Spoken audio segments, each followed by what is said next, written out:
I set up all this stuff so as soon as we were done today, I could like get this thing built. Hold And he was hold just up. like, uh, "Come to." okay. I set up Build all this me. stuff so as soon as we were Build done today, me. I could like get this thing built. We And are he was just just testing like, some audio real quick. "Come to." Okay. I set up Build all this me. stuff so as soon as we were Build done today, me. I could like get Also, this la thing ti built. da.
All right. Welcome to the People's Ascension. We are back for another exciting adventure.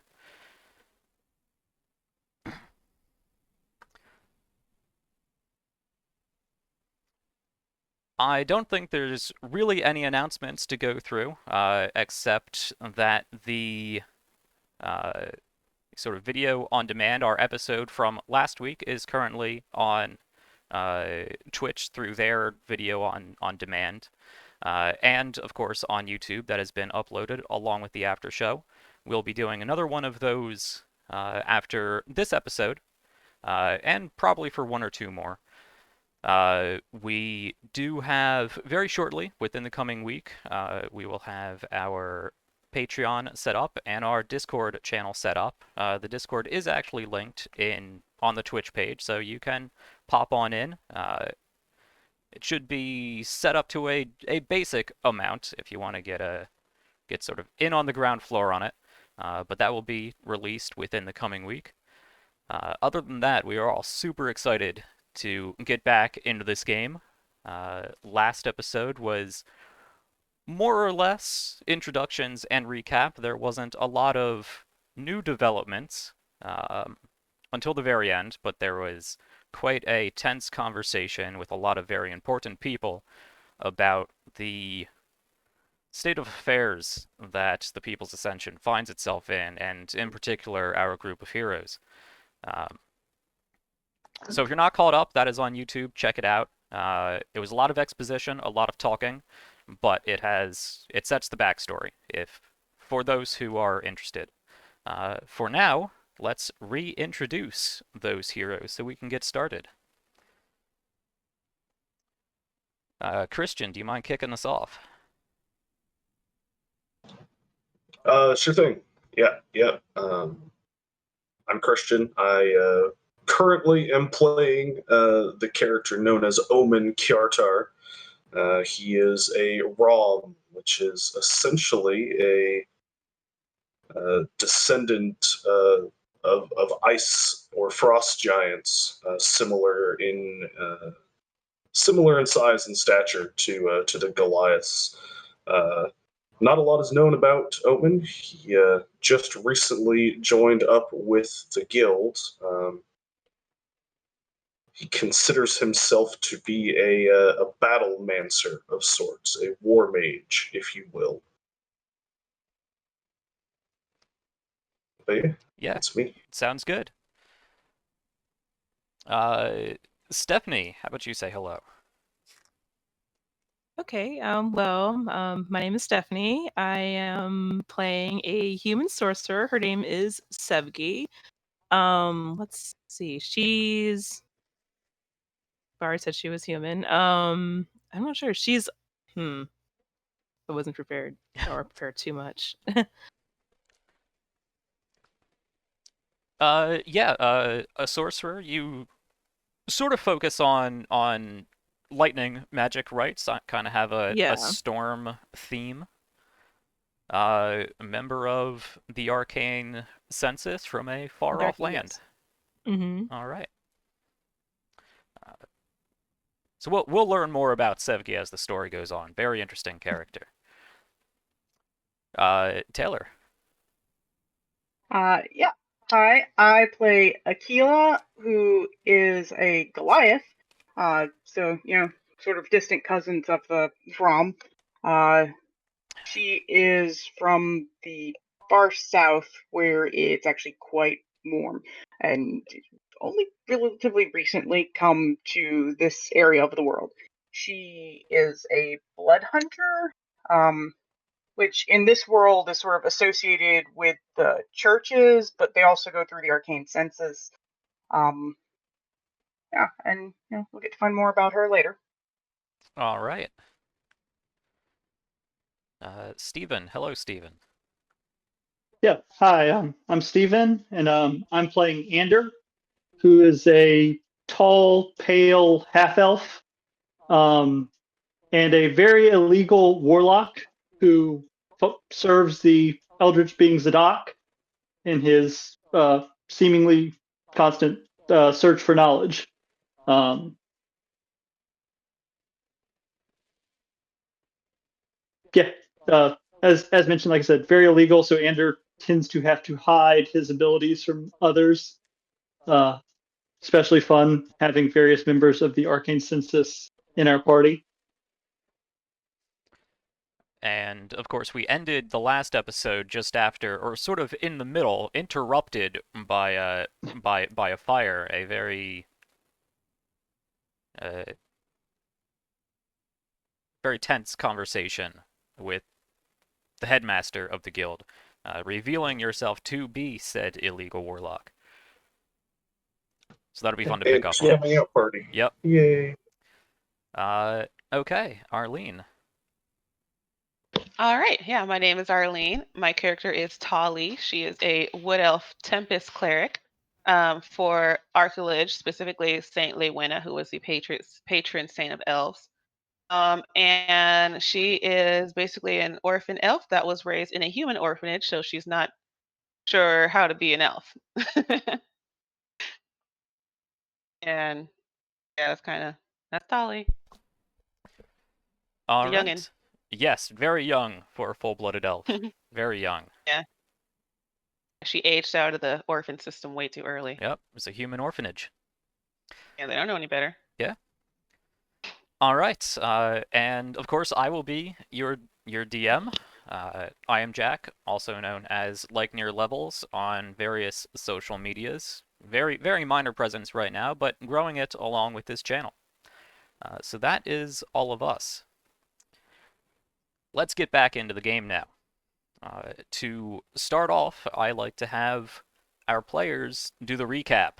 It's been a while, but I like to have you guys tell me what goes on, just to get everyone back into the mindset, and make sure all of our notes are on the same page.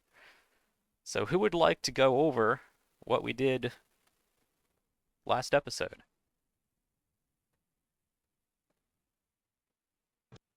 I can start us off if we need to. Sure. So we got back. Well, we've been back, but really kind of started with what everyone was kind of doing as the camera opened.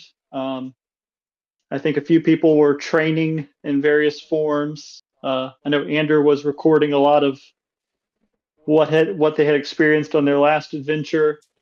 I believe Tali was working on her shrine. Always. Did we have the interrogation before we were introduced to our new party member or after? Before. Can't remember. I think it was before. Yeah. For sure. So I Definitely think before. so the first thing we went into was our debriefing / interrogation about all the events that happened with the Belshamad and Moriadessa, which was Regina, the head of the guild, that heinous bee from the Blood Hunters Association. Lady Stabica. Oh yeah, right. Sabica. What Lady did I say? Stabica. Isn't that what I said? No, move on. And then Lorene. who is the representative of the arcane census at the guild. Yeah. With Lorene being there seemingly just to sate her curiosity, it almost seemed like. Regina there to actually ask questions, and Stavica there to be racist. I mean, it's kind of hard to argue that one. Which probably didn't help the interrogation, just because I know Ander was quickly becoming a hostile witness. I believe the same could be said for a few other party members. So I believe just the basic information was given, because by the end of it, it was only giving what the bare minimum was required based on the question. It ended with them asking where the location of the Belshamad town, fortress, city, what have you, was. which I believe we only gave them kind of a general vicinity. Tali being the only person who could actually remember precisely where it was, and just deciding to go with the rest of the group with, yeah, it's somewhere here. Have fun finding it. Yeah, it's several days into a rather large, very large mountain range. So you gave them somewhere, in this 30-ish mile radius. Yeah. Hopefully it'll take them a little while to find it. Assuming they, even go right away. It's probably gonna be a degree of bureaucracy before they even Oh yes. can use that information. After that, I know Ander went to speak with Lear at some point, and found emo Peter Parker.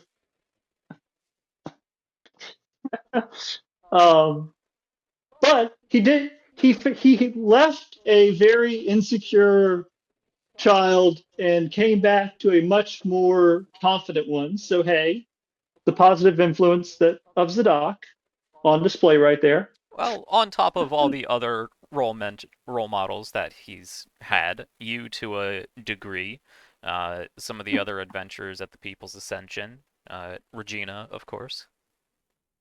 But, Yeah, the all-powerful alien far one being in the back of his head surely had some sort of influence, yes. We met our new group member, Omen. Regina met him first as he got to the guild. Set him up in the mess hall with enough food to feed a small army, it seems like. And then came and got us to introduce us. We all kind of sat around the table eating and talking a little bit before, through someone's goading, Omen and Aquila decided to go out and have a little bit of a training sparring match. Ander might have been trying to start a semi-giant rivalry. Yeah, didn't exactly work. It's still fun to watch the sparring match. Both combatants kind of, either by choice or by order, holding back fully on what they can do. It was fine. It was a friendly sparring match, so hey, no need to release the beast, as it were.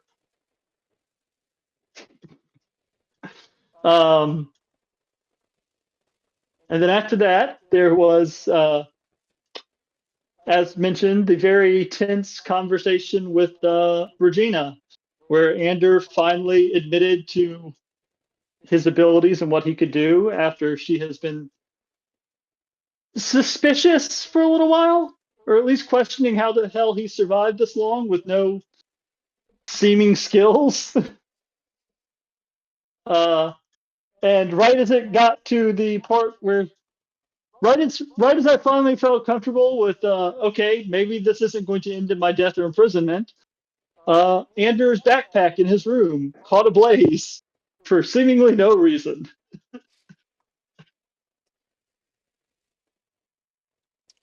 Yeah. And I believe that's where we left off, was everyone running, opening the door, and finding Anders' flaming backpack. Yeah. I think some of us were outside and so saw it from there. Mm-hmm. Well, And don't forget, Omen got to have a fun tour of the town with Tammin. Oh, yeah, Tammin. well, yes. Does anyone have anything more to add? It's the 20th of Ludek. Solix Italia. Yes, it is. That's all I have. Yes. All right. So it's the summer solstice, Mm-hmm. Yep. which is probably part of what's contributed to this. Probably. Oh, you know what? That just clicked. Yeah, that's probably something to do with it. Yeah. Maybe a little. It's got something to do with the sun. Oh, yeah. Warmest day of the year. Yeah. Well, Huh. Then very fire. warm day of the year. Oh.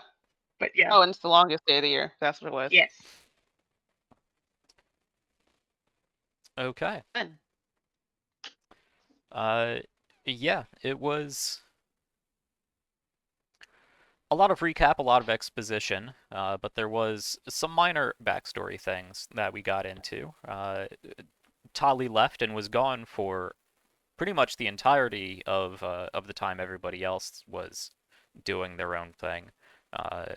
Tali, you went up to the one of the capitals, Cairquin, to visit with an old elf friend.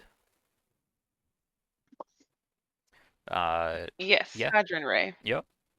And finished your Elven language training, so you are now proficient in Elvish. And you also Yay! got a lot of insight into uh, Elven culture, which I will be getting you that information later separately, because I think it would be fun for that to come out through you. Let's see. Aquila, you did a lot of training. You spent a lot of time um, working on your uh, two-handed scimitar technique. And I do actually have what you unlocked with that.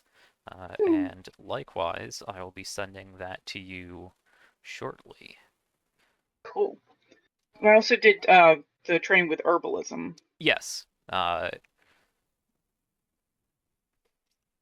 Let me actually ask then how you would. Well, herbalism is going to take you a lot longer to get done. We're going to work on that through the second half of downtime, which will come up presumably after we deal with this fire. But for now, you spent the first 3.5 weeks or so working on your combat form. Right. So I am actually going to send that over to you because I have that written up. Awesome. And let's see. Yeah, Andrew, you spent the majority of your time simply collecting notes, recapping notes, writing up your own reports and duplicating them, and doing some basic research and basic theory crafting about all the things you've seen previously. And that culminated in handing off a small binder of partially scientific, partially mad scientist crackpot theories binder to Lelir in case things went south. Indeed. Trying to make sure the knowledge was not lost.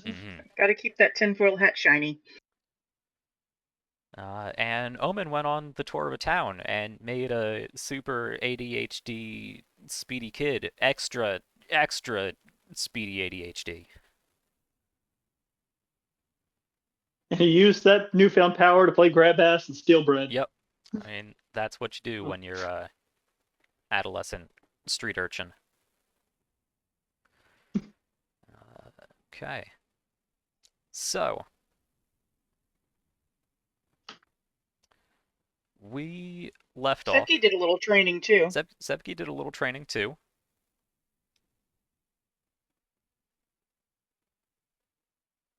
With a stick. Yeah, Sevgi was, Sevgi worked with Aquila, likely also a little bit with Omen, and the other members of the People's Ascension. Regina at times, maybe even Eula. Probably not Eula, because Eula wouldn't really hold back.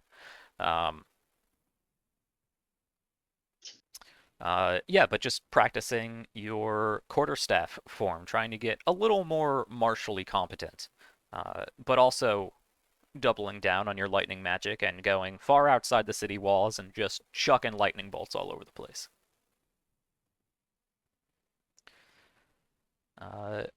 Okay, so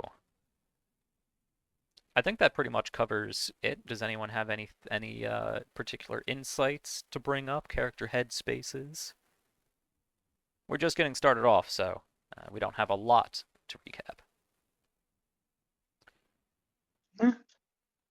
I think at this point we are all ready to figure out what is going on with this fire.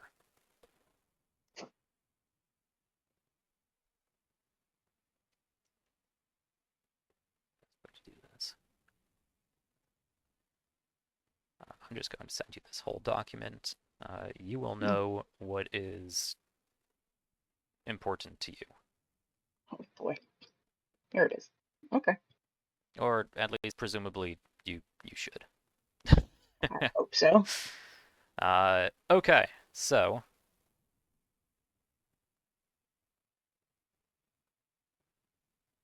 Can you? Okay. yeah, so Give if that you a have minute. that open, you unlocked the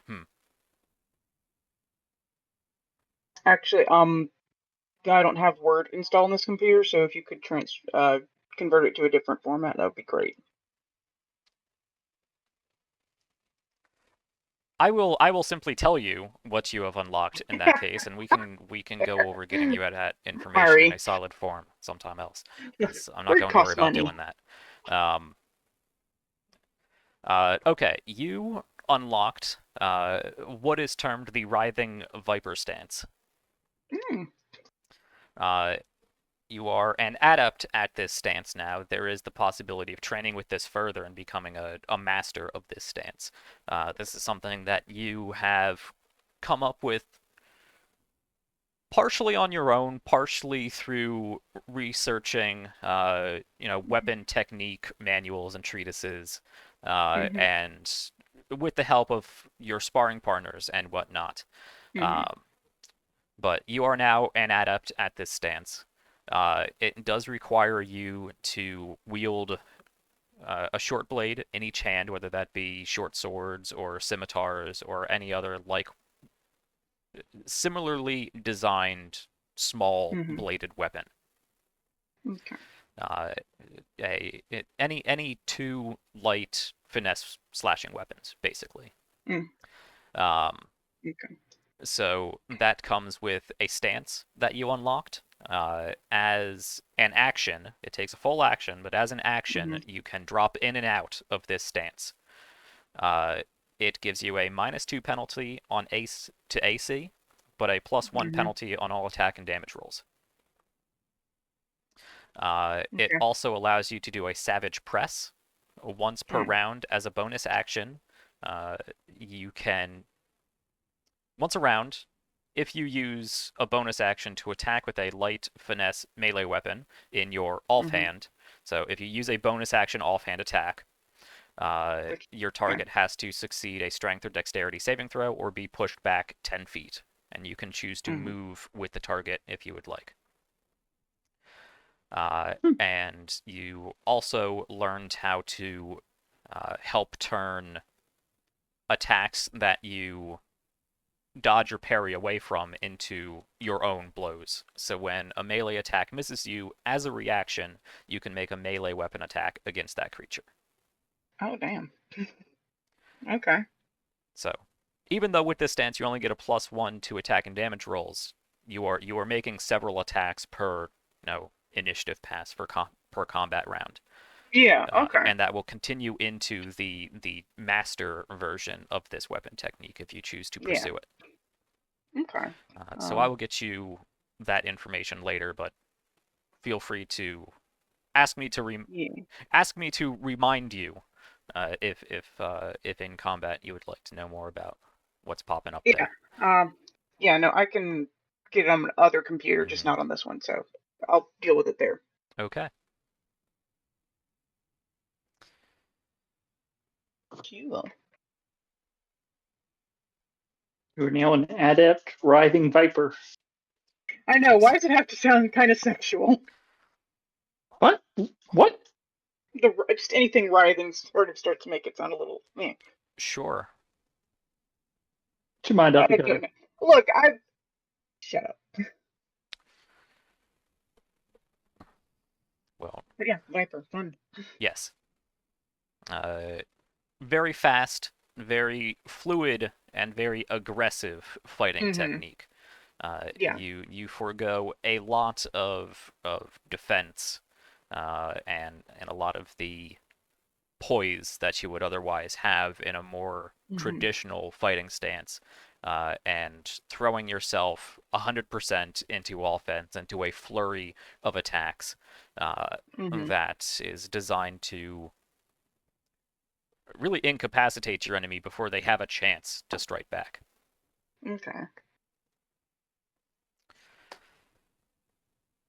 Okay, I think that That'll be interesting to play around with. yes. And these are all work in progress sort of things. I like to do a lot of this homebrew stuff, as you guys know. So it's all. I reserve the right to change things out if they get too overpowered, underpowered, if anything's going on there. So I think that covers everything we did last episode. So to set the scene, we are all converging on the second floor towards the back of the guild hall, the very opulent, very expensive guild hall. Everyone, of course, looks concerned, very, very surprised, taken aback by the fact that there is a fire. Up until the point where they throw open the door and the realization hits the party that this is something that they've unfortunately left on the back burner. But Well, we've Ah, discussed that literally only Aquila and Ander know what that is, what the thing is. yes, that is true, because you have neglected to tell anybody, including your other party members, about this stone.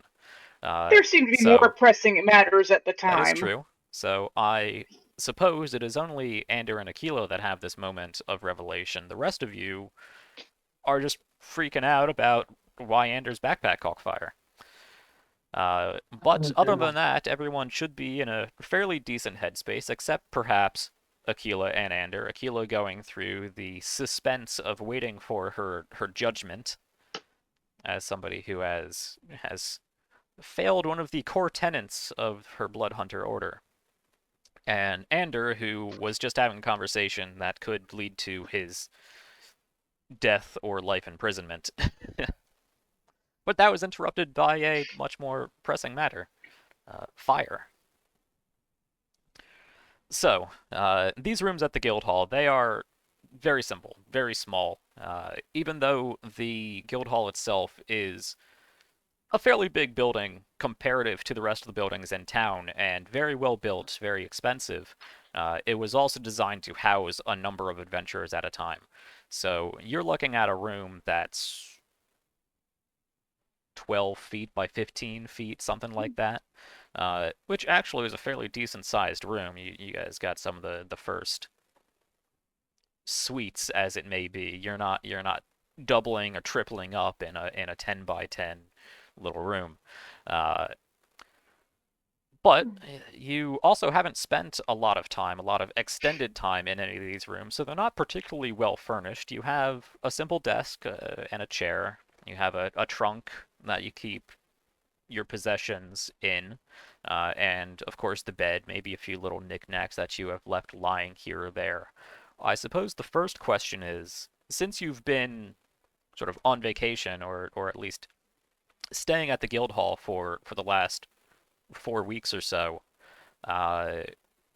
what would have remained in your backpack of any import, if anything? let me see what I actually had in there.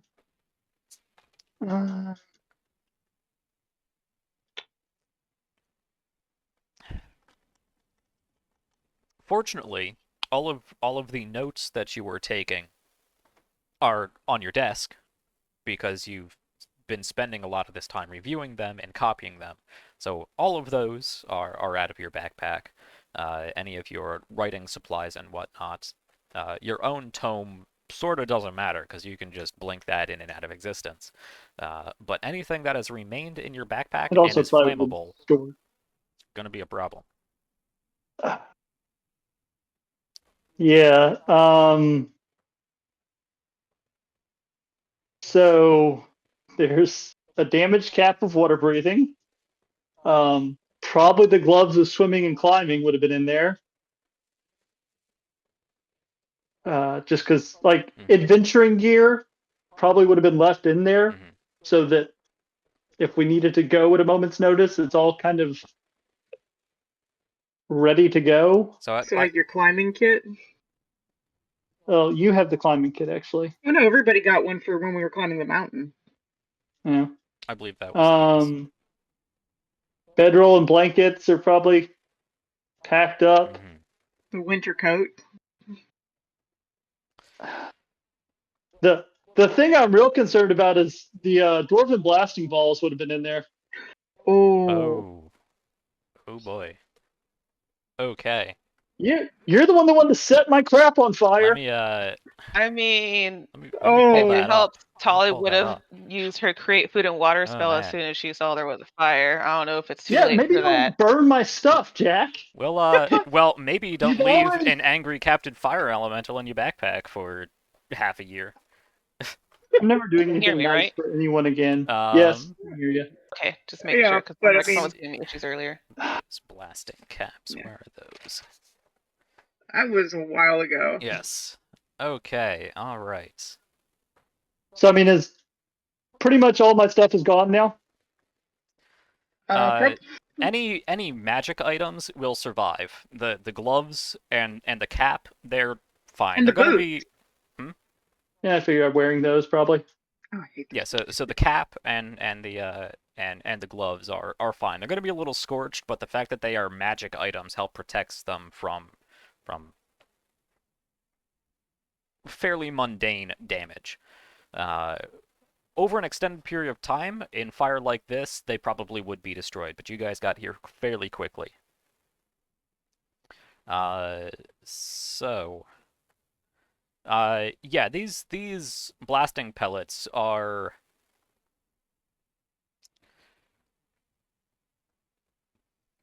mainly distractions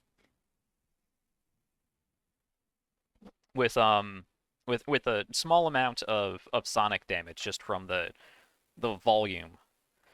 Do you remember how many you have of those? I just had one uses worth. Okay, one bag of blasting pellets. So Yeah. if you know those like celebratory poppers you get, the little paper things you throw on the ground and they pop. It's I love those basically like a much more potent bag of those. So it's actually that's very interesting. That's very interesting.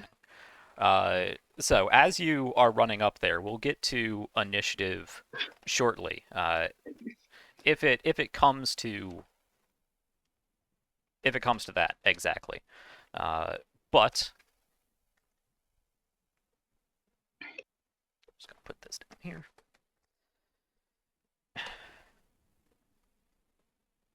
So you run upstairs.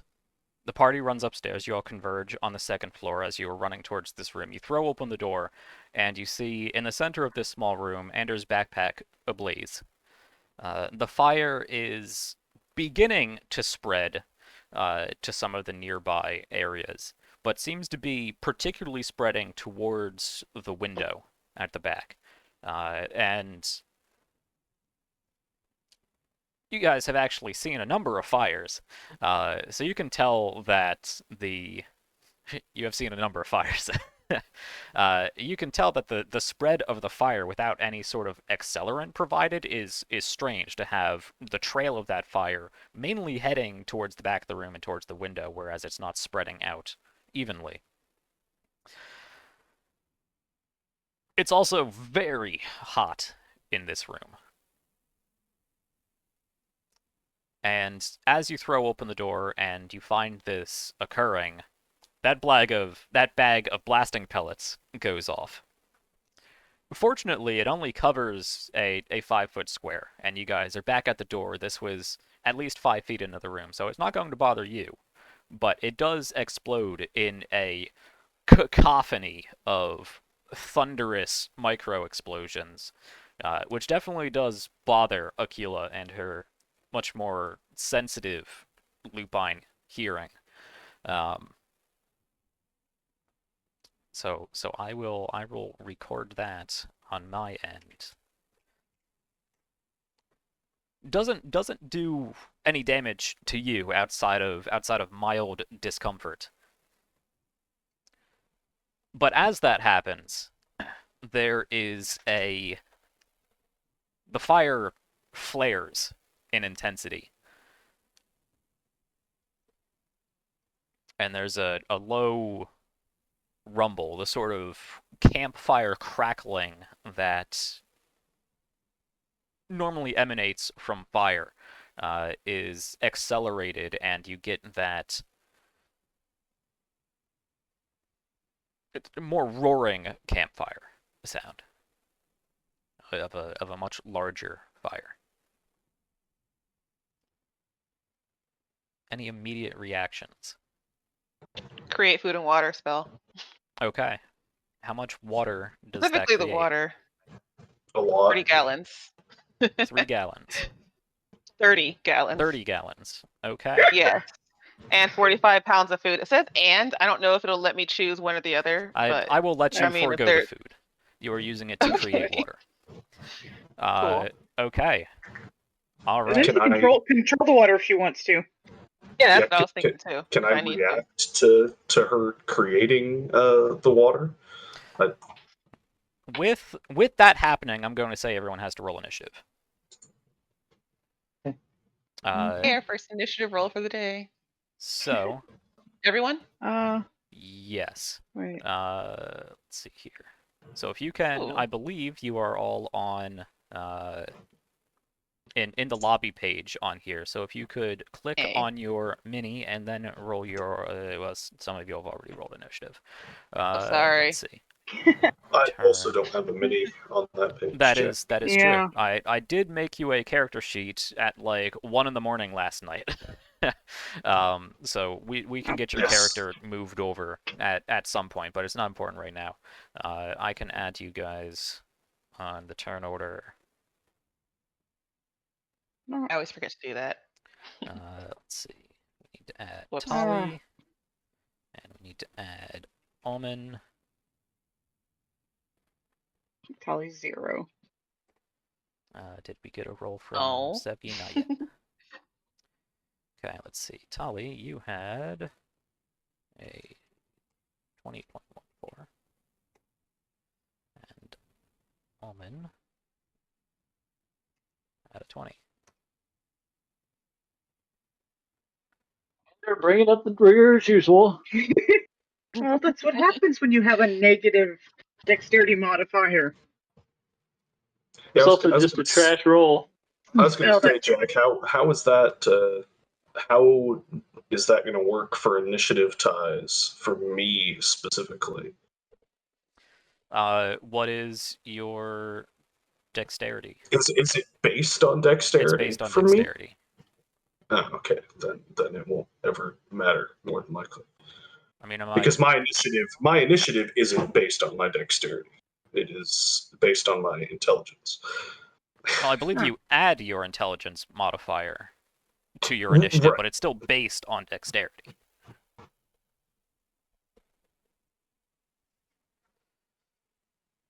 Well, let me actually super quick, because I have the book right here, read the wording for your what is it? War magic. That is tactical wit. Complete active balance. Give yourself +2 initiative rolls. Yeah, I just wasn't sure if that would affect a tiebreaker score or not. That's more what I was asking. You know what? I'm gonna allow that. So it would apply both your dex and your intelligence to any tiebreaker. Not that I think your intelligent or your dexterity really matters. If I remember correctly. It would not. Right. Okay, so that being the case,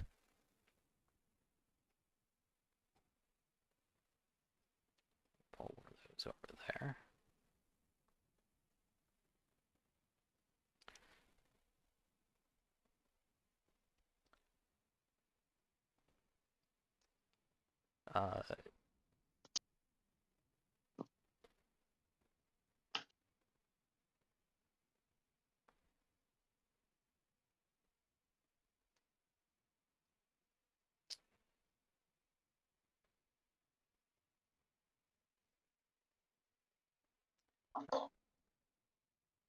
Yes, well, bear with me for a second here. It has been, as you know, quite a while since we've had any actual combat.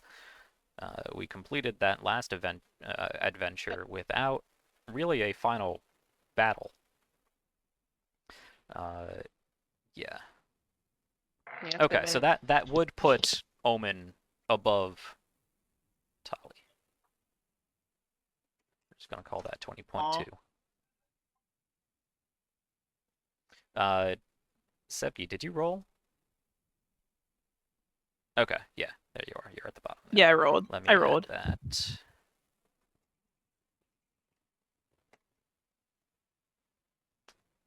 Okay, 14.14.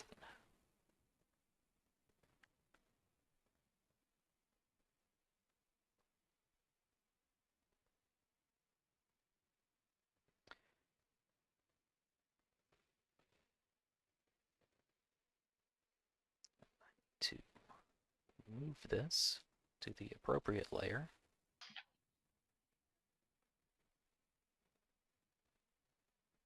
Were we supposed to see that roll? It doesn't really matter. Okay. That's fine. That is interesting. It shows up in the chat as something you can see, but I assume you don't see it on the turn order since it's sort of grayed out. Nope, don't see turn order. That's See it weird. on turn order. Although the turnover is out of order, but I guess it doesn't really matter. It'll sort itself out. Yeah, it'll sort itself out once I'm done playing around with it. Okay, because this needs to move to the token layer. Not that we're really going to worry about a battle map because it's I see a 10 by 15 rectangle. Okay. Then I need to move myself. Man, I do miss playing at a physical table.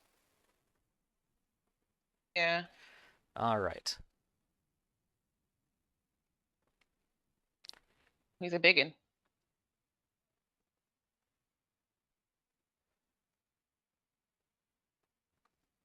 Okay. So, Hey, now it's in order. yes, the door is thrown open. There is a cacophony of small blasts, and immediately Tali sort of pushes everybody aside real quick and just lets out a torrent of 30 gallons of water. So if all of your equipment burning wasn't bad enough, anything that wasn't on fire is now sopping wet. It's not on fire. Your entire room, because it's hard to precisely control 30 gallons of water coming out of nowhere in about 6 seconds. So all of that paper on your desk, all of your blankets on your bed, everything's wet. Seeing that, the fire dies down quite a bit as the water is shot towards it. And there is a very airy screech to it. A sound that is not very natural to a fire, at least to any fire that your characters would associate. But it sort of has that very aerated, very intense, almost like jet engine screech to it. As it It's not normal. dies down into, it almost recedes back to a slow licking burn around the backpack, and then erupts again as soon as the fire, or as soon as the torrent of water ceases, grows to a 10-foot tall flame immediately. But before it has time to fully materialize, Ullman, your tactical wit pops up, and you assess the situation for however you would assess this situation, and you have initiative. It's unfortunate. I was going to try to do something with the water, which has now soaked into the floorboards. I may have gotten ahead of myself. What did you want to do with that water? I was going to attempt to shape water to control the flow of 5 cubic feet of it, in an attempt to douse the flames. I assume I have never been into Anders' room before, therefore I would have no idea that he had important documents and the like on his desk, so that would not be my priority. But it is not a reaction-based spell. It would have taken my action, so I'm wholly okay with. You see the things. water leave her spell focus and begin casting this spell, but by the time you have it about ready to cast, the water is largely gone. There's puddles all over the place if you still want to utilize that spell, but okay. I will say with your tactical understanding, you would know, not to waste that spell slot. You begin and then you're like, I don't have enough time, and so you still have action.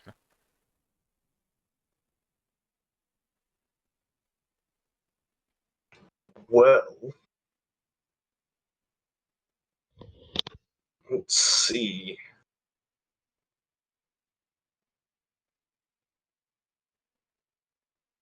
Yep. Yeah. I think that's. So I'm starting to see this fire elemental materialize. For now, it just erupts in what looks like a much larger bonfire than. I mean, unless Anders' backpack is filled with logs soaked in gasoline, there's no reason for this fire to be this large. But it hasn't taken a humanoid-esque shape yet. Yeah, so I suppose I will, grabbing the amulet around myself, I begin to mutter something in Draconic as the breath coming from my mouth starts to evaporate, as if I were in an extremely cold environment, and my eyes change colors to sort of a deep icy blue, and I'm casting Dragon's Breath upon myself. Okay. And doing so, I am going to. I'm casting the cold variety of it. And then I'm going to step into the room in an attempt to get past Tully, although this is probably going to get crowded very quickly. Oh, yeah. But get past her so she's not in the line, or rather the cone of the effect of this spell, and I'm just going to spit out this 15-foot cone of icy, cold breath into the room, focusing it on the flames. Okay. 15-foot cone. Yeah. Yep. Probably covers the whole room. Yeah, Anders' room is getting messed up. Can I counterspell that?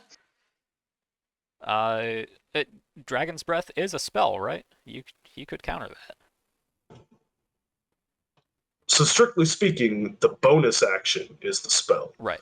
The actual use of said is not. So. Well, let me put it to you this way, Andrew. You don't know what he's doing when he's casting the spell. You have to counterspell it before he finishes the spell. So you would not know that this is happening. Okay. I mean, he did make, as I said, he did. It is obvious that he is casting a spell, holding his amulet, muttering words in Draconic, which I don't believe Anders speaks currently. Nope. but he's definitely casting a spell. In Dragon's Breath is a bonus action to bestow a creature the gift of such, and yeah.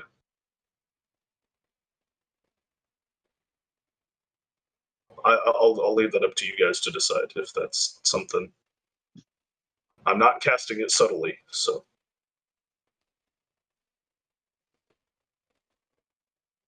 Nor do I have the ability to do such. Shrug. There's nothing subtle about a 9-foot half-frost giant.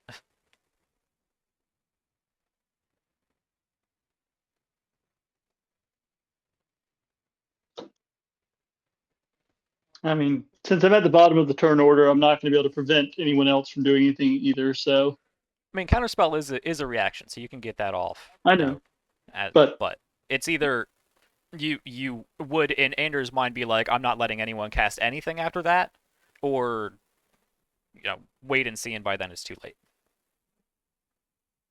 it's fine. Okay. Just go ahead. Yeah, so the icy dragon's breath fills the room. I assume that's a dex save?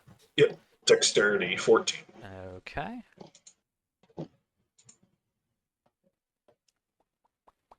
Which, yeah, I mean.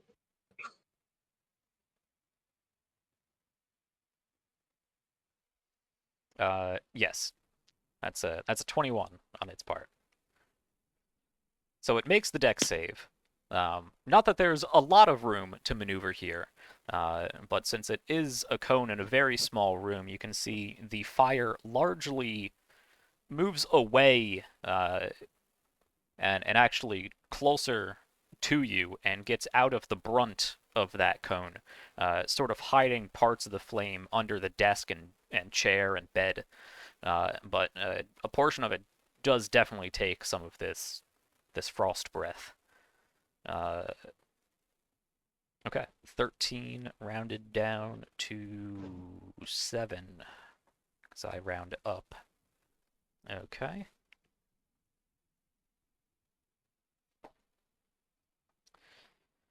Okay, so Anders' room has caught ablaze, been soaked by water. Now those puddles are frozen and there are ice shards all over the place.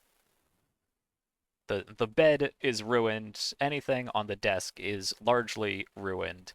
The window has well frosted over. You can't see outside anymore.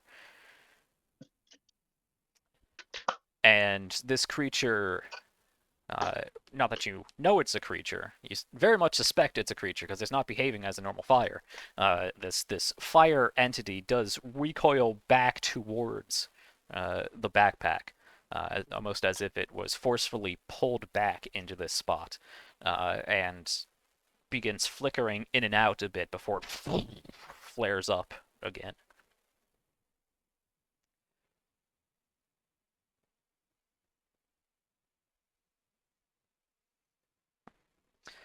I will say, Ander, if you want to, your immediate thought was, do I counterspell? Do I not counterspell? And as soon as you play out, okay, it's too late to deal with counterspelling.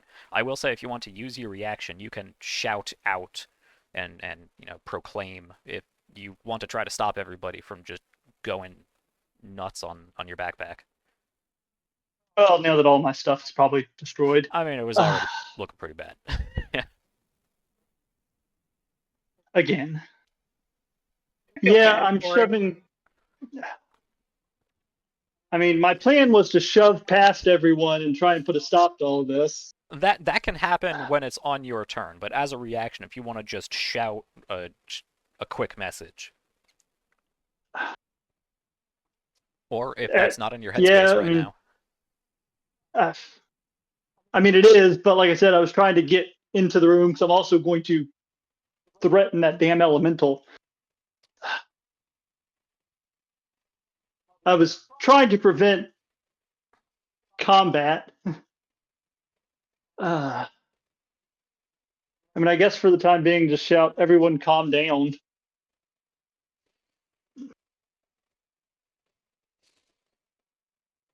Okay. I imagine Anders in the background, sort of like putting hands on people's shoulders and kind of waving and trying to grab at people, just shouting, calm down. Tully, Someone's going to get murdered at the end of this. how do you respond to that? You are next in the turn order. Oh, am I already? That was quick. Oh, okay, I see. I will. Yeah, I'm gonna back up and let Anna do his thing. Clearly, he has something planned. So, yeah, I'll just Okay. back up and try to get out of his way. Sevgi? Sorry, Ander. Yeah, so I didn't want to attack him, but I am. Yeah, I'm just gonna kind of back up and let Ander do his thing. Okay. You get ready to muster some sort of attack and stifle that sorceress rage that's about to build up and calm yourself and move to the side. Then it is the fire elemental's turn. Andrew, go ahead and make a persuasion check.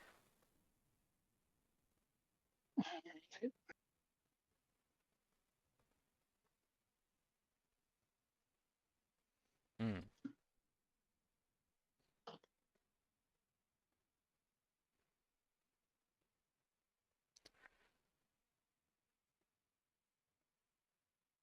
So I will say, at this point, the fire has erupted and flared back up into this much larger bonfire-like flame, and is still centered around this backpack. And as everyone moves aside, it forms into a vaguely humanoid, or at least top half humanoid form.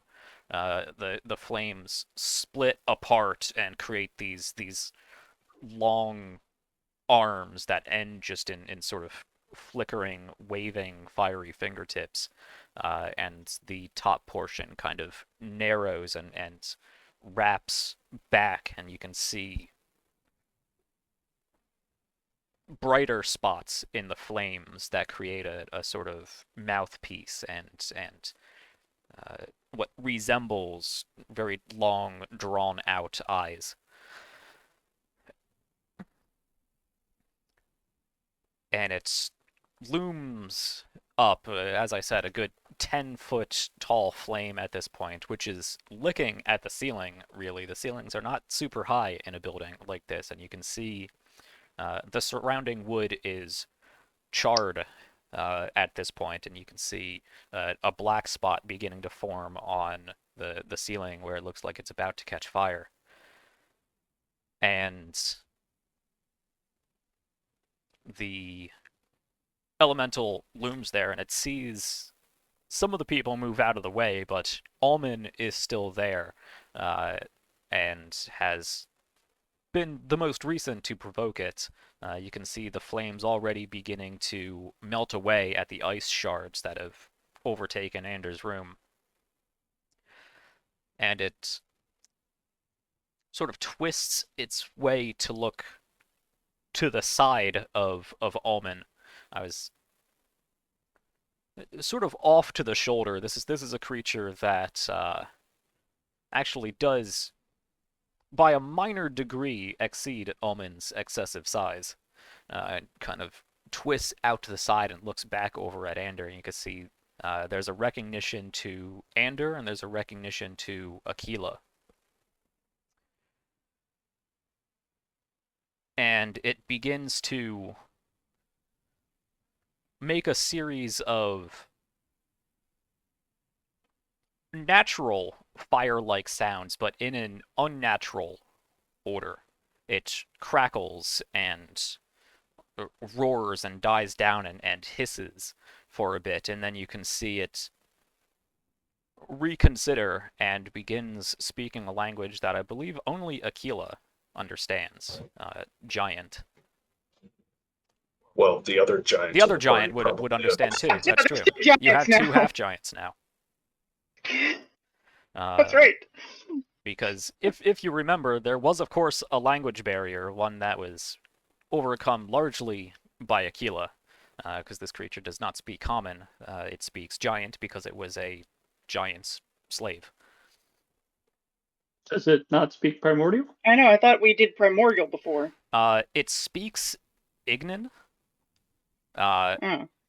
I So believe sort of we a dialect of primordial. I believe we relied on Giant because primordial is a written language. You can read and write primordial, but any of the actual elemental languages like Ignan, humanoid creatures simply do not have the vocal ability to reproduce those sounds, and have a very hard time actually because it just sounds like a campfire.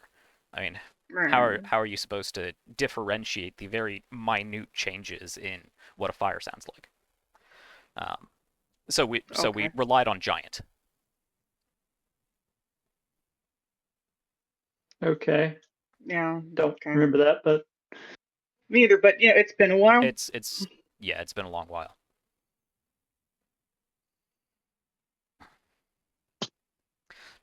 So this fire roars back now realigning that it has some way to communicate with this group, and the two half giants can vaguely make out, because it is a fire giant dialect and we have a stone half giant and a frost half giant, but it's similar enough that you can get the idea, and it roars back at you. You claim to save, but then enslave. Keep and now attack. Cease and release.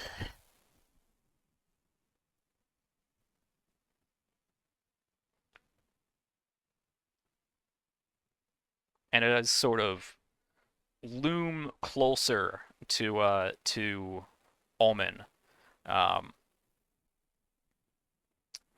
Not quite on your space, but very close. You can feel the intense heat being extremely uncomfortable for you as a frost descendant. But it's just at the threshold of it burning you right now.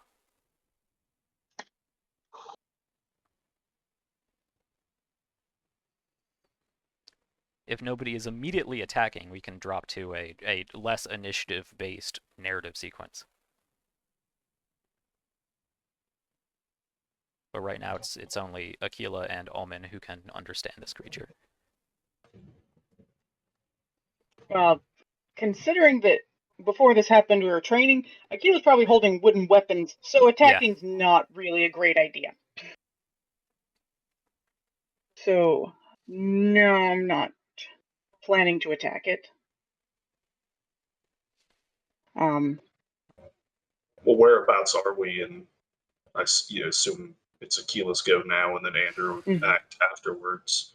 Yeah. Right. Yeah. So Aquila, if you have anything you would like to do, you are next in initiative. Yeah. I guess I would tell Ander what the fire elemental said. Okay. And then I guess I'd be like, they didn't know what you were,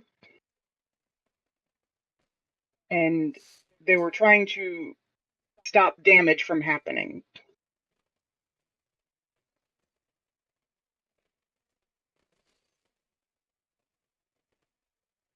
Okay. You relay that, Ander. Yep. Anders going to push himself to the front of the group, and using his telepathy, and that'll work as too. close as I can get. Huh? That'll work too. Yeah. As close as I can get to a mental bellow.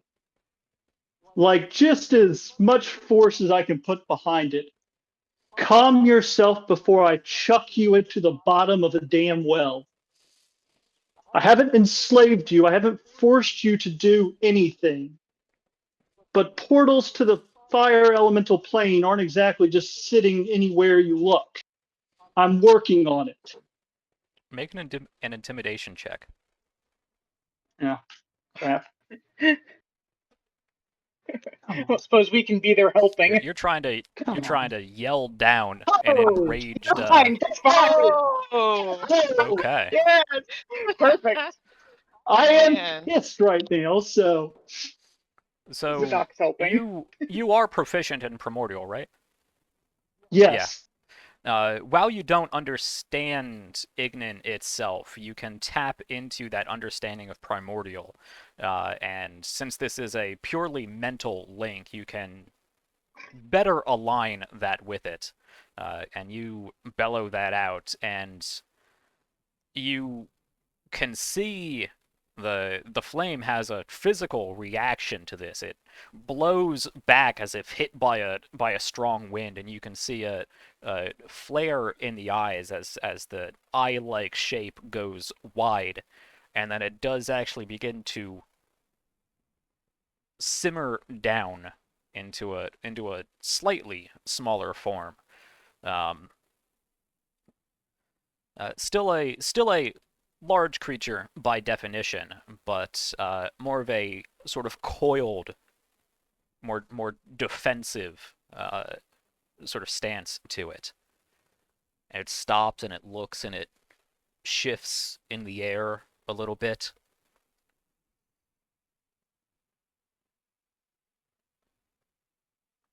Thank you. I haven't tossed you in a forge like your previous masters. I haven't asked you to fight for me.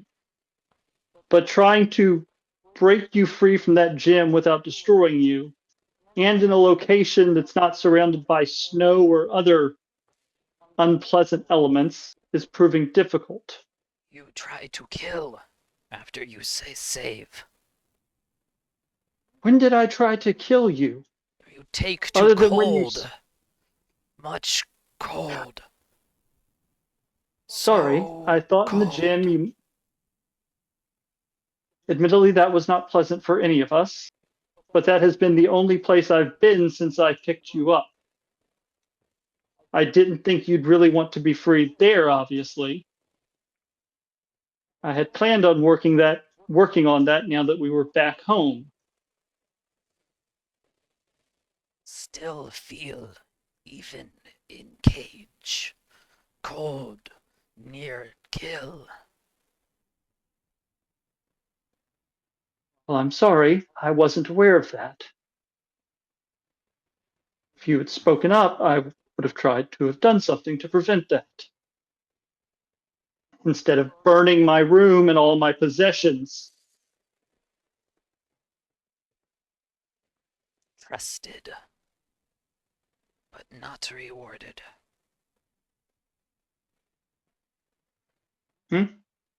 Said trusted, but not rewarded. Once again,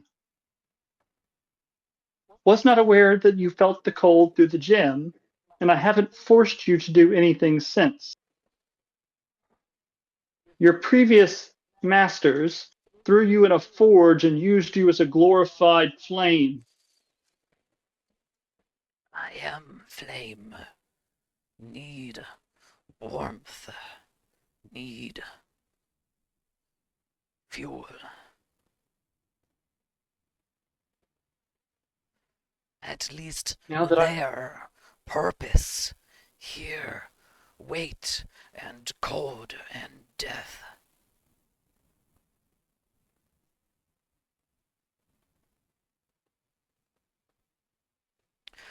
Let's pause there actually, because this is a conversation that is purely between Ander and the Fire Elemental, purely mental. So none of you other guys know what is going on. Is there anything going on in the time of this short conversation? Particularly from Omen, who is still standing right next to Ander, I assume. Yeah, I mean, last I saw, well, Aquila spoke to it, and I Right. understood. Presumably, it spoke, and yeah. And then Ander moved up, and without saying anything, this creature has now recoiled and slinked back. Anders just having a staring contest with this thing. Pretty just much, yeah. Well, I glowering at it imagine menacingly. it's speaking back in primordial probably, or Ignan something, because the telepathic speech is only one way. Yes, I can only forget, speak to things. I can't read minds. I forget that's how that feature works. So it is speaking back in Giant. actually. Oh, so And we're yes. aware it is half of the conversation. Yes. Which is a strange, that's a strange half of a conversation if you can separate those two pieces. Yeah. It's just tennis matching back and forth, trying to figure out what's going on. It's looking. But yes, for Anders' part, he is just staring daggers at the damn thing.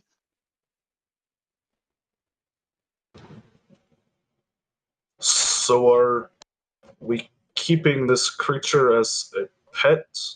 Or this seems dangerous to have in a wooden building? It's Yeah. not a pet. I made a deal to, well, there's no deal. I didn't get anything out of it.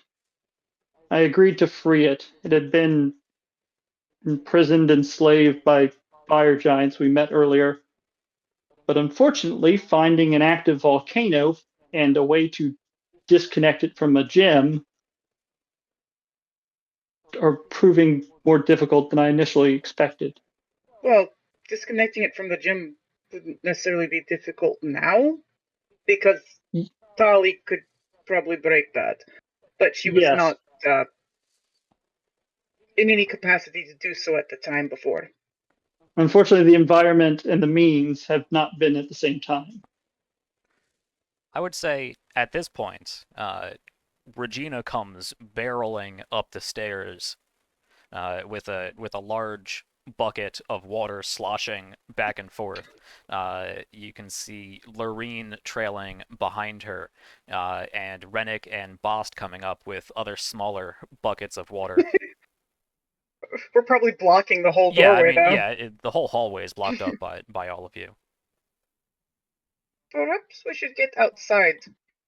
Yeah, I'm gonna be like, no, it's cool. We know this fire, dude. Apparently. Oh. Regina gets to the Or not top necessary. and right at where the group is now clumped up in this hallway with this large bucket of water. What? You know the fire? What? We gotta put this out. It's a fire elemental. Yeah.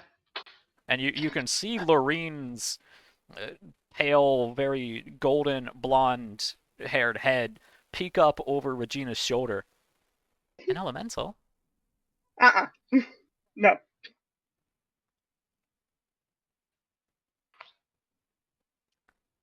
Yes. Remind me never to agree to do anything nice for anything again. You'll just do it anyway. Kind of looks around the destroyed room. It'll be a while. I don't know. There's ways to mend things, isn't there? Apparently, I need to deal with this.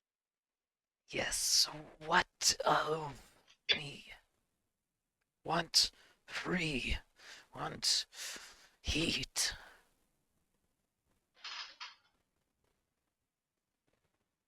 We could take him out to the forge for right now. Yes, I suppose for the moment that is at least something to shut it up. Fine, or kind of look at it. Fine, there's a forge out back I can put you in until we find a place to break your bindings. I am not turning you into the same thing you were before. But if you need heat, that's a source. Forge, I know, but do not leave. Soon. And it sinks back down and pulls some of the flames off of the wall and the ceiling and your backpack and emerges back down inside. The top flap of your backpack is completely burned away. Anything on the inside that was flammable is ash at this point. And Yeah, I'll go the through the inside list in a of minute. the leather is definitely charred, and I mean you're gonna need to replace the whole bag itself, but you guys Means got we'll be gold. going shopping soon. But the flames die down, the heat dies down, and of course, the two of you who know what is in there approach and can. I assume everyone is very curious about what this is, and everyone's sort of peeking over the shoulder and through the doorway, and Omen is right there. So, Omen, you get a good view of what is like a good fist-sized ruby.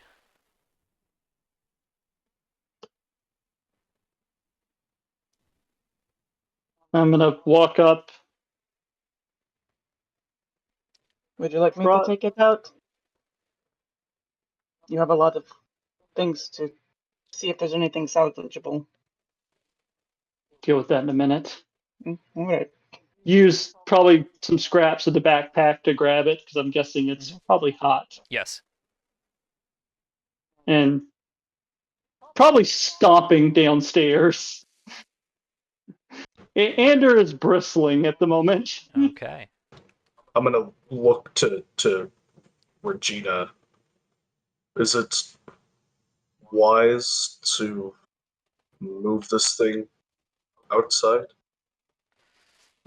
Well, as Ander begins to walk out, you can see Regina's definitely giving the sort of squinty side eye at you, and Lorena's just off to her shoulder, like wide-eyed, trying to get a look at what's going on.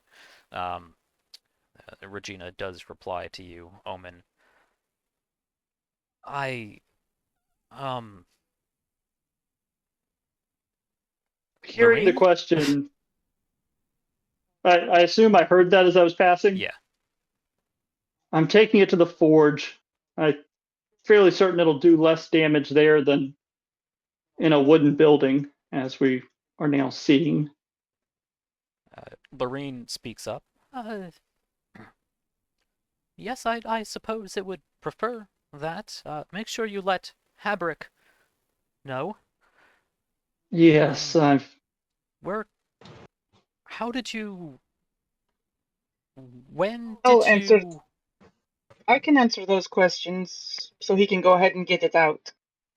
Right. We don't Right. believe that this creature is currently in a weakened state, and that perhaps warming it up won't give it power it needs to burn the whole place down. That is a concern.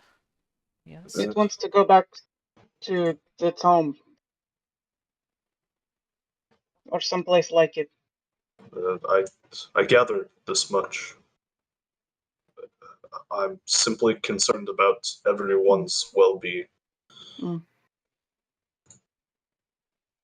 Well, if it destroyed everything, then it wouldn't have a forge to use.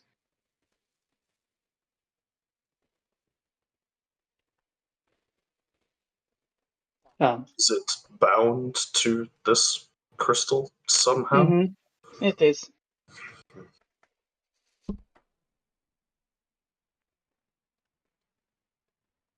So I believe that Tali has some capability to release it, but needing a good place to release it is the real issue at the moment. Yeah, I don't have either of those spells prepared right now. I'd have to wait till tomorrow. I admit I also have foregone my studies into such magics.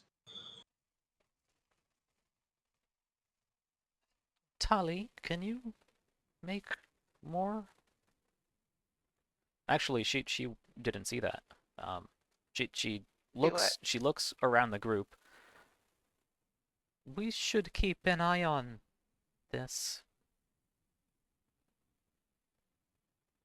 And Regina, yes, we should keep an eye on it, but I would very much like to know what is going on. Sure, take it to Habrick. Let him know.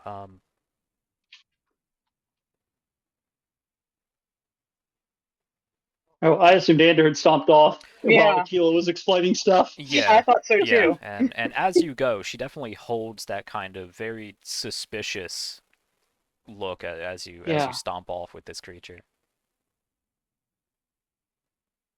Yeah, opportune timing. Yep. Of course. Very sus. Okay, if there's one person I trust to keep the forge intact, it's Habrick. He's more about the metal than the fire itself, but um,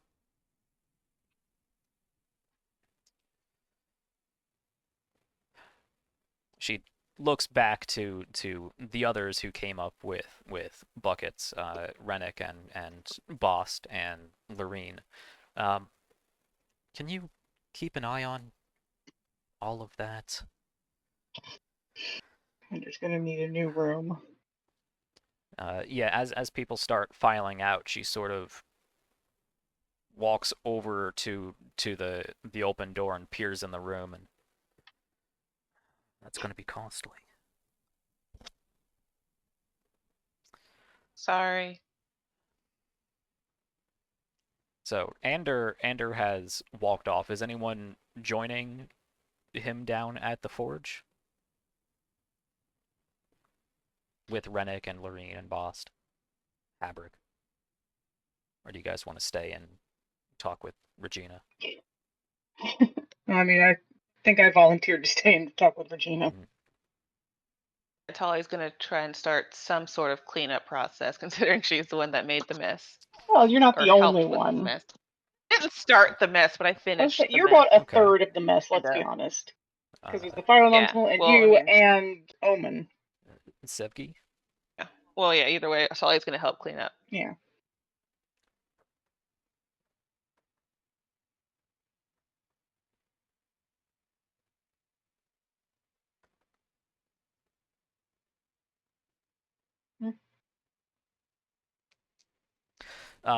Okay.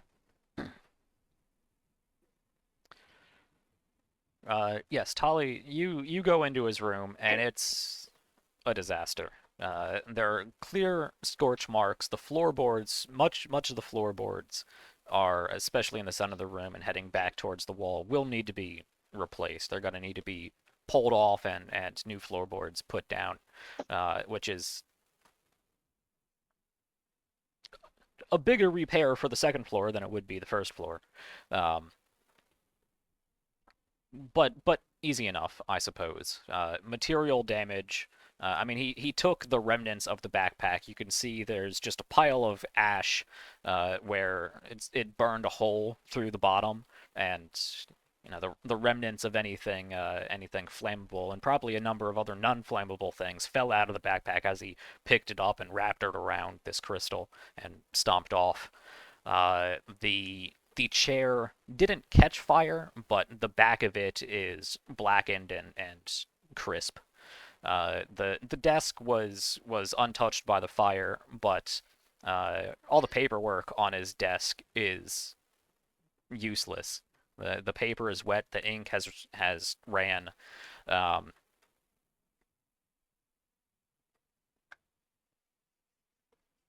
mean, pencil really isn't a thing, so you're working with ink or you're working with charcoal, and both are going to be taken away by water.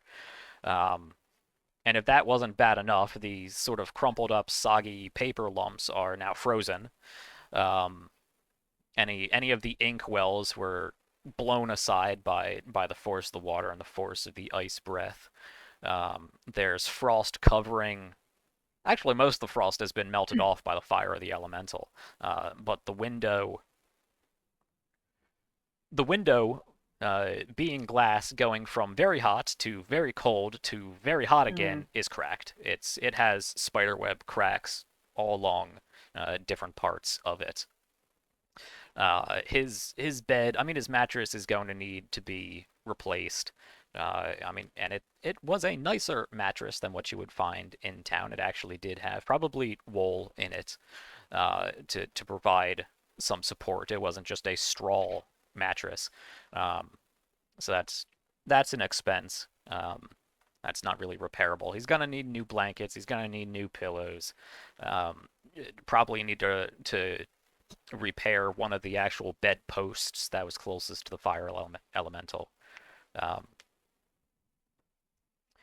So really, it's construction that will need to get done, but you can go around and you can clean up some of the things that were blown away. You can scoop up together the frozen and now sort of thawed paper clumps, wipe up some of the ink that was spilled, or scrape it up, that parts that have dried from the heat or been frozen by the ice, and just pick up things here and there. You can start bundling up soggy, frosty, half-burned blankets and sheets and pillows, and just start tossing them in the hallway as things that need to be replaced. But most of this is going to be construction work. Cool. While you're doing that, So, yeah. On that note, as far as things that survived or didn't, I assume the crossbow bolt and crossbow are toast. Just normal crossbow bolts? Yeah. Yeah, they are non-functional. The Uh, bolts themselves, they're kindling. The crossbow itself is very much damaged. Not reliably useful. It probably still function, but with a pretty bad misfire sort of situation. Dagger probably melted and or rendered inoperable. I mean, the fire was very hot, but it didn't burn long enough to just melt metal or anything. The leather wrap on the handle has been largely burned away, and the pommel, the handle itself would have been wood, so yeah, it's probably heavily scorched. Could do to be replaced. I assume that there's probably either some kind of storage in the room, like a chest There's or a chest, yeah. dresser. Would anything in there be? Anything in your chest would be fine. The chest itself has been licked with flames. I mean, it probably has some weak points if somebody really wanted to break into it, but it kept its contents secured. A little bit of water might have seeped in, but the inside. A few clothes and books probably would have been in there. Yeah, you'll want to take those clothes out and hang them up. The books you might want to fan through and just make sure they're okay. But a well-packed chest, those things are going to be fine. Fish hook, the magic fish hook. That's fine. Would that have survived? Yeah, I mean, okay. Healer's kit's probably done. Glass healer's kit. Yes, that's basically a first aid kit. Yeah, that bandages would just go up in flames. Various salves are honestly probably flammable. Yeah, you're gonna need to replace that. Potion of healing that I had. That's fine. Okay, and the compass. That's fine. Okay. It's mostly metal and glass. Well, glass can shatter under heat, as the window shows. True, but if it was in the chest, it might be fine. So, Ander, unfortunately, seems to have a running gag with his stuff being lost and or destroyed. Yeah, that's right. This isn't. Gets old after the first or second time. Yeah. Yeah. Yeah, no. Okay. Well, you'll get to that once you're done depositing the fire elemental. Is there anything in particular you want to say or do while you're down there, either to the elemental, to Habrick, to any of the people who have followed down with you? Get down there to Habrick. You can see Habrick is at the forge. He has a piece of metal in the embers. You can see as his hand placed very close to the coals, actually on the orange hot piece of metal. His eyes closed, his brow furrowed in concentration, sweat dripping down his face as he takes his hammer and very precisely hits with force, but very precise locations as he is performing his forge-bound trade.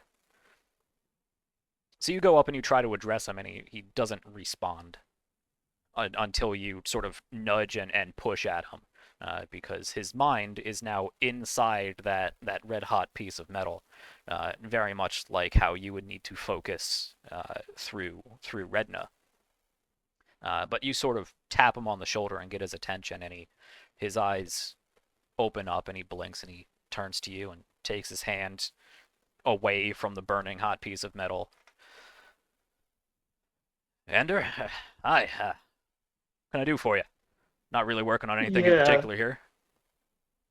Sorry to bother you. What is that mess? So I imagine pointing at the ball of Yeah, the ball what of was burnt a leather in your hand.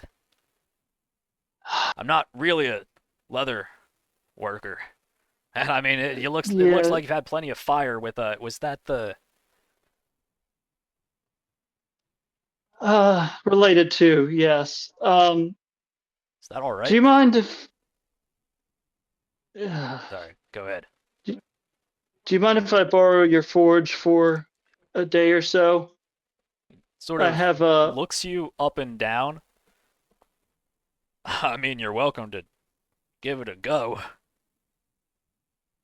not me personally, and unwrap the backpack.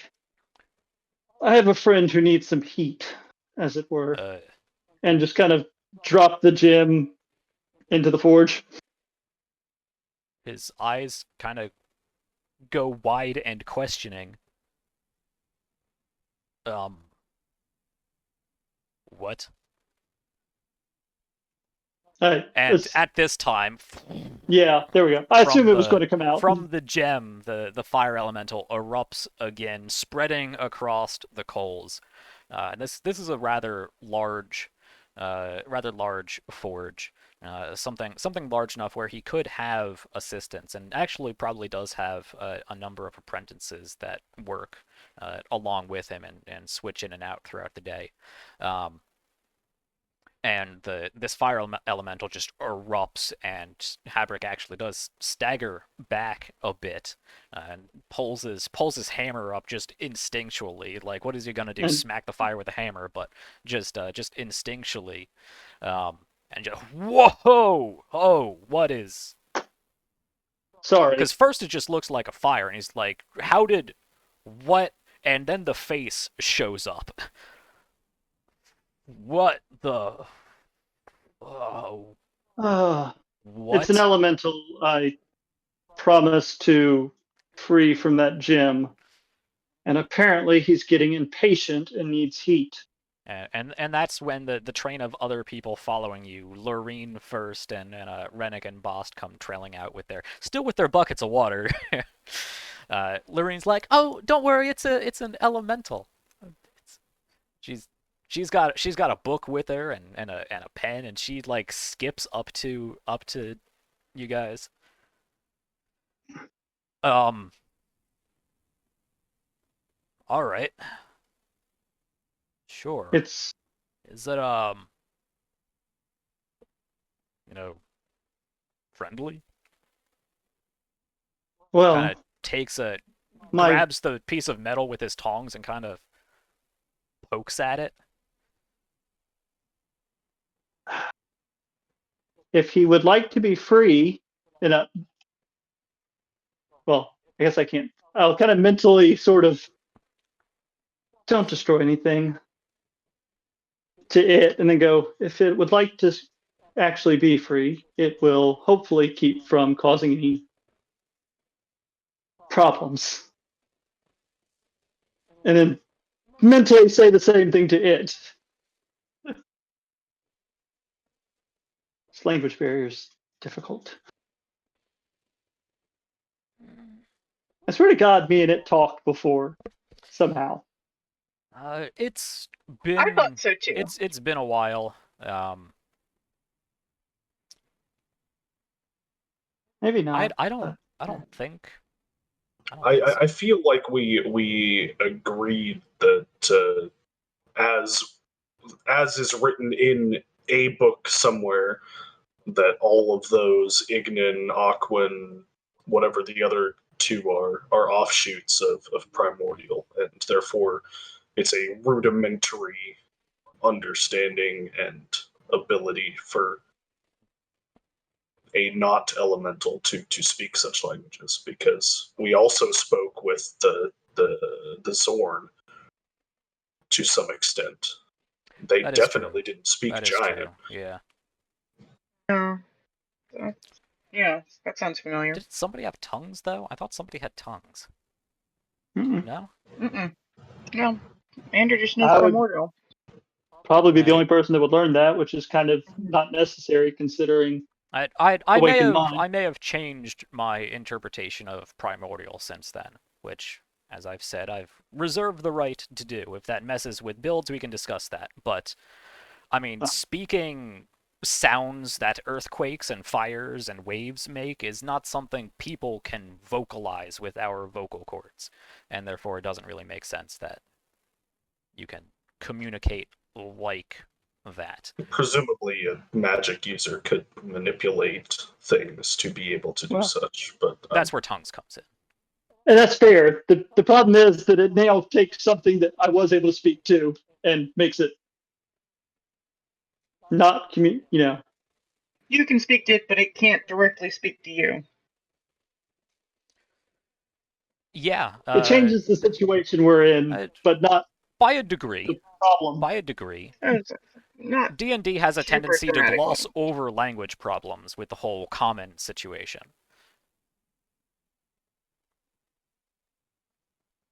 Jack does not. No, I do not. Either way, I can speak to it mentally and tell it to Yes. there. Heat, I'll prioritize getting you disconnected and find a place to stick you.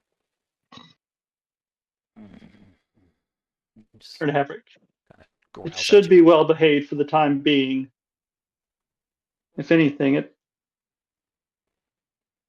being in a forge might give it something to do. It's been in this position before. And kind of, well, tell Havric that, yeah, like I pulled it out of a fire giant's forge. That they were using it as, well, as the heat source for their forge. Lorene, being right there, peeks up. You've had this since then? That wasn't in any of your reports. Well, I hadn't intended on doing anything with it other than what I told it I would do, which is free it. I was hoping this would be taken care of and not become an issue. That was a long time ago. Yes, well, unfortunately, things seem to constantly keep happening. And I haven't been back by a volcano since then. Right. We will talk later. Oh, I'm sure there's going to be a lot of conversations after this. And then you can see she casts a spell. Like, I don't know if there's any somatic components to this, though it doesn't really warrant looking up. She casts a spell, and she does open her mouth, and out of her mouth comes the crackling sounds of a campfire. And it turns to the forge and the primordial, or the elemental within it. And they begin having a fire conversation. So I'm gonna stay here. This is fascinating. And he kind of stops paying attention to you. And just looks at the forge and looks at Lorene and goes over to some of his tools, and he still has the piece of metal in the tongs, and kind of goes over to the further side of the forge, away from Lorene and the fire elemental that is talking to her, and starts setting up like he's gonna go back to doing stuff, very hesitantly. And you turn around in your frustration, and you see Boston Rennick there just holding their buckets. I think you can put those down, guys. Rennick just drops his, and water splashes at your boots. Because why not at this Bast point? puts his bucket down gently and just slaps Rennick in the chest. Turns him around and pushes him towards the forge. And sort of gives you an understanding look and a head shake. Doesn't say anything in true Bast fashion, just walks past.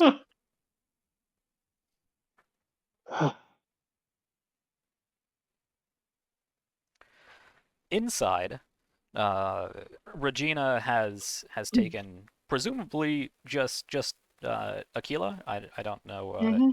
Tali's in the room. I don't know what Sevgi is doing.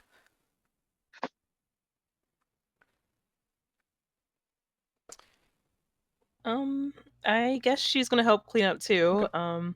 Yeah, Thanks, Evie. no problem. No problem. Yeah, Regina peers over and thanks.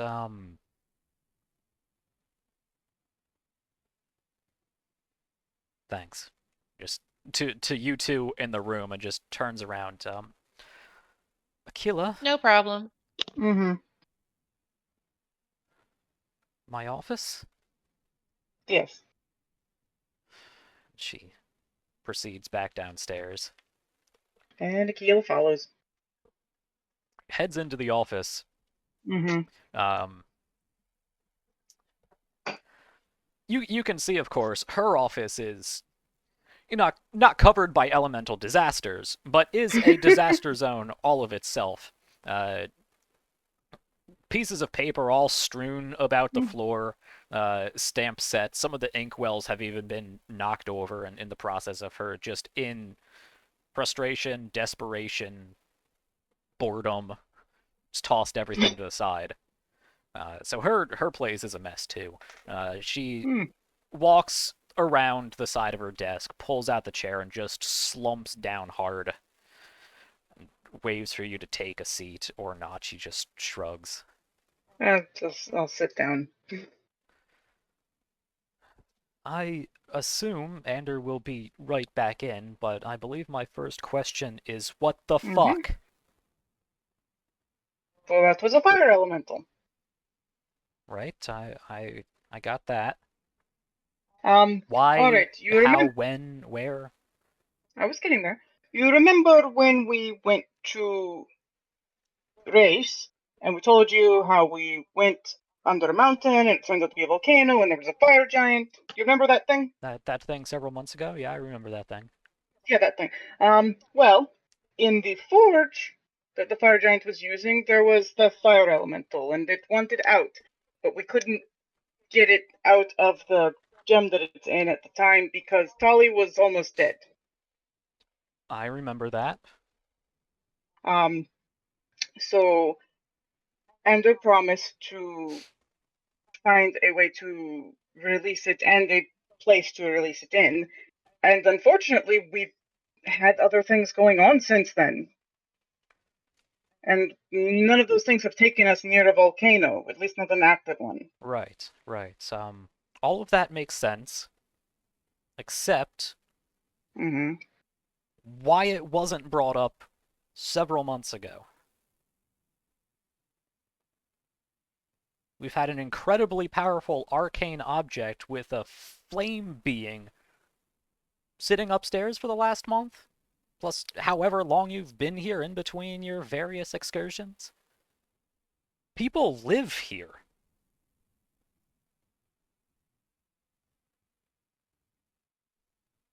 Well, weren't that telling you would have it be taken away to be taken to the arcane census, and that was Where not it what was promised to it. I suppose not. Regardless, this should have been brought to our attention. Whether it goes to the census or not, I would have to file a report. Lorene would file a report. They have the ability to requisition it from you. It's not an automatic thing, and they'd surely... Didn't you go to the arcane census? There was already a report defiled. I mean, you have those scimitars. Yes, they're very nice, aren't they? There was a book or something. Hmm. Not book or Like something.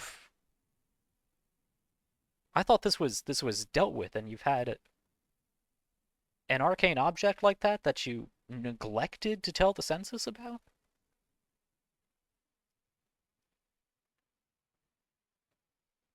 When you say it like that, you make it sound like a very bad thing. It is a very bad thing. There's a reason we like to report magic items in case they turn out to be very powerful magic items with the power to destroy things.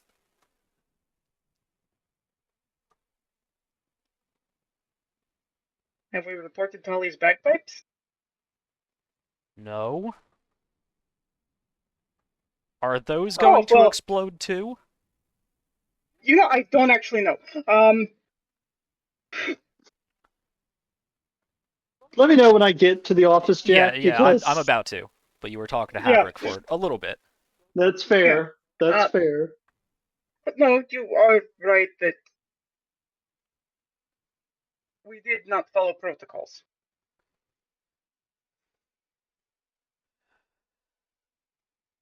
And that those protocols do exist for a reason. Reasons like this, yes. I was just having a conversation with Ander. I assume you know what that conversation was about. I can guess.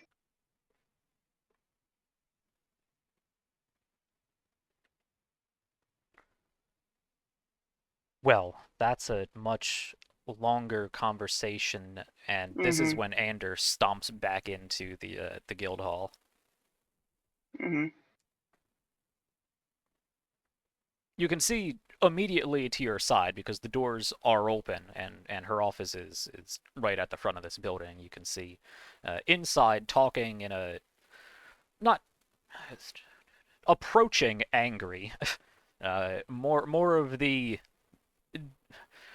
disappointed mom voice, with a little more oomph behind it. Regina and Aquila having a conversation.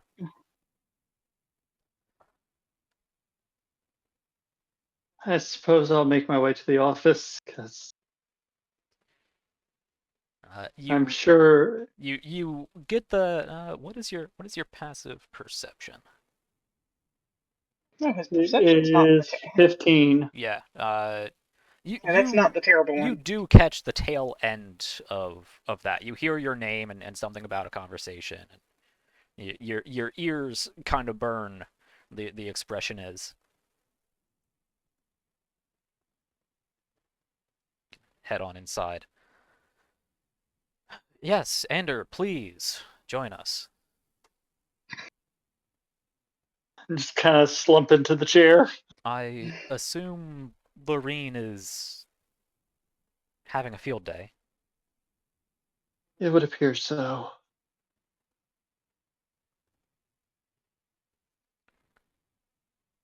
Well,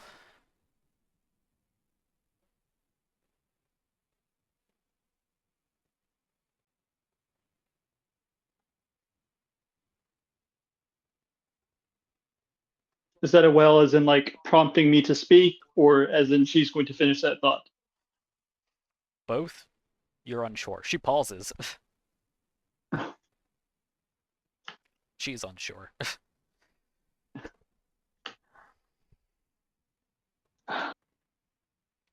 Okay, so... Sorry, but... Go ahead.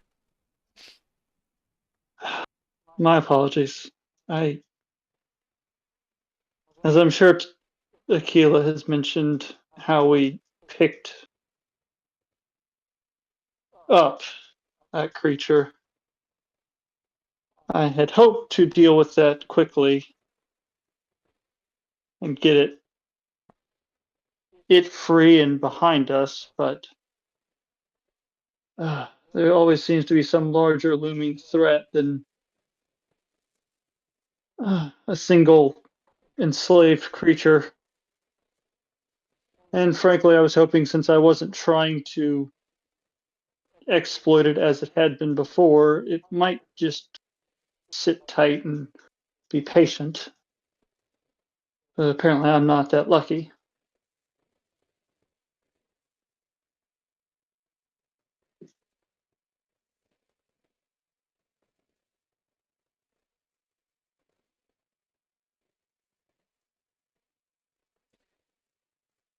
Right. Obviously, I understand. You've had a lot more important things to deal with. And I understand now why you've been hesitant to open up to some of the other personnel that live and work in this organization.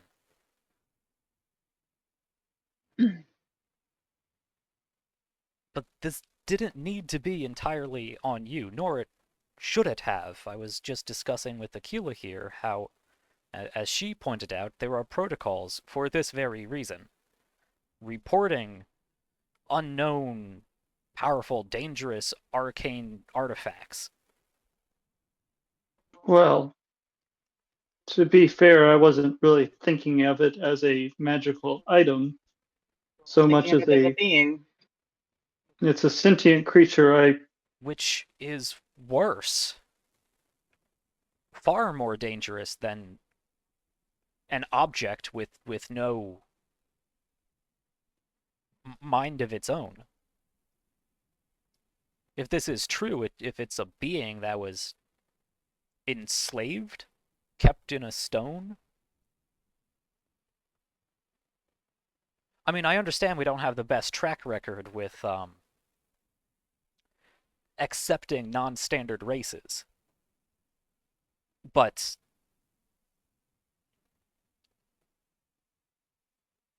that's been a quarter, a third of a year at this point, and it's just been in your backpack this whole time.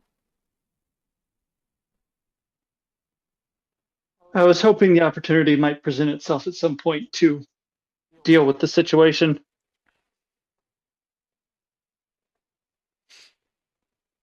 Not to mention, if I kept it with me, at least if it, well, was hoping if it said do that, I'd be the only one at risk, but it would pick the one time I let my guard down.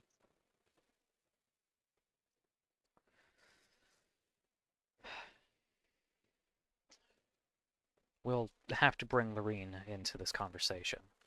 She'll have a better understanding about how to approach this.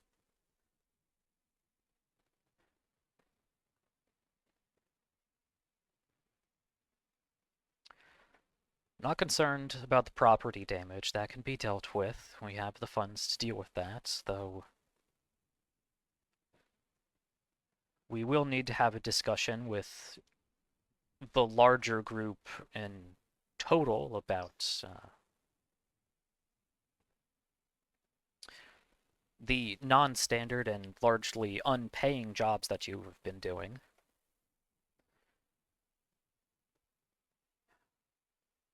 I'm more concerned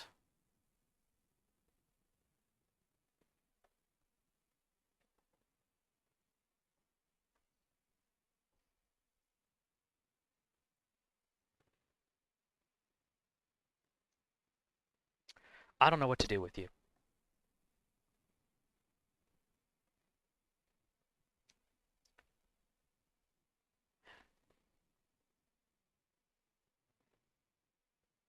Considering the situation, that could go a few different ways.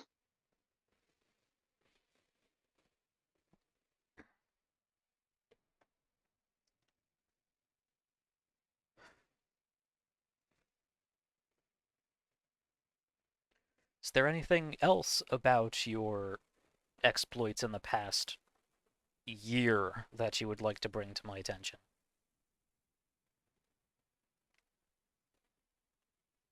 Because I'm still very confused about the immediate last excursion you went on.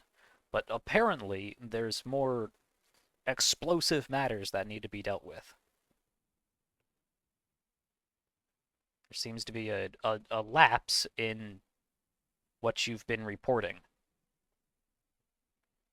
I'm trying to figure out how much of that is intentional and how much of that was oversight.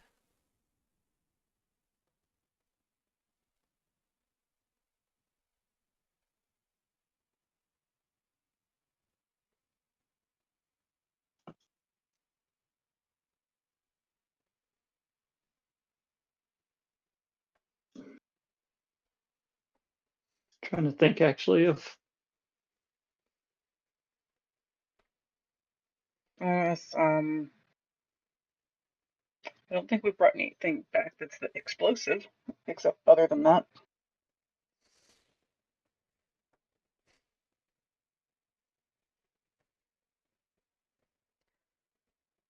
Well, regardless, this is something we're going to have to take care of now. You came to some sort of arrangement. Akil was saying you found this down in the Fire Giant outpost and agreed to free it at some point. I agreed that I would try and find a way to free it, yes. I'm not a particular fan of slavery in any form. And this was one I could do something about, at least.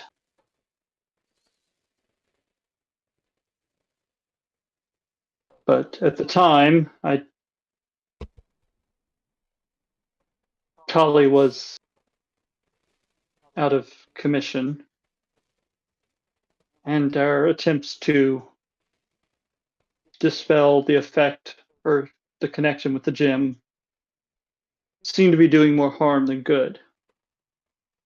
And since then, we haven't exactly been in a place where releasing a fire elemental would be a good idea.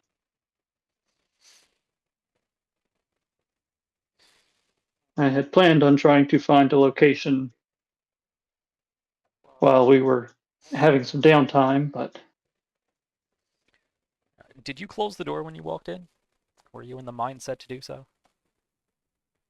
I had thought about asking if we should close the door. Ander probably not, wasn't, yeah. actually. She is going to No. stand up at this point, and Regina's not like staring daggers at you, but she makes sure that you never leave her peripheral vision as she moves around the table and closes the door and moves back to her seat. You can see she's you can tell, though your passive insight is not super high, but you can tell that she's half trying to, make it look casual, but her fighter instinct is keeping an eye on a potential threat at all times. Moves back. So as I was saying, I understand now why you may have been hesitant to relay more arcane information to myself, and certainly Lorene, but we could help with situations like this. We could have told you... I couldn't have. Where is Lorene? Probably still talking to it. She turns around.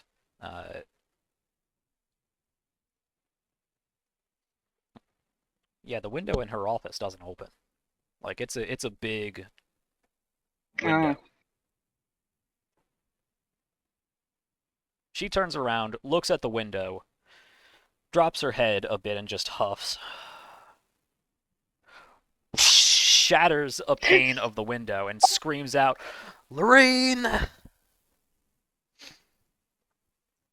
Turns around, sits I back feel down. so bad for Regina. Oh, is her hand bleeding? Minorly, yeah. Okay. She lifts up her shirt a bit and wipes her hand off. Shakes it out.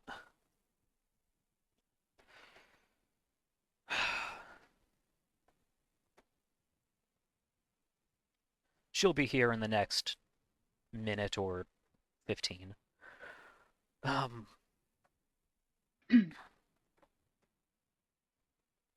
We'll figure out what to do with this. Now I need to figure out what to do with you. And this group as a whole. It seems you're in your own trouble. Motioning towards Aquila. Mm-hmm. We have a new member that's joining this mess.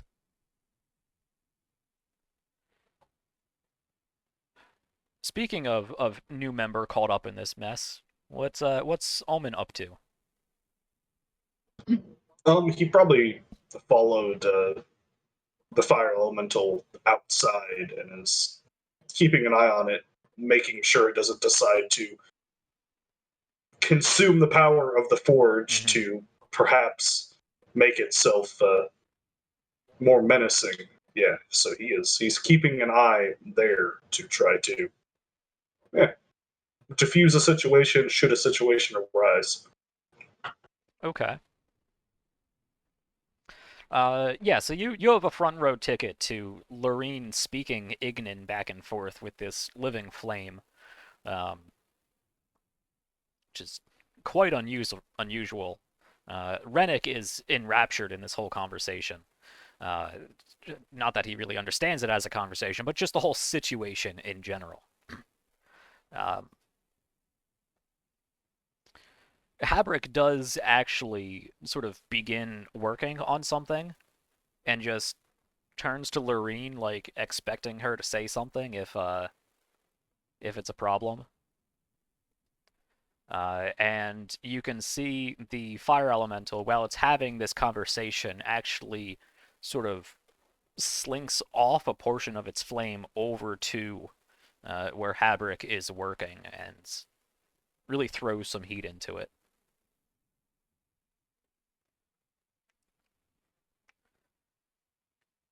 And you presumably don't know too much about Habrick. You have been here for near a month, so I don't know exactly how much you've communicated with everybody. But he does close his eyes and goes to his forge-bound state. And you can see just immediately he gets flush. The sweat starts to bead down his entire body. He actually has to move his hand further away from the coals and the flames and the red hot metal. Though to you, this guy is touching red hot metal and he's not burning. What the hell is he doing? But he goes from hesitant to very excited to maybe a little bit worried to back to excited. If there is anything you want to inject in this scene. Yeah, Omen's pretty much just standing, as futile as it would probably be, hand on the hilt of his sword, slightly drawn, just sort of staring with his blank, dull gray eyes, just in case something happens. Right. He doesn't trust this thing. Of course.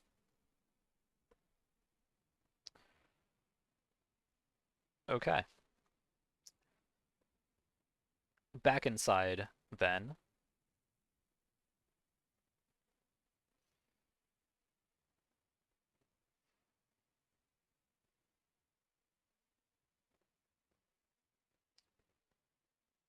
Is there anything we need to discuss before Lorene gets here?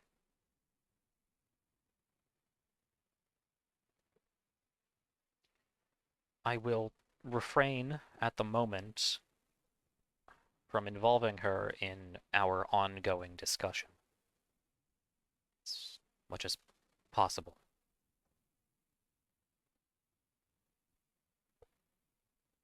Fair. I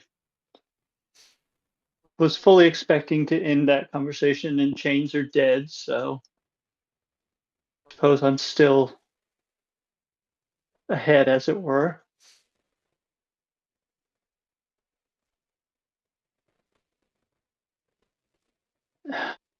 Yes. So that it doesn't bite me in the ass later. I suppose technically I have an apprentice in the loosest sense.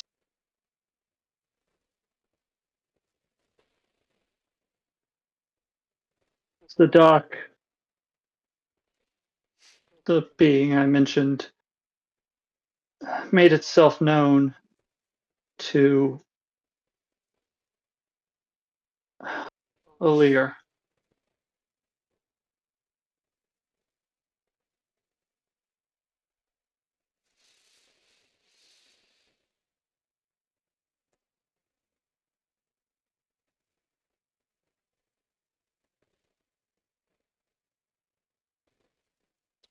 Okay.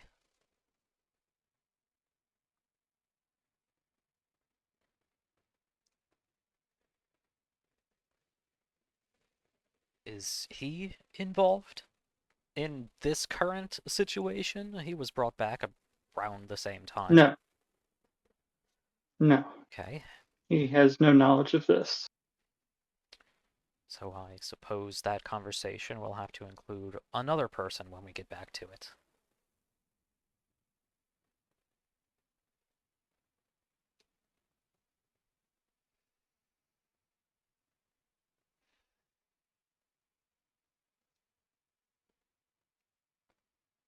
So about that cult you didn't say, you said you weren't a part of. What am I gonna do? Hmm.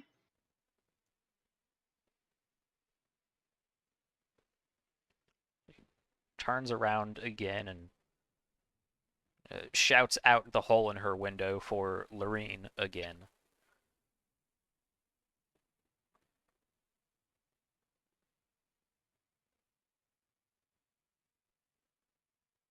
And turns around.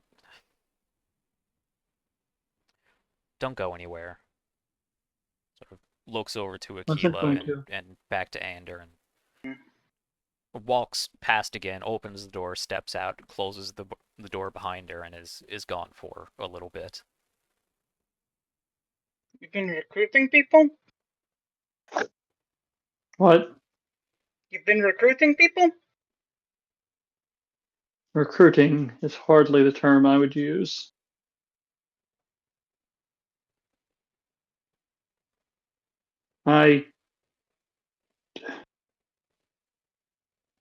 The doc made overtures,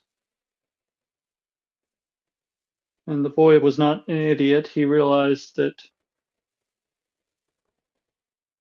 there was something going on with me.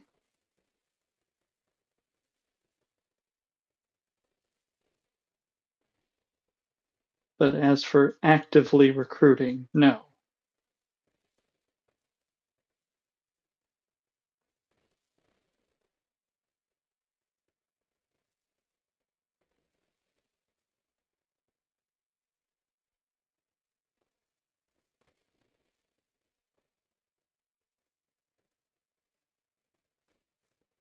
Despite the terminology used, I am not trying to start a cult of Zadok.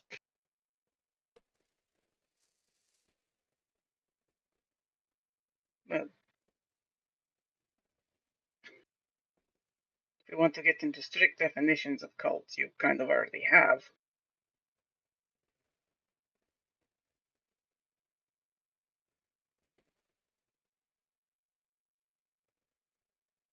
But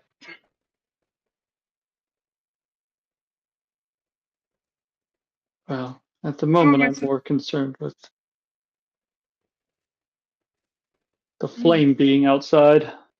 Hmm.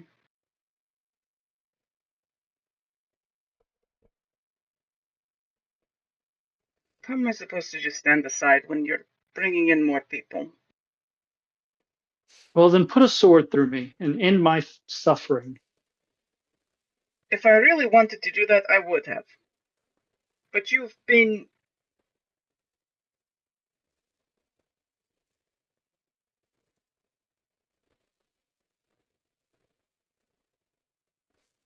Not a threat, not evil, helpful even.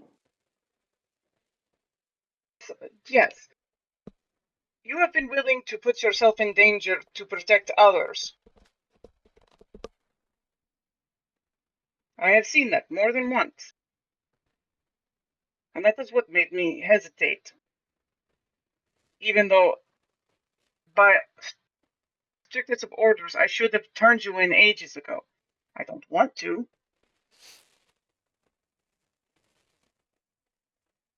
But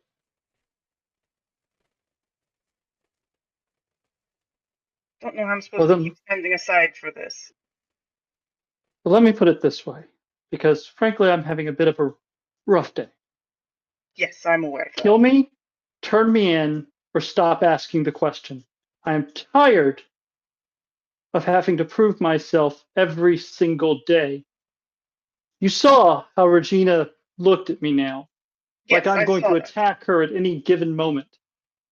Despite the fact that if I wanted to do something terrible, I would have done it a long time ago. So either kill me, turn me in, or stop acting like you're doing me a favor. I never said I was doing you a favor.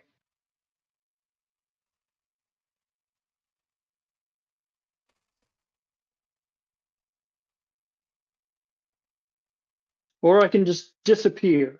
I'm perfectly fine with that at this point, too. That's up to you. But if you don't want to keep having to defend yourself every day, then I don't know what you're expecting. You're going to have to keep proving yourself person by person because of the conception of what warlocks are. Fine. But I feel like well, other than Omen, that's a whole new thing. Yeah, that's going to be fun. No one in this group should bring it up anymore.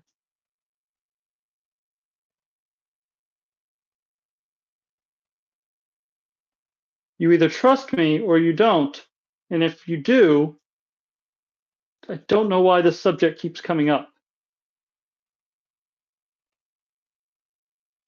And if you don't at this point,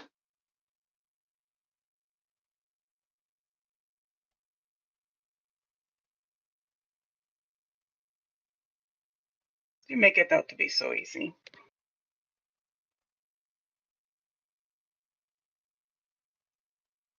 there's nothing easy about it.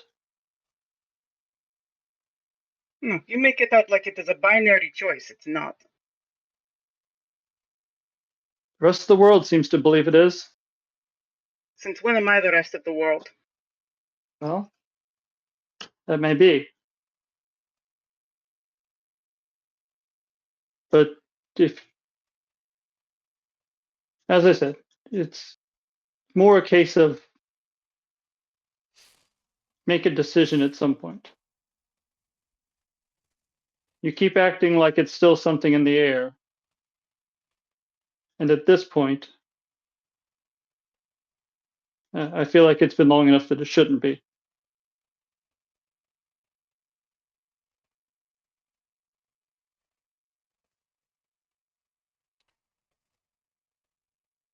So this is when the door opens up again, and Regina re-enters the room. Opens up the door first and peeks her head in, just sort of acknowledges to both of you, and opens it up the rest of the way, and Lorene follows her in.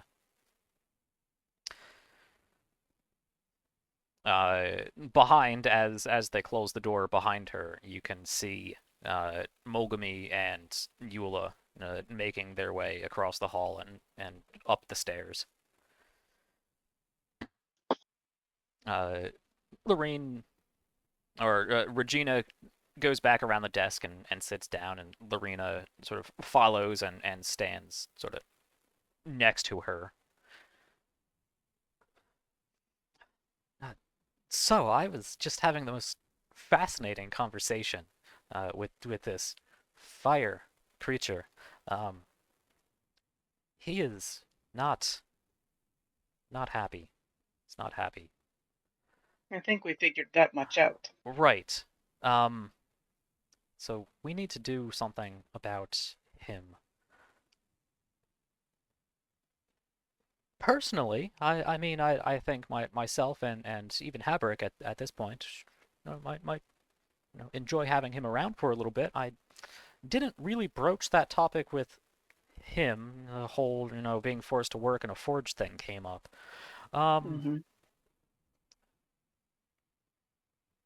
I mean, obviously, I will have to submit my report, and that'll go through the census. Um, though she flips back in this book that she's carrying, a rather lengthy tome that she uses as a notebook. Um, yes, I just did get a copy of a report from the census. Two scimitars. There was some sort of schematics. The portion of that portion of the report was vague. Um, there was no mention of a fist-sized arcane ruby with a fire elemental in it. I did not have the fire elemental when I went to the arcane census. Right. And I will be honest, it had slipped my mind at that point, because between getting that and getting there were other things that happened. That was when we brought Gula and Lilir and Illyria and Molgamy and all them back. Right. And immediately afterwards was, taking care of Tali, and there was Tenoris. Right. Yeah, you've had a lot to do. Um,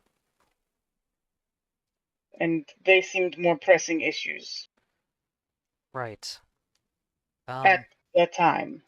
I suppose you were unaware that taking a being of pure flame to a Arctic climate.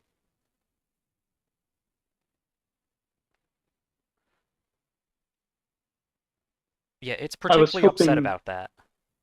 We did not know, no. I figured. Um, it thinks you were trying to kill him. I explained that was very likely not the case, since you seem to be decent people. Um, next time you have a magical object of some sort, that's what I'm being paid for. So, just, let me know.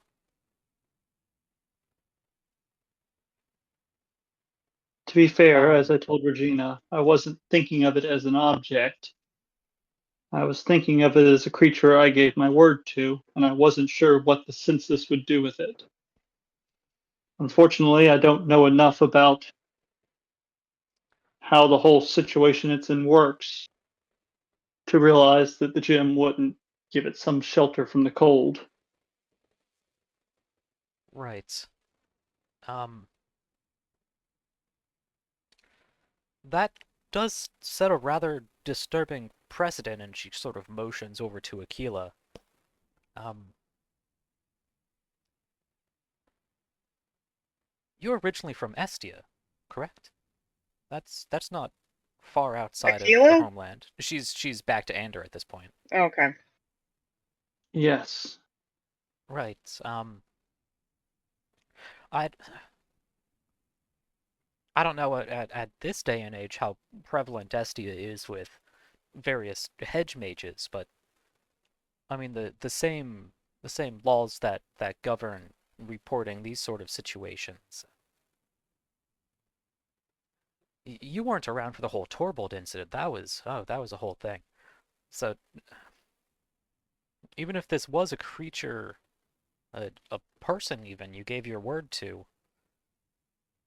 this does shed a bit more light on the whole Arye situation. Um, we might have to have a talk, you and I, about things you're supposed to report, magic items, new creatures, people who use weird magics. I mean, sorcerers can go off at any time. I mean, warlocks Yes, the even. I mean, Empire. it's been a long time since, aside from Torvald, it's been a long time since we've had to deal with any sort of connection like that. But you can't really just give your word to a dangerous arcane creature and not involve the arcane safeguards that the Empire employs for everyone's protection.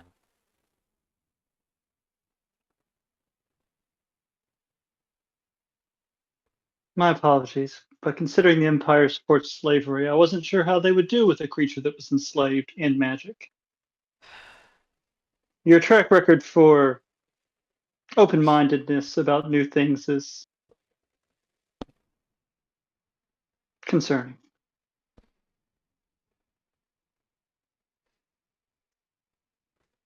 At the end of the day, I was trying to help a creature that was in trouble.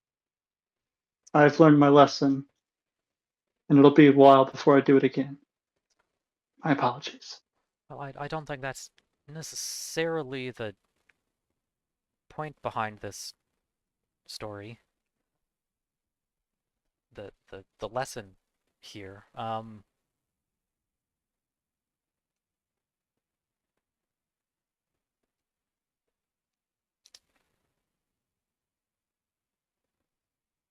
Sort of goes into contemplation, and Regina speaks up. Okay, so what do we need to do to not have this thing here? And Lorene snaps to. Well, obviously the Arcane Census would enjoy having an object like this. There is the enslavement issue, though that is a larger societal question that we have to deal with.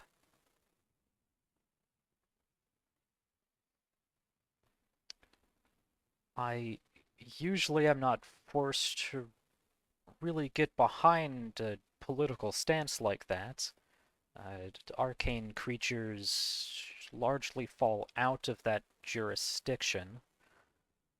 I mean, this is more or less an extended summoning spell at this point. Would you expect every conjuration mage to give free rein to the things that... And Regina, that's not the point right now, Lorraine. Right, right. Okay. So, given you don't want to give this to the foremost arcane institute of our civilization, it would like to be placed, ideally someplace with access to the fire plane, but at the very least, a warm environment where it would have room to move around, explore, expand. From what I understand, it can only expand, grow to a certain degree, especially trapped in such a device. Is there a reason you... Right, the whole slavery thing. If that wasn't an issue...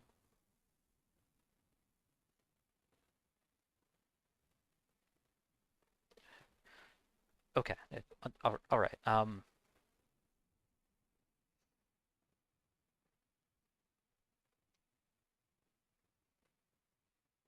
so she lets out a sigh. Well, granted, if you would like to place him somewhere, I can think of two likely places that would meet at least the warm and expansive area, if not have access to temporary random portals to the plane of fire. One of course is underneath the dwarven city of Kargnorak. It's probably the closest option. If you're looking for a nice vacation, though, there is a volcano on Kovia. I mean, I could take it there if you like. That would like she trails off and looks over into the ceiling corner and just goes into like full fantasizing, eyes glaze over. Little thought bubble pops up with her performing arcane rituals over this crystal as she lays on the beach. We made a promise to it. We should probably fulfill it. Which one poses the least threat to other people? Undercity seems Dangerous. I would Regina like to believe that once it's freed, it will simply go about its business, but Regina slowly turns to Loreen, who doesn't immediately answer your question, and she's still just Loreen or Regina continues. Given the current status of your group, I think it would be most beneficial to see if the dwarves have a place they would recommend providing a home to such a creature. It would take weeks to get to Kovia. Not only is that weeks more for this creature to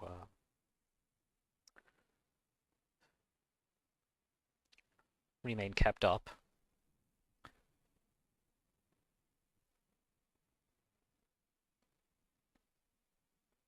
I think it would be best that you not stray very far for very long.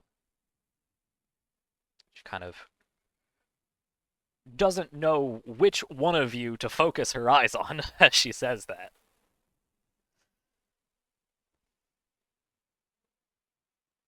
fair. From what I Fine. understand, your concern for the city is not necessary. Appropriate, I admire it, but unnecessary. The city itself is built well above the remnants of a much older dormant volcano at this point. It hasn't gone off and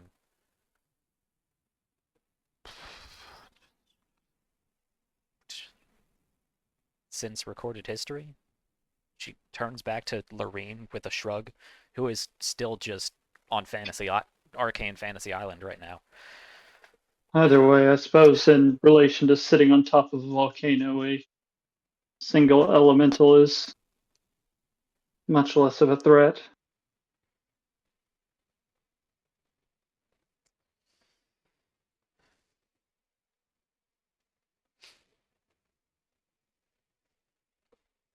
Fine then. Is there any sort of procedure we need to go through to clear this with the city itself? I've never actually been to Kargnorak. It's been some time since I've been there. She turns to Loreen again. This time slaps her on the shoulder. What? Kargnorak, dwarves, volcano. Right. Right. Yes. From what I understand, I haven't had much contact with the city itself. I've never been. And as you may or may not know, the dwarves of Kargnorak do have a lot of leeway when it comes to normal imperial procedures.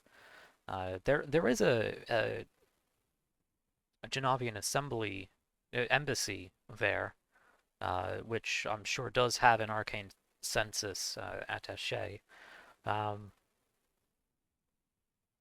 But no, from what I understand, the magma chamber, I suppose, reservoir, whatever it is, that is well below the city. I'm sure they have some way to get to it because from what I understand, they do utilize some sort of they tap into it somehow. I'm not exactly sure how that all works. I believe Habrick spent some time in Kargnorak. You could talk to him.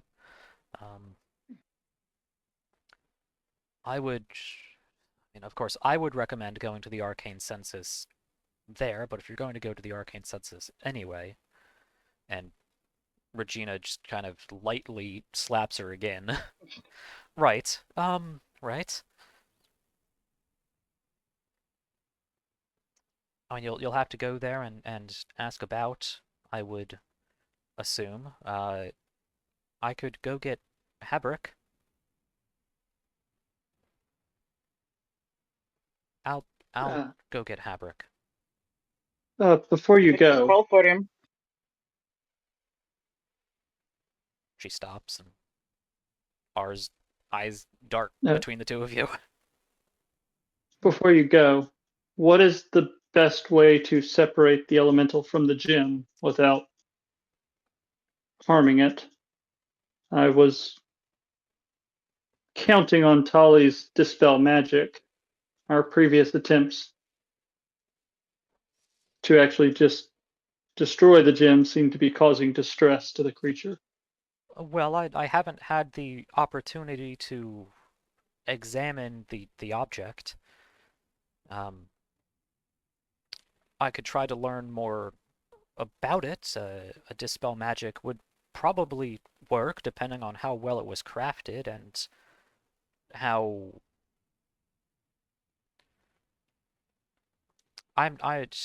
you'd have to ask her.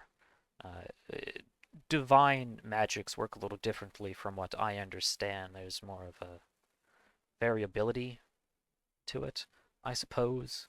Because it really comes down to concentration, but concentration is concentration, and divine beings, and I mean, she kind of starts mumbling about arcane theory and whatnot, and Regina just head in hand stands up and goes We over could to the just call window for and yells for Habrick. Habrick. Comes over and sits back down, and again, even lighter, taps on Loreen's shoulder. Right. I would suggest a dispel magic that would most likely work. It could take some effort, depending. Again, I'd be very glad to take a more in-depth look at what this apparatus entails. It's essentially, I'm assuming, just from arcane theory, some sort of extended summoning or potentially even a planar binding situation.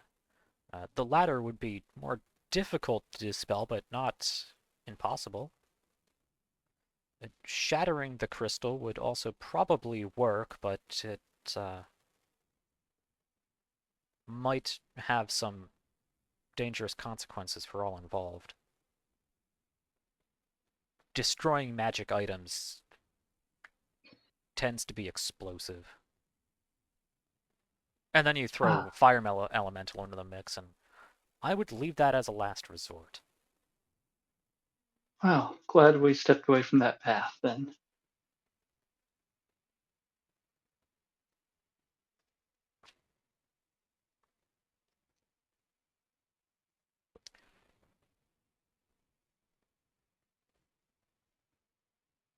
So, should I see if I can work with it? Or do you want to... I don't think it would hurt, and considering I need to replace most of my gear, it'll probably be at least a day before we can head out. Well, that's better than nothing, I suppose. Okay.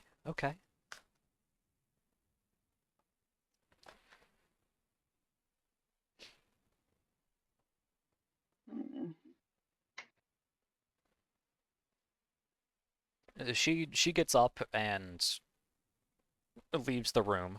She actually switches places with Habrick, who comes in just as she is exiting, and she goes out, and you can see her walk past the broken window of Regina's office back behind the building towards the forge.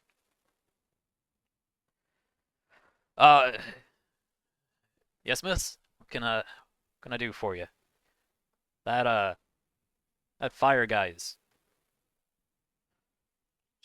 he's something. He's fire. Right. Yes. And anyway,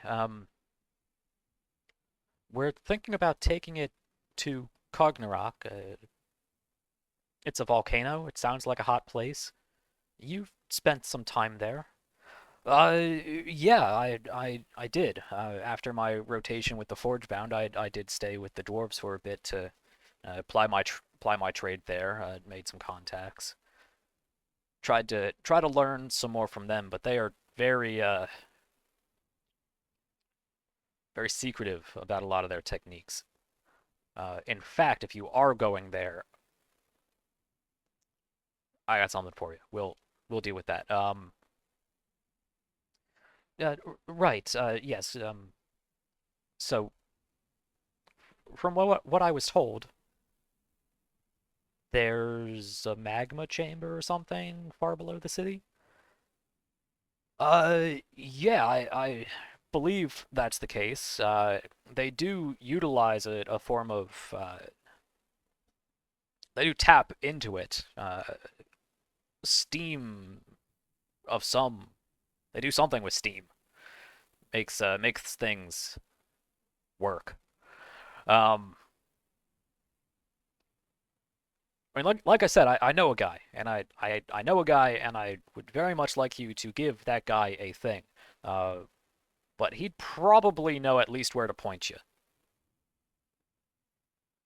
Well, Well. I guess that's better than nothing. She motions to you two.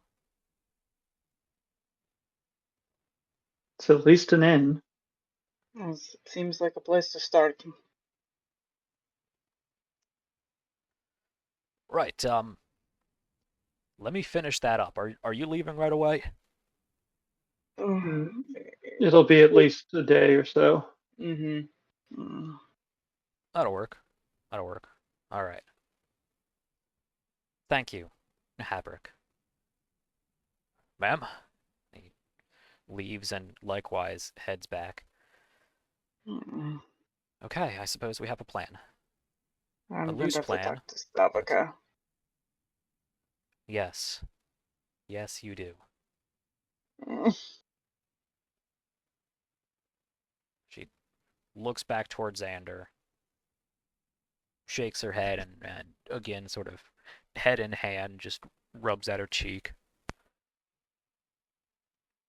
So, did you think this was what you would experience when you agreed to this? You assume I agreed to this. Well, you're here. Miss Armov can be very persuasive. I'm not being forced to be here. No, I did agree to this, but you're right. Okay. That's all for now, I suppose. And slowly kind of get up Yeah, that was a yeah as well. in a non-threatening manner, I suppose. Okay. It's like once we're outside, it's, you need extra money for your supplies. I think I have enough to cover what I'll need.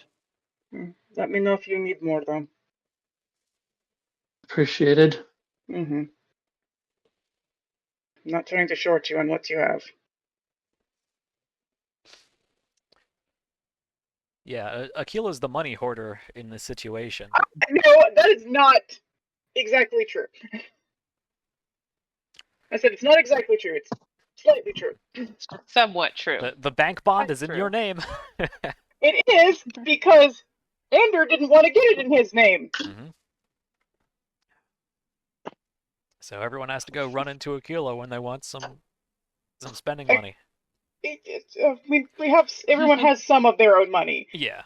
and it's not like, it's not like Akila's super tight with the purse strings so much as, well, I mean, she wasn't going to fork out 8,000 gold. Right. Well, that's a different conversation that I am interested in hearing at some point. But yeah, we're mainly talking adventuring gear at this point, and I'm not going to go through a whole shopping montage of 5 silver here and a gold piece here and yada yada. But So we don't get to visit Milzer then? I will perhaps, but I will trust you can do the Hey. shopping and Mhm. deduct whatever gold it comes to replenish your adventuring supplies. You should easily have enough money to do so. Yeah. Um, I don't know, but it still seemed right to offer. Yeah. Okay. I will open this up to the group now. What's everyone doing? Being that you two were the only two of the group in this sort of planning process, you have some conversation with the rest of your group to have, I suppose. Loop everybody Yep. in. Yeah. Yeah. I have another conversation I need to have, though. Okay. Which would we like to do first? Well, you should probably have your conversation before But I don't want to make sure we can actually go and do it. Yeah.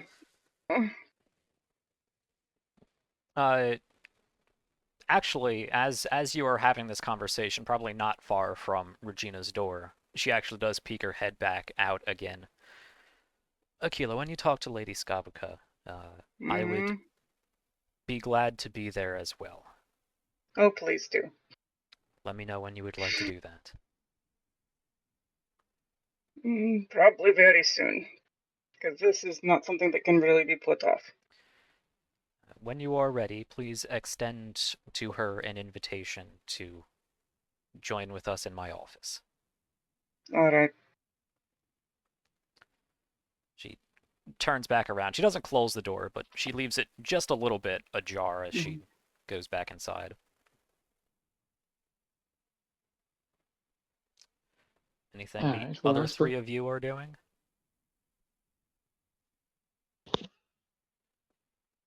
Are we done cleaning up Sure. in Yeah. Anders' room? I'll probably be in a snack or something. Okay. Yeah, so these two walk out, looking exhausted and frustrated from that conversation, and across the hall is, of course, the dining area, and I assume we have Tali and Sevgi having a pleasant, cheerful conversation as these two exit exhausted and frustrated, and you wave at them excitedly. Yep. Normal, Probably exactly what Yep. happened. upbeat, cheerful Tali mood. No idea what was going on. Yep.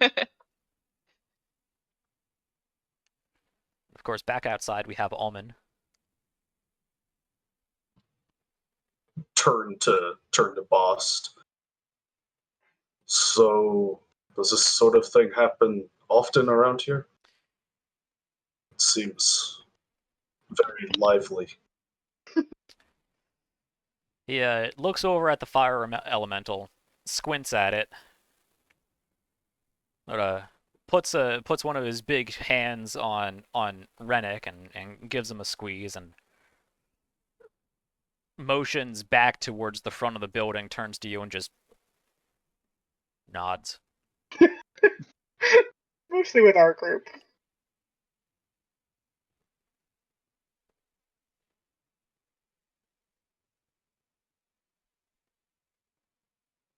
Has this elemental seemingly made any other than the strange movements that it made when Havric was working?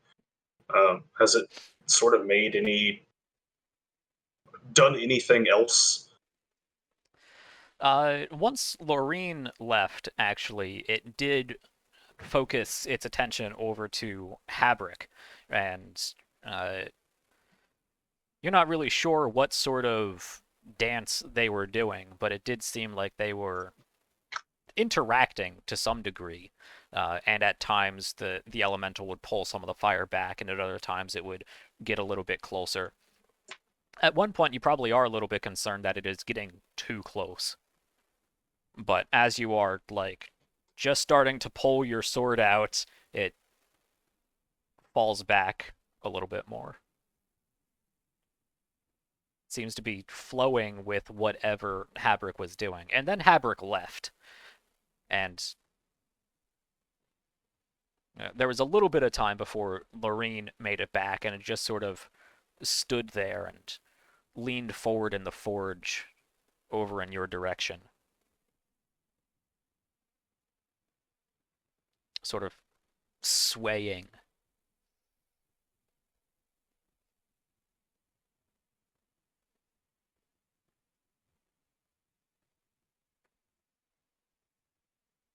So are the apprentices that I assume Habrick has still There's working the forge, or there's one young-ish guy, probably 13, 14 years old, younger than adventuring age, really, who is really only there to, like, hand him the appropriate tools and watch the trade, more there to learn than necessarily to assist at this point. And he is just kind of standing about 10 feet back, just kind of arms folded, looking at it suspiciously.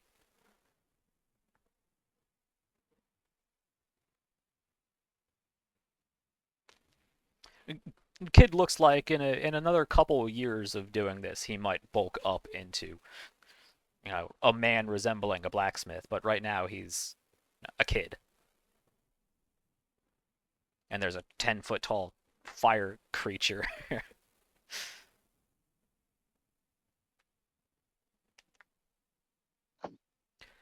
But in short order, Lorene does return.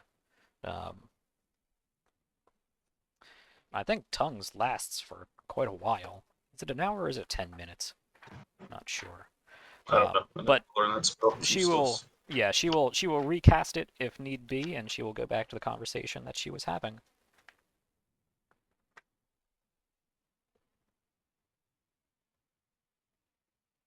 It lasts for an hour. So yeah, she just goes back to the conversation that she was having.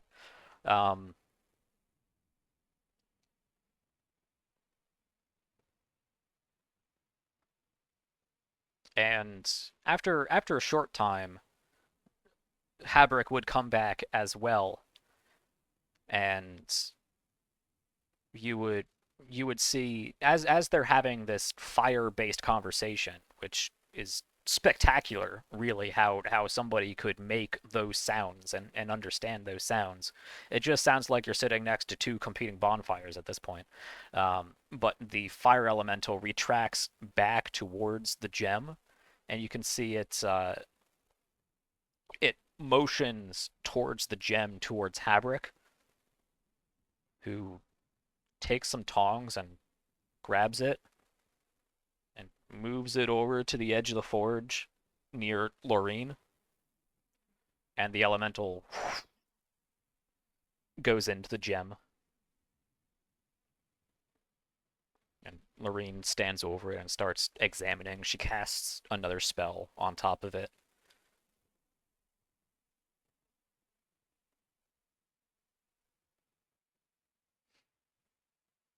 Still sort of muttering under her breath, largely in this sort of fire language.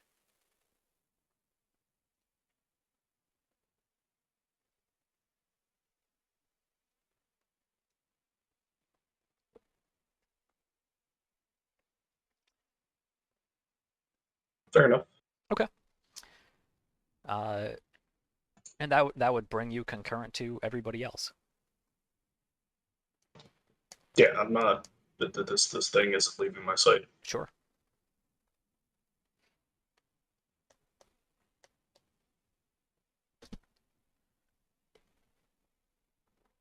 Okay. Well, actually, let's go ahead and take a short break here.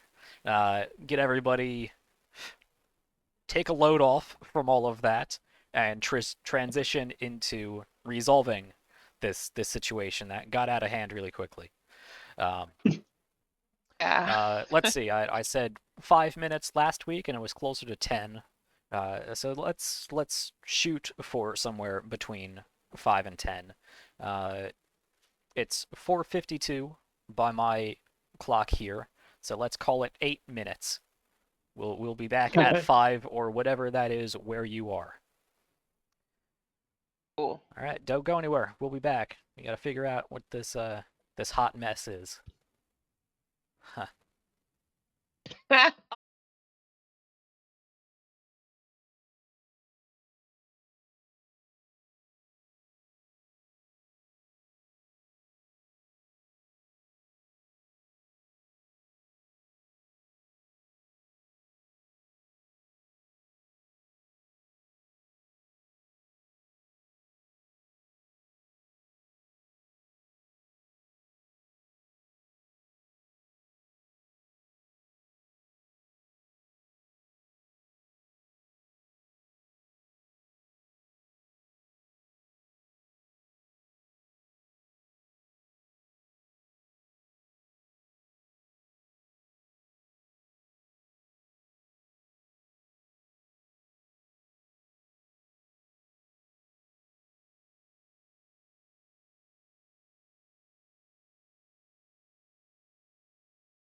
faster.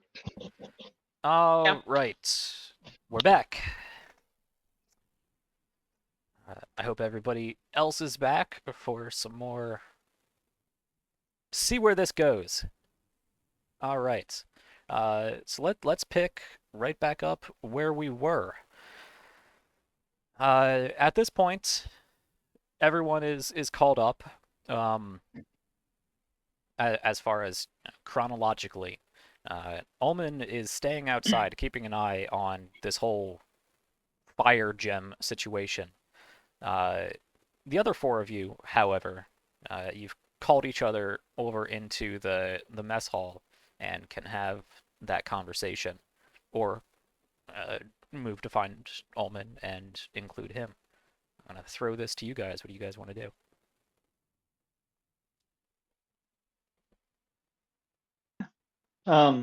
I suppose we should, since it seems like Omen is the new member of our group, we should probably find him and have this discussion all at once. Mm. So, Yeah, that seems like a good idea. suppose walk into the mess hall. Sally, Sevki, whenever you're done Hi. eating, have you seen Omen? I think he followed you down to the forge, right? Yeah, I mean, you probably would have seen him. I was a little preoccupied at the moment, but okay. Yeah, I haven't seen him since. Maybe he's still down there. All right. Well, whenever you're done eating, I think we all need to get together and talk. I think I'm pretty much done. I just need a snack after all that, clean up. Yeah, how's it looking Appreciate there? it. Better. Still, It's bad, huh? a lot of actual damage, and Mm. I don't think you're gonna get those notes back. Sorry, but besides that, it's you get a new room, so that's cool. That has to be fun and exciting. So you make your way outside to Omen. Yeah. At which point everybody can see that Lorene is actually at this point she has picked up the gem in her bare hands and it doesn't seem to be bothering her, and she is examining it closely.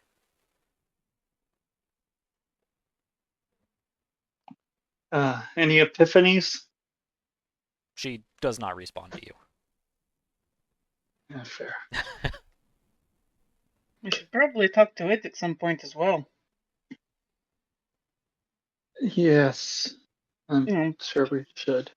Perhaps clearer communication would avoid future. Can't think of words. But that happening again. There's opportunity for this to happen again.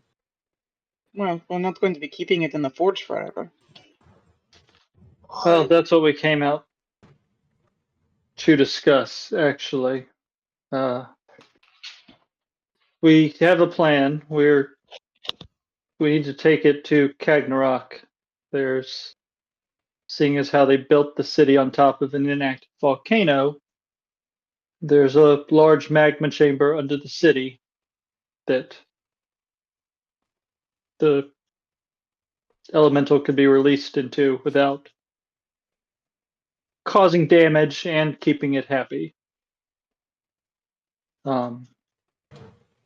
So we're not planning on vanquishing this creature. No. No, Right. I gave it my word I would free it from the crystal it's stuck in. And I would like to keep that promise. Considering this was the first bout of hostility, and since it apparently thinks I tried to kill it, it is somewhat warranted, I suppose. That's seeing both perspectives. Sorry. So I can understand not liking the cold. I don't like the In cold very much either. hindsight, it makes a lot of sense. At the moment, I had bigger things to concern myself with. So But no, we're not this killing it. this creature was slightly chilly and decided it wanted to destroy you, and we're going to release it back into the wild like a Slightly, nursed rabbit. slightly chilly is a bit of an understatement. We went up the Sword Peak. Yeah, that mountain was real cold. And I don't Perhaps not for you. and I don't believe it actually injured anything except my room and my pride.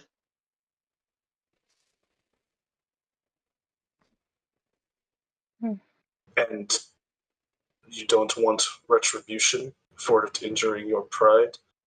I'm just gonna sort of bend my head a little bit to try to get a little bit closer to eye with Andrew. I think it'll heal.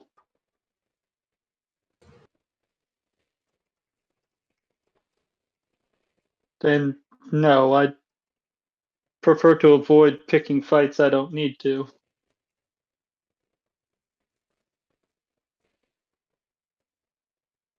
Also, as I said, I did make a promise, and I do try to keep those.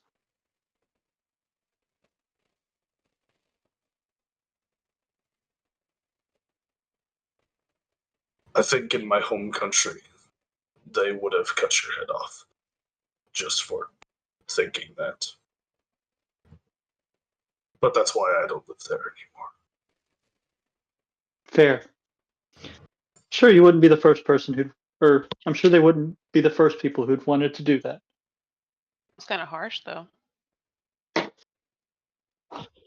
But seeing as how you seem to have been assigned to our group, I wanted to bring you in on the conversation. When are we leaving? Preferably sooner rather than later, since I think most people are uncomfortable with it being here. I do need to replace some of my equipment, but and I believe Aquila needs to clear leaving town with, well, envoy for your organization. Liaison. Fair. I was It'll trying be to a avoid day. handler. I appreciate that. It will be a day or two at most. Good. I've been waiting for some action. I've been feeling quite pent up as well. Well, hopefully this will just be taking a nice jaunt down to a volcano, and no trouble will be involved. Is it ever that easy? No, which is why I'm having trouble saying it with a straight face. It's just a pleasant stroll into a volcano. I mean, we've done that before. That is true. I mean, some of the stuff on the way wasn't very pleasant, but it was, How we got into this All right. situation in the first place. It is. It's literally how we Yeah. got into this situation. Yeah. Okay, so let's, unless you guys have anything more you want to discuss, let's actually fast forward to the next day. Ander, you will have replaced any of the gear that you want to replace, and the rest of you can do whatever you need to do to clear, getting back out onto the road. Let's actually pick up with the conversation between Aquila, Stavika, and Regina, which would be happening later in that same evening. So not exactly skipping a day forward, but skipping the majority of the day. Everybody does their shopping, yada yada, and we'll get to the next part of this conversation.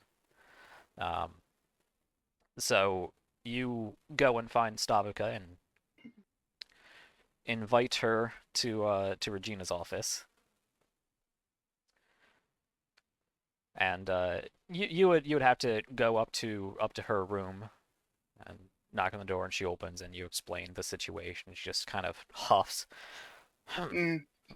Slowly and rickety stands up and throws her shoulders up, which are still kind of hunched forward, and shuffles out on her cane.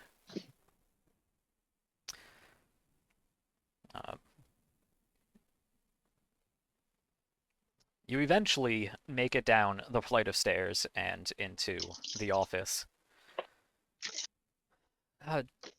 Yes, Lady Stavika, Aquila, please have a seat. I'm sure you're both aware a situation has occurred, and we will need to take care of that situation.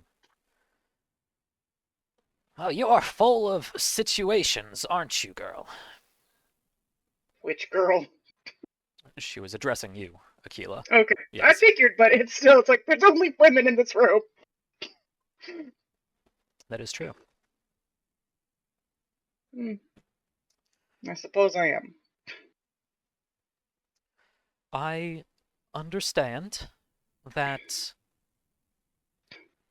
motioning to Stavika, you have cause not to want her to stray while you communicate with your order. But she is an important member of this group, and they are heading into a volcano. Seeing as she has experience with heat and mountains and giants and... Going into volcanoes?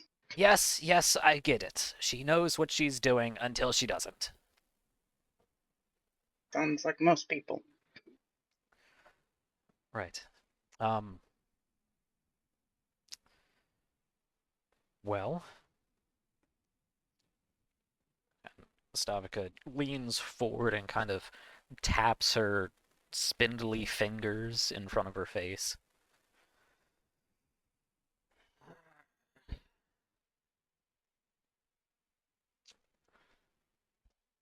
You may take pride in knowing that your alpha is doing what he can to speak for you.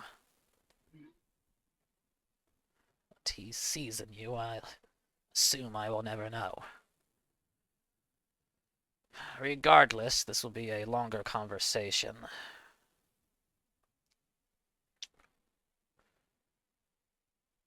It still stands, though. You are on probation. You are not to engage in any of your usual activities.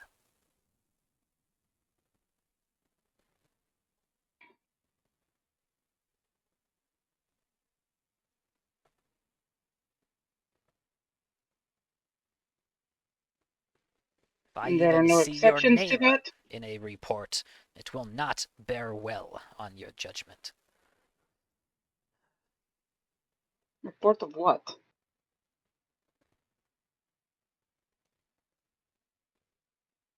A report of anything. Just stay out of Okay. trouble. I suppose if you are in a position where you need to do your job and actually feel like doing it, by all means.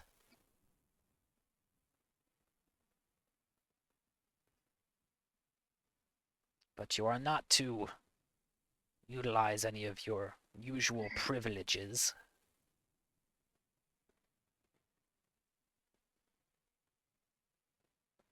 No exceptions to that?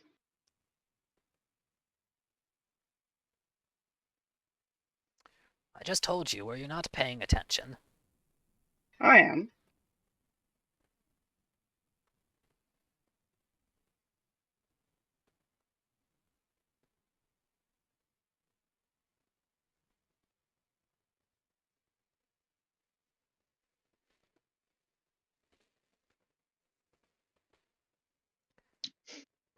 You are not to make yourself known or understood to others.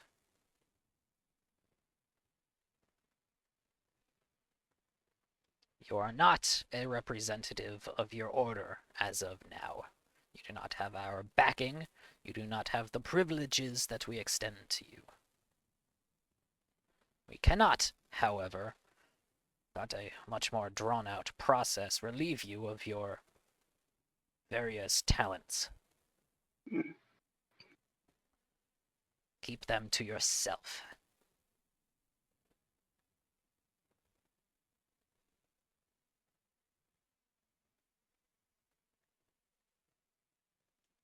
I expect you back hastily. Assume I am always watching. Don't worry. Are we done? I'm quite certain of that. Gina slowly and frustratedly nods her head and motions towards the door.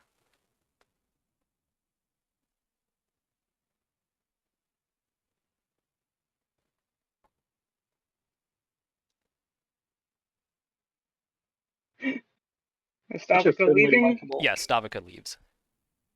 I don't know why Adder has sent her. Don't know what he sees in her. I couldn't tell you. She I arrived know. with very little documentation and no reasoning whatsoever. But I couldn't Having met her, that exactly turn doesn't her away. surprise me. Yes. Though actually, I probably have the thing I need to give her. Maybe I would have given it to her already if she didn't feel like just stalking around the corner. Do you have something to give her? If you have something to give her, you should probably give it to her. I'm going to. Right, well, like she said, and this goes for the rest of your group, best not dawdle. Mm. Yeah, and excuse myself. Because I realized after our session last time I have that sort of journal that we took from the Goblin lair where they were making the Bar guests. the bar. Yes, that. Still have that. Alright. Do you It's like, well, that I need to give to her. give that to her? Yeah, I'm gonna give it to her. You can run up and, I mean, you don't need, she has made it to the stairs at this point. Yeah. Oh. By the way, Yes? and hold out the journal. Slowly grabs at it and pulls it in. Opens it up. Yes, what is this?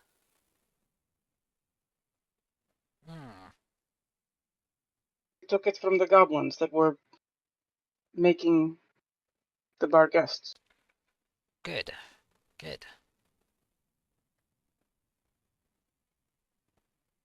She closes it and continues up the stairs.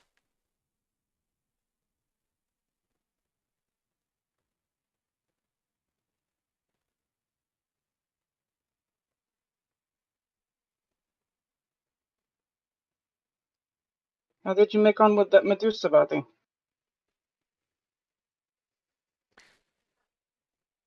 It does take her a while to get up the stairs, so even with that protracted delay... I was waiting to see if she was going to say something. No, she just Sorry. started walking away. Okay, sorry. I'm sorry. That was forwarded back to the Order, where they can secure it and examine it more thoroughly.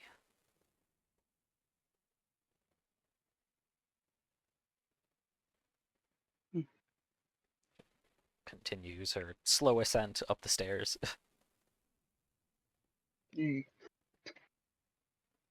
All right. She's done. Yeah.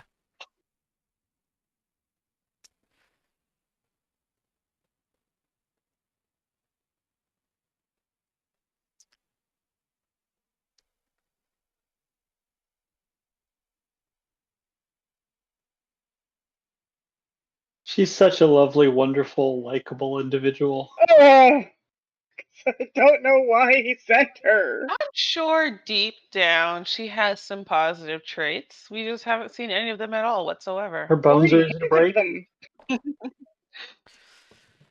I got a Okay. I got a tinfoil hat theory to share later. Ooh, I tinfoil will ask hats, about fun. that. My favorite kind of theories. Yes, positive traits we have seen no hint of. Okay.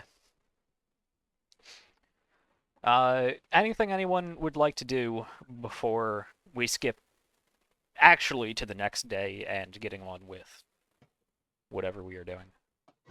I'd like to Um, talk to Lorene. Okay. That is a conversation that should be had. Yeah, so you can... I assume you stay outside, watching over this situation, at least until she finishes up whatever sort of arcane examination she is doing. And she probably spends a good, like, hour and a half out there just, like, looking at this gem. Occasionally stopping every now and then and drawing a diagram or some sort of glyph, writing some notes. But eventually, she does stop, collects folds a notebook back, and starts heading inside. You can grab her attention. Before you go, do you think it wise to leave that thing? Does it seem stable? Oh, the elemental, you mean? Um, yes, Yes. it seems to have calmed down. I think it's enjoying having something to do, honestly. Habra can communicate with it in a very different way than I can. If you really want to consider it communication, that's a whole different thing. I really should talk to him about the... And she just kind of trails off for a bit, talking about Uh, Forge Bound and how it's a different process and... if you have some free time, I would like to speak with you about some things. Oh, certainly. If you Yes. don't mind uh, my imposition. Not not at all. I appreciate when people come to me. Um, my library? Please. Lead you inside the small library, tucked behind Regina's office, taking up that portion uh, of the guild hall. She does have like an actual office towards the back, but she just pulls up a chair on one of the regular tables and sits down. I wondered if I could. I'm less familiar with uh, the province here. Uh, there doesn't seem to be, outside of your presence, much in the way of spaces for learning. At least not nearby. And while I was getting used to being in a new place, I was hoping I could acquire acquire some new spells to cast. It's a possibility. Certainly, I can requisition various things for you. Um,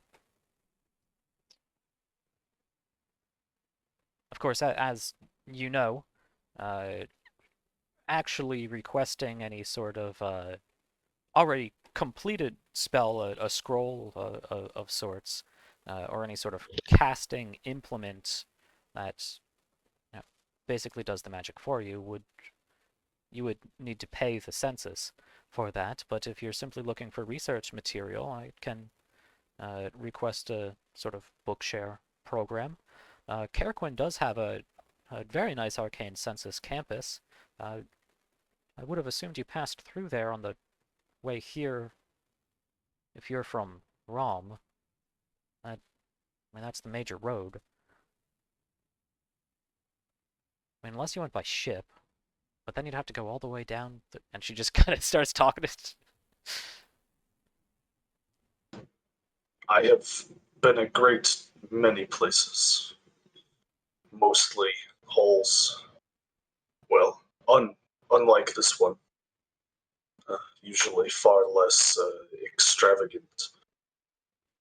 Most of them are slightly on fire, so that's the same. Is there anything in particular you wanted me to request? Well, in recent times, it seems as though, well, there are a few magic users among us. I believe I am the only one of our trade. It would be handy to have some overlap should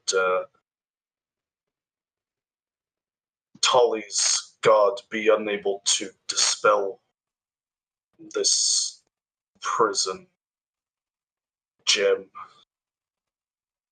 Right. Although,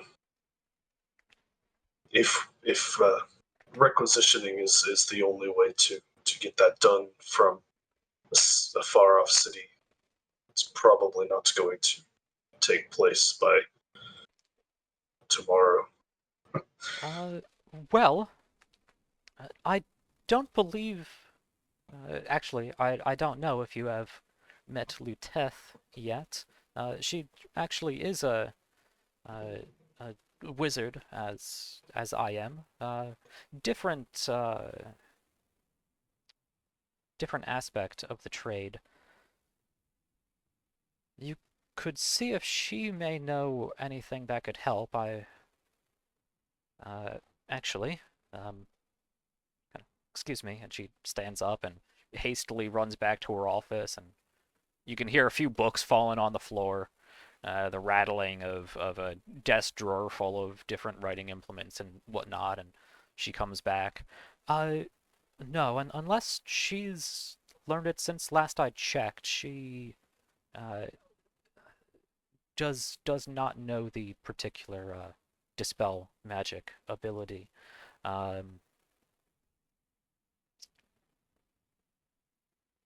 And I assume as well, then you also do not. oh, of course. Yes, yes. Although I do know sharing spellbooks is, and I'll actually pull out the spellbook that I use that's bound in probably multiple different variations of hides, and I'll open it up, and it is, well, potentially an unintelligible mass of. It's written in a cipher. Mm. Okay. I understand the hesitation to share knowledge, and I'll sort of indicate to the open spell book in front of me. Her eyes sort of glisten over with new potentially new knowledge presented to her, and realizes she can't read it. And there's a brief moment when you can see the spark of her fighting back an urge to do something. Um,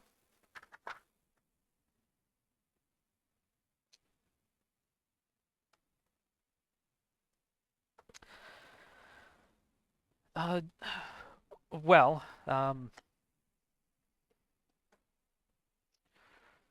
a service such as that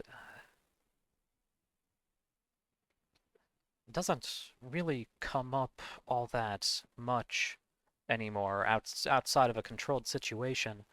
I know how to attempt that effect with the help of one or two other casters. Um,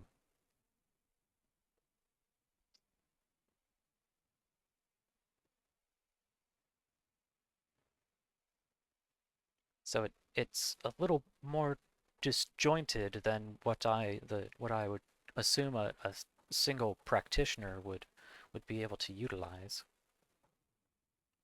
But we may be able to figure something out.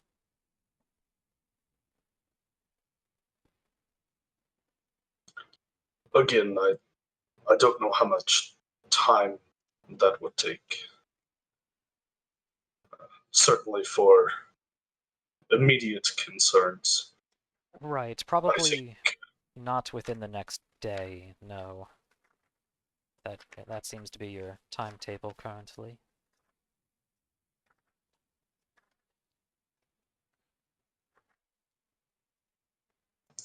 it is unfortunate. My mentor said that it was something I should have learned, and I focused my efforts on more what I thought to be practical magics. It turns out I'm the fool in this situation. I would argue that all magic is practical magic, depending on what situations you find yourself in.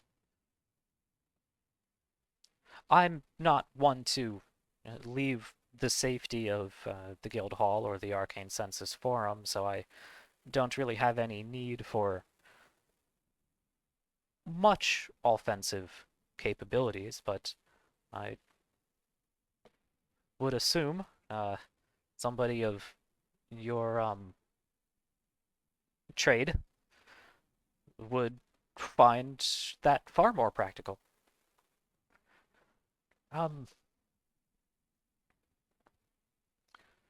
Well, I suppose it's possible you could pass through Genavium on the way to Kargnorak. It's a little out of the way, but you could do it. That is a fairly complex spell for a single individual to master.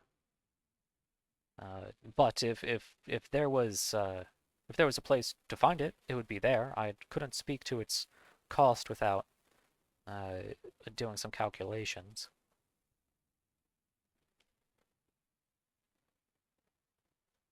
Takes out a piece of paper and starts doing said calculations. Yes, unfortunately, cost is not something within my budget, and he just sort of bangs his chest of the full plate armor that he is adorned with. Yep. Right. Perhaps when I return, we can speak more on this, and I will speak to this Luteth. Is she the young one, the one hanging out with the doctor all the time? No, No. the other one. I believe you're talking about Ilori. There are a great many people here, and most of them do not approach me. I understand I can be quite menacing. That's a shame. I apologize for not seeking you out. I get in my own headspace. No, Luteth. I don't know if I would call her young. I could see why you would think that. As an elf, I mean, it's sometimes hard to tell.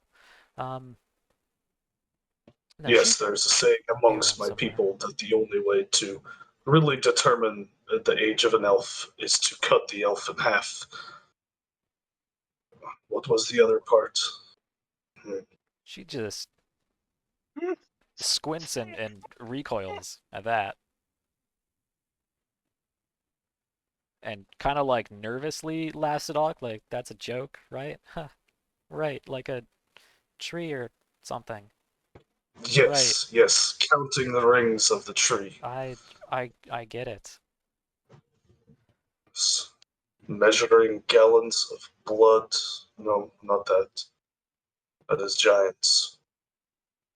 Right. And once again, I'm the one everyone's concerned about being evil. No, Have you seen your patron?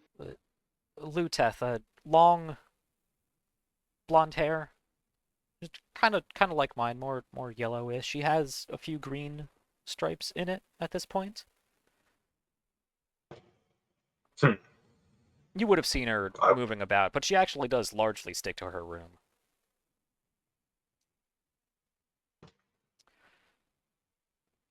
I will have to speak with her. One other thing, perhaps less jovial. What do you make of Ander? Yes. He said he made a promise to this fire elemental. Yes, that does concern me.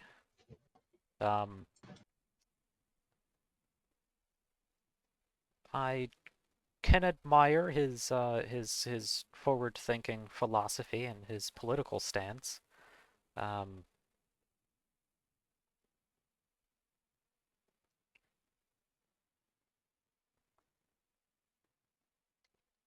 I don't know if from a practical arcane standpoint I would really define it as slavery. It is obviously a lesser planar being, so how much that really It's no more slavery than myself and Savan. But then you again,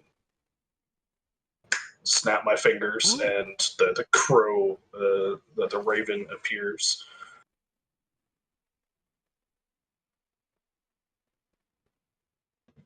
just kind of stares at it for a little bit. Again, But you, I you suppose can see her just about mutter some words and start like an intricate hand motion and then stops and looks back at you. I could understand how the common mind would consider this control.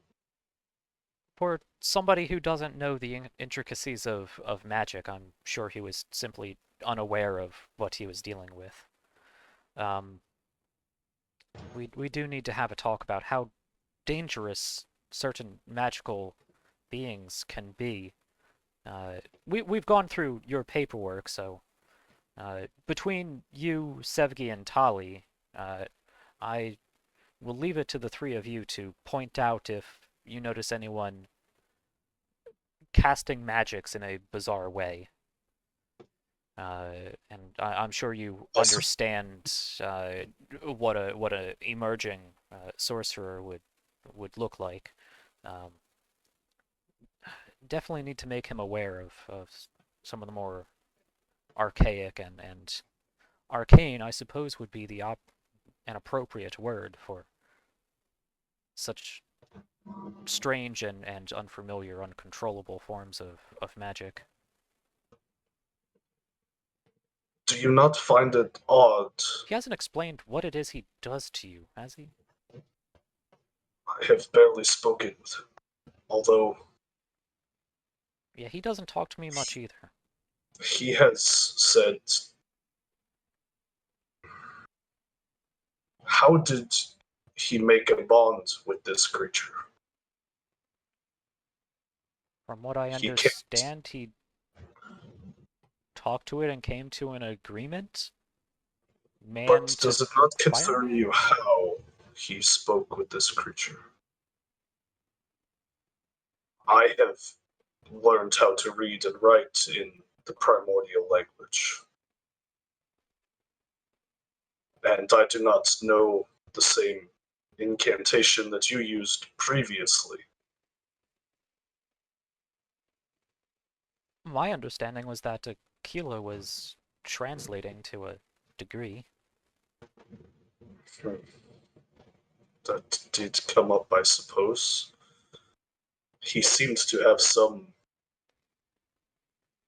intimidating sway over the creature. Really? They were in the midst of a staring contest. How peculiar.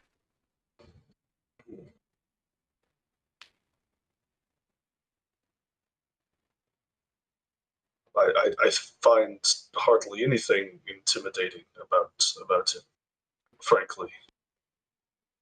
So what this creature fears.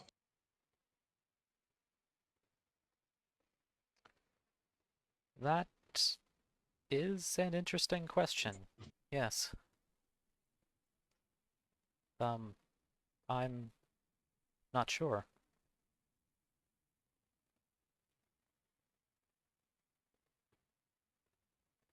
I should ask it about that.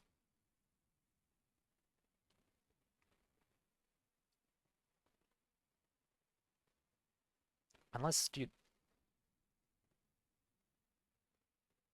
That could be I a can difficult... keep an eye on him if you put him under scrutiny. I mean, aside from this immediate situation, aside from not really... He does talk a lot. Not to me, but from what I understand...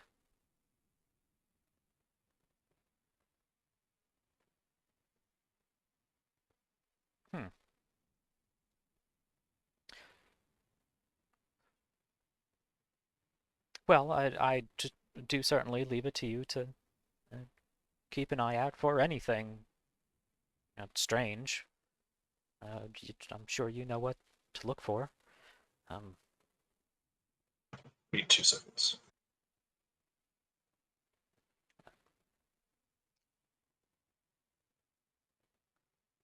Well, Omen's gonna be a fucking problem. It's like the whole conversation that recently. was- Ander is sus. Yep. Yeah. Oh, Andrew's in trouble now.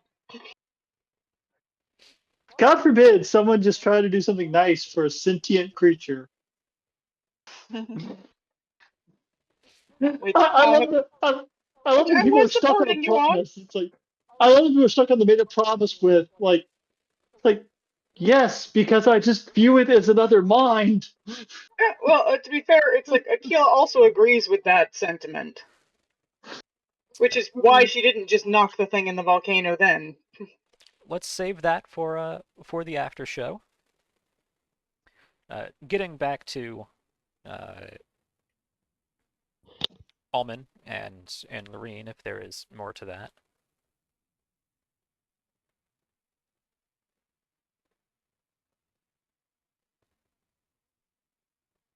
I know you say you don't travel the way that we do, that I do. Would you let me know if you see one of my kin? Certainly. When I was with Tamond,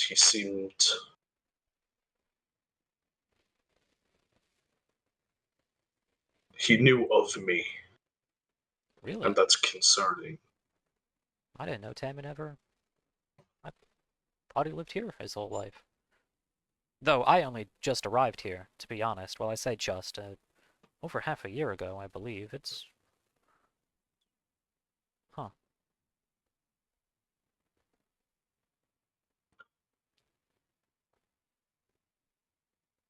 Quite frankly, he sort of squints his eyes, and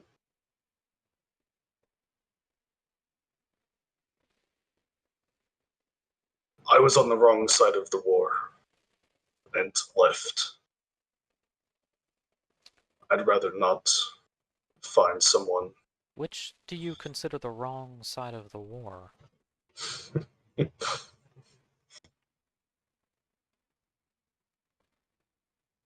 We can discuss that later. I suppose?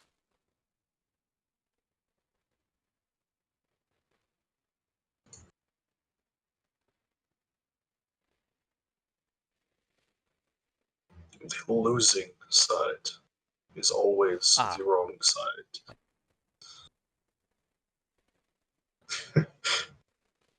Historically, at least.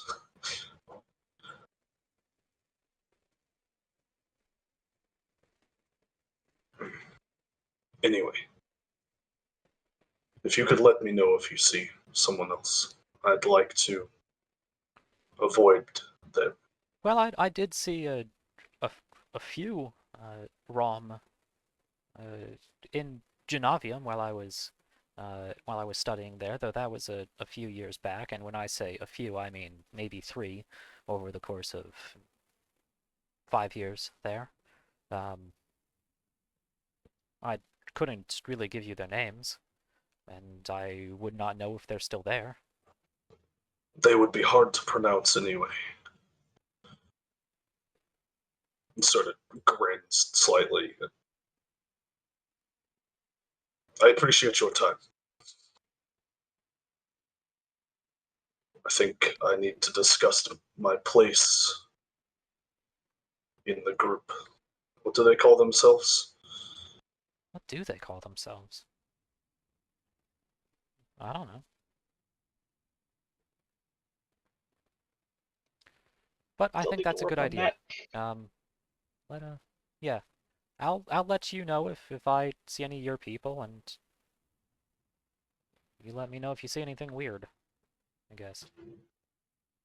And if they come back again with any more strange magical objects, let me know, or at least let Regina know. Though probably me, because she doesn't know anything about those. I can, figure out what they are, make sure they're safe, pay them for them, make sure they don't explode. Normal procedures. I like to imagine I have some of the same ability. Oh, Although, good.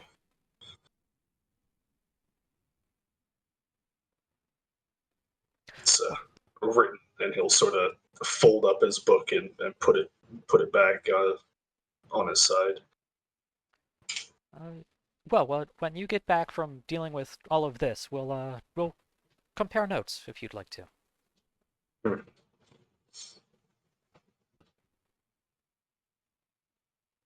Well, I'll leave you to talking with your group. I have a lot of this to work out before you leave. She immediately turns to some pages with drawings of the gem and different notes and whatnot, and stops paying attention to you. Yeah, I'm already halfway out Yeah. the door when she starts rambling on. Cool.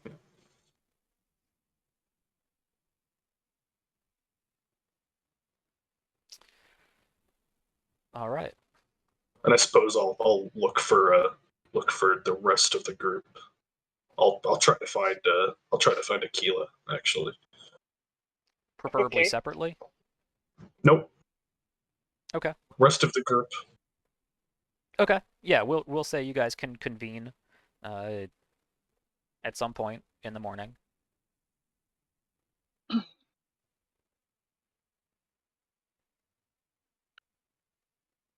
All right. I guess before we head off, I'm gonna go visit Habrick because he did say there was something he wanted us to give to someone, Sure. and supposedly he has a connection. So I'm gonna go stop by the forge. All Not right. to mention we got to go pick up our. Yeah, I had wanted to go by there, if nothing else, to tell the fire elemental what the plan, such as it is, was. Okay. As if nothing else, it's like, better communication might be good. Okay. So you guys can head outside.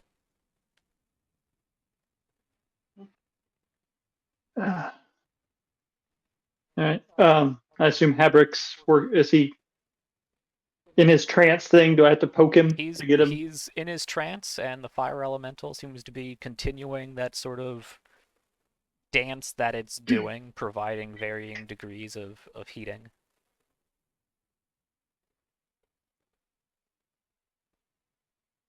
Uh, tap him on the shoulder, I suppose. He doesn't break his concentration, but he does hold up a Yeah. hand and goes back Okay. for a few more swings, and stops. Hi, sorry there. Can I do for you? You mentioned that there was something you wanted us to give to someone in Kargnorak, Yes. Yes. and that person might be helpful. Yes. I am. I got something to show you, and in turn, something for you to show him. He goes over and opens up a small chest, and he takes out a very well crafted, large gauntlet. Very intricate in design, not gaudy or anything, but you can see it has different like inlaid patterns to it. That sort of vine-like pattern that has been etched into it. You can see that certain like the finger plates and some of the other connector plates are made with a very complicated Damascus-like pattern, and there are a number of very intricate and very small, very finely made small spikes at the top Punching knuckle, surface. the punching surface of the gauntlet, without it really being detrimental to the fluid motion of the hand. And of course, it has the leather straps and whatnot, and it's a full gauntlet. It looks like it's a little larger for a normal person. It's probably even larger for him. Not as large as, say, something Almond would use. If you could guess, it looks like it was designed for a dwarven hand. And since you have taken an affinity to dwarves, it does look like it has certain dwarven elements to it. At least in design. It's a bit blockier than more sleek designs of Elven or even the Empire. Still very functional, but from a aesthetic point of view, a little blockier. And it does.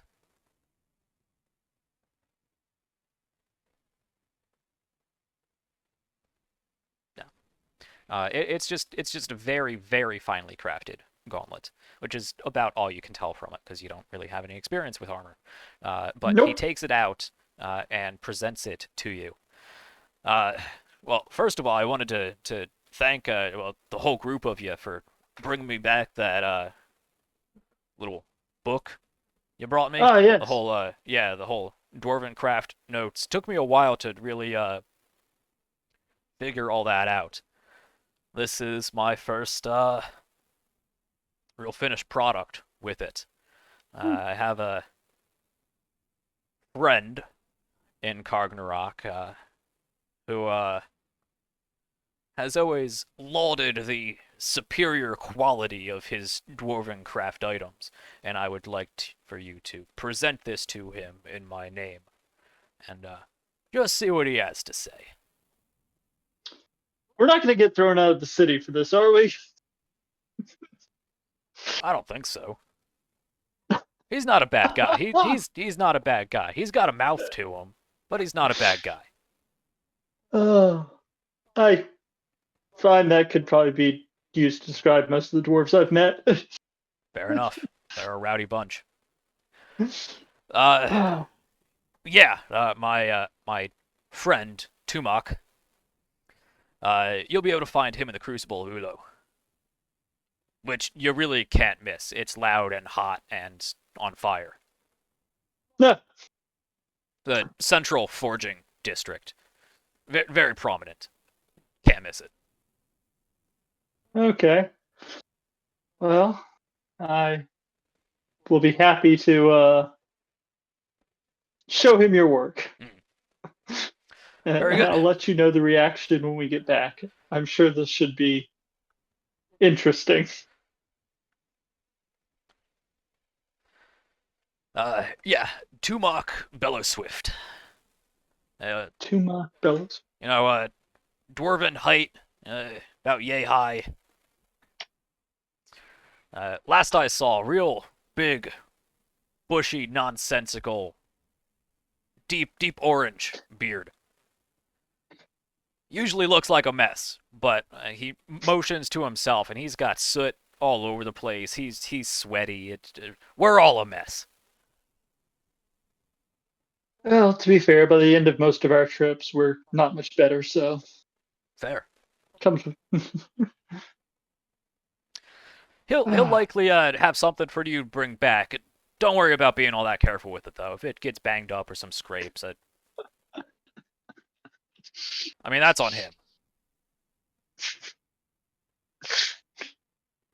Okay. Oh my. But really, as he would say, a prominent blacksmith of the Crucible of Ulo, he should have some connections. I don't know if this will necessarily put you in his good graces, but there'll be a connection of some sort. Get your foot in the door. You'll figure it out. Fair. At least it's an inn. I'll take it. All right. Just be careful with that. Indeed. Actually, fuck it. It's built to last.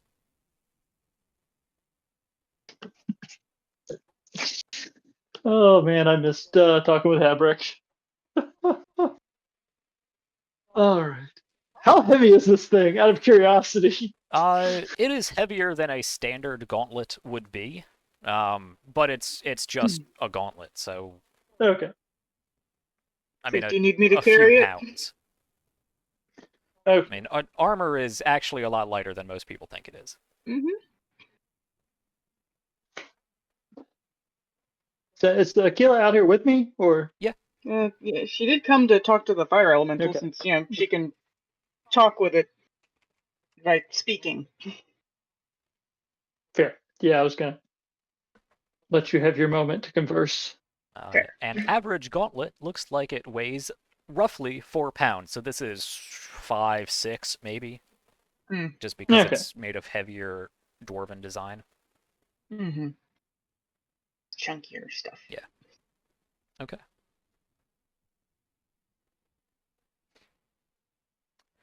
So Aquila, while Ander is having a conversation with the blacksmith, you can go up and have a conversation with the fire. Yeah, don't make that sound weird. It's only weird if you make it weird. I'm good at that.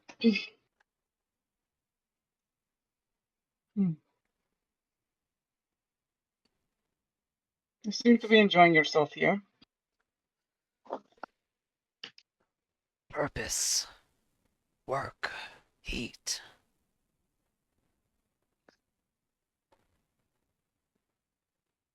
I couldn't catch what you said. Purpose. Work. Heat. Okay. Yeah.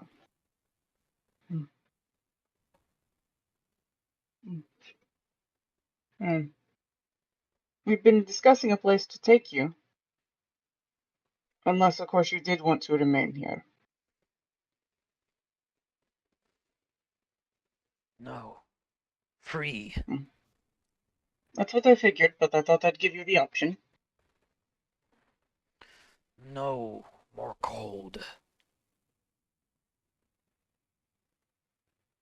Cannot hear what you're saying. No more cold. I'm sorry. Yeah.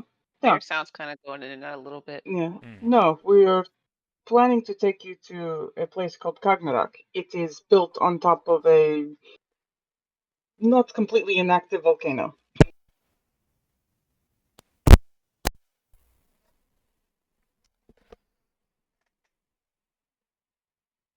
Just sort of sways in a sort of nodding motion. Yes. We plan to take you down into the magma chamber where there is still apparently some. Would that be an acceptable place to you? Free from cage.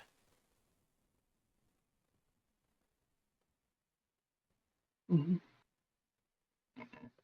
Yes. Yes. If we do plan to free you, then it is not impossible that portals to the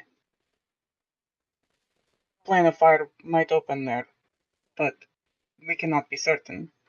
But it is at least some place to stay warm and comfortable and have relatively free movement.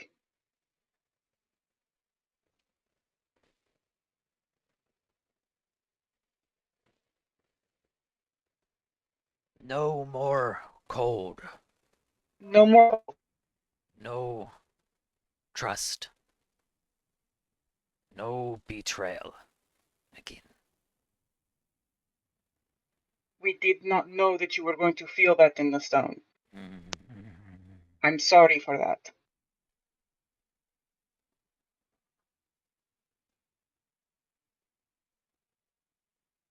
When? I'm gonna say we're planning to leave today or tomorrow.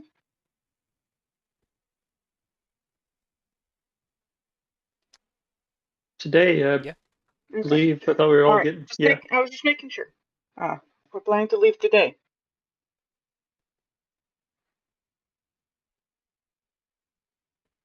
I'm going to get you somewhere nice like we promised. Mm. It folds back down into the gem. And Right. Habrick finishes up his conversation, heads back to the forge, and sees it's back in the gem and looks over at you. We're taking him to Kargnorak. Right. I suppose you'll. He reaches out and just grabs it from the fire and the coals. Thank you. Oh, you're gonna want some gloves or something. Yeah, no, I figured. I was actually waiting for you to set it down. Oh, right. Sets it down. Thank you. Do you have anything I can carry it with? Or maybe he can carry it with, because I might not fit in your gloves. Yeah, he goes over and just gets a piece of like scrap leather and Here. folds it up. And Perfect. all right.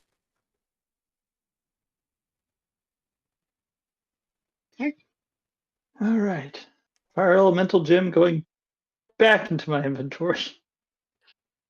Has anyone caught this fire elemental's name yet? Nope, no one's asked. You know we're bad at that. I believe you did ask Yeah. originally, and it responded in an impronounceable cacophony of fire Oh, that's sounds. right. Yeah, I That was sounds about right. to say, like, Because we did I'm the pretty same sure thing we. with the Zorn. Yes. I'm pretty sure we did. It's Okay. just not a name that can be. The Zorn's name, which was. Yeah. It's a bunch of rocks and earth moving. Okay, well, I will continue writing Mr. Fire in my notes then. Okay. Flamey. Flamey. Yeah, there we go. Thermoman. Flamey Fire. No, it's Flamey. Okay. We've decided. It's just Steve. Name Flamey, yeah. last name Fire. Mr. Fire. It's just Ignan for Steve. Why is it? I don't know. It's always Steve. Because it's a very basic name. Okay. Oh, bloody hell. Any other conversations or errands to run before we get back out on the road? No, I suppose if we've already done shopping their day, let's Well, Omen, get on. Omen did Yeah. plan on approaching the group and Oh, right, yeah. genuinely was going to ask Yeah. about where he was going to fit into things. But he does join the group in whatever capacity the group has gathered, Okay. and approaches Aquila.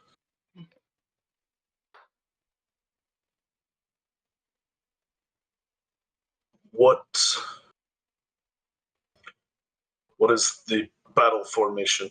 What are our plans? Our plans are, if everything goes well, we won't need battle.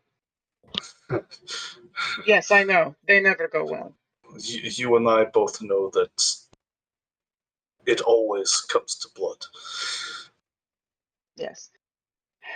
Well, Sergi tends to stay towards the back. I tend to be more frontline fighter. Tali can alternate, since she has both casting ability and can hit things very well. Similarly, I can fill either role. Then I suppose it will be up to you to assess in the moment, which would be more beneficial. All right.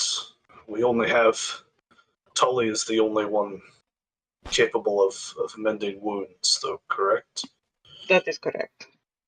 That is why it's good she is better armored than everyone else. Except for you. I will get used to counting you in that soon.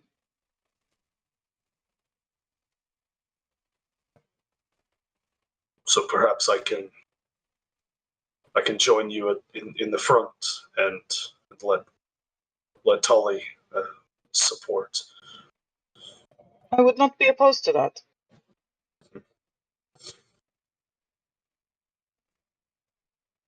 And looking down at Ander, and He talks a lot. what role do you play? He speaks. He speaks. I'm And not always certain what he does. What kind of instruments do you play? Sort of squint at him a little bit. Not very musically inclined, but and kind of gesture towards the new crossbow he's got on his back. I suppose if it comes to it, this. Kind of see Omen sort of like mentally cross out something in a mental checklist. Yeah, I know what he was thinking. Mm-hmm. I do too. I've always wanted to learn to play guitar. The guitars exist. Well, Mandolin, whatever. Fire. I suppose the real question is, the mountains are a long ways off. Mm-hmm. Do we have horses? Or are we We do going have to a be wagon. walking? We do have a wagon, but it is still mostly walking. You do have a wagon and 2 horses. Yeah, but now we have 2 half giants. Yes.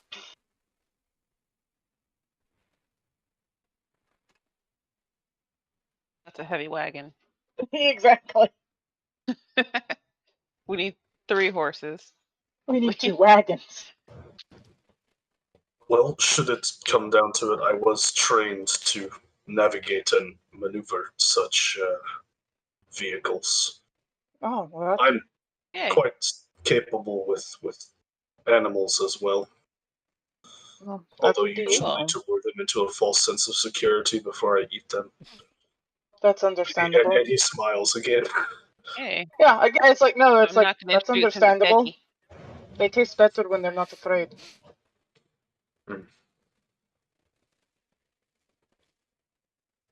Are y'all having this conversation in common or giant?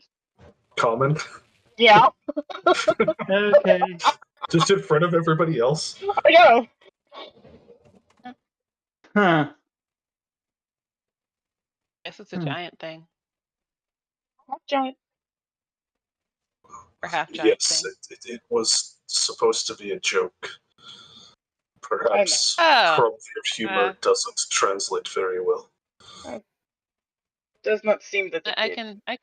can see how it's supposed to be funny. Huh, that was a good one.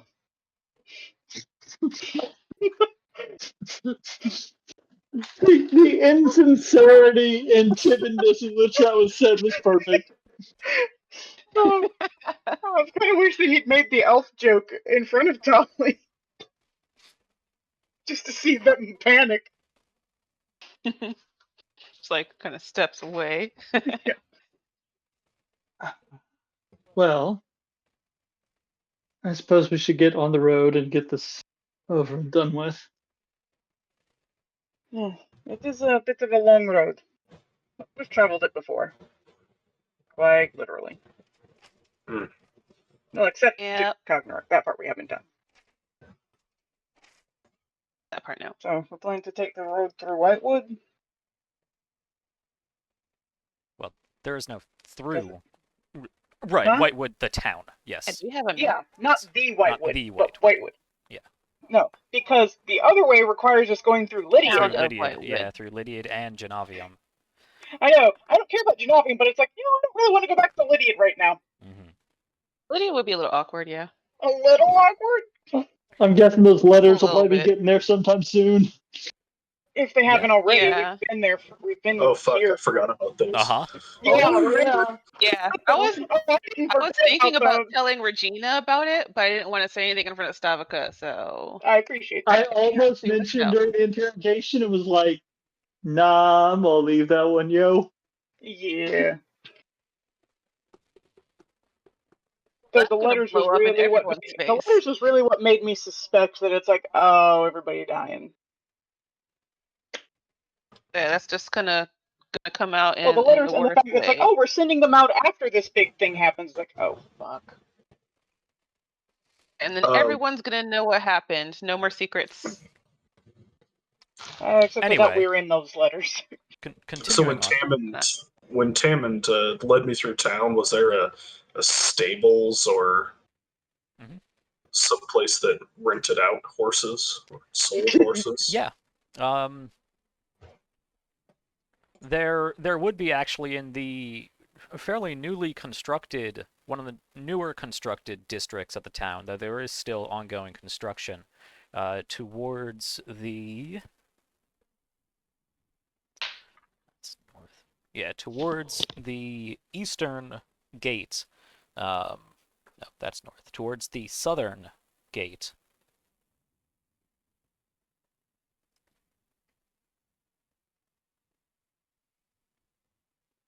Nope. Excuse me. Directions are hard. It's the eastern gate. I had it right the first time. Towards the eastern gate, there is a isn't there a proper term for a place that takes care of horses? It's not just a stable. Probably. It's a But Horsery? horsery. No. There is a horsery. Equinery. An equinery. no, neither of those are correct. Go ahead. Let's say I just made that up, just Farm. FYI. Oh, I know. Like I said, neither of those are correct, but go ahead. Because I can't Like think of the equinery, it actual sounds word. fancy. But yes, Horse there farm? there is a purveyor of horses and horse paraphernalia.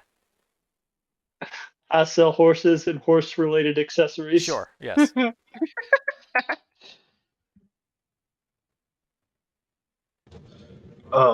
Yeah. So I suppose I'll go there alone? Question mark. It's a hostler. Yes. Hostler? Yes. Uh, Hostler. Mhm. Anyway, I don't like that. heading to the Ostler. Or you can do it without the H, yes. Yeah. So I suppose I will head over there alone? Question mark. And seek Oh, out no, that's the first one. seek out a big enough for me horse. Right. One that I could ride if needs be, but one that I feel like could pull and carry my weight. So as a ROM, you are heavy. Can be heavier than a kilo. Do you happen to have recorded how heavy you are? I Not that just it's super sort of important. guessed. Yeah. So I don't really know. Yeah, generally same weight as Goliaths. Mhm. Give or take Yeah, a few pounds, a few you know how weight, the whatever. Just saying. Yeah. player handbooks do that stuff. It's like roll a d something, multiply Yeah. it by something else. It's dumb. I suppose that's true. That's why I just went with it's like a kilo's 300. Yeah, that's somewhere between 300 and 500 pounds. Mm-hmm. Yeah. So Horses are so only with supposed to carry your about 10% of their weight. with your Yeah, with my 140 pounds of equipment. yeah. You need an elephant, dude. You need a very large I mean, horse. we're talking a proper war horse. Mm-hmm. Like not even Devon. not even a riding horse is going to be able to support you in full kit. It would You certainly need help something that could. drag the cart, but for something actually rideable in full kit, you're going to need a proper war horse. You'd need like something closer to 3,500 pounds.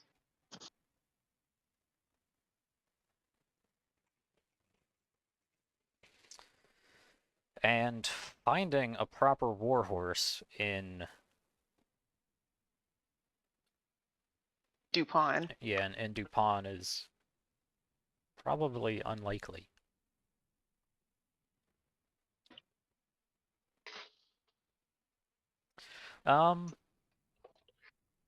Well, let's see. Let me make a roll here. Roll for it. Warhorse roll. Real quick, while I'm thinking about it, since it sounded like Omen was going off to do this by himself, since no one chimed in, they were going with him. While he is didn't really tell gone, anyone. yeah, he did. Well, Oh, okay. kind of. Doesn't Oh, matter. okay. While he is gone, I'm going to mention to everyone, make sure you have tents, as we're not going to have the luxury of the dome at I the need- moment. Then I need to go get the big tent. All Me right. too. Sounds like a good idea. Should I still have my tent? Well, I mean, A bunch of you should most still tents- have tents. I still have my tent. Yeah, I have my tent still. I'm good. just pointing that out that he is a census representative, and yes. I probably shouldn't pull that out in front of him until we've had chance to broach the Discussion. subject. Don't you love playing this game every single time one of my characters joins the party? It's so fun. Every time, except for The when barbarian was fine. The No. barbarian didn't care, no. no, he didn't care because he wasn't a part of the census. Yeah. Or he wasn't a part of He's that the whole. only one that hasn't been a pain in the butt. I don't know. Well. Santira didn't last long enough to really be a pain. True. Yeah, We can touch on that. Penelope was illegal too. So. That's Oh, well, yeah, yeah. true. She was a druid. That's Anyway, no, the hostler at Dupont does not have a horse of your size. You approach, and he kind of,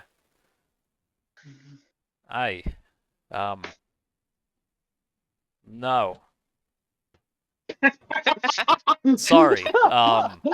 Just I mean, Do you want- if you have a No. cart, a couple could pull you. I'm sure. Sort of just glare at him a little bit.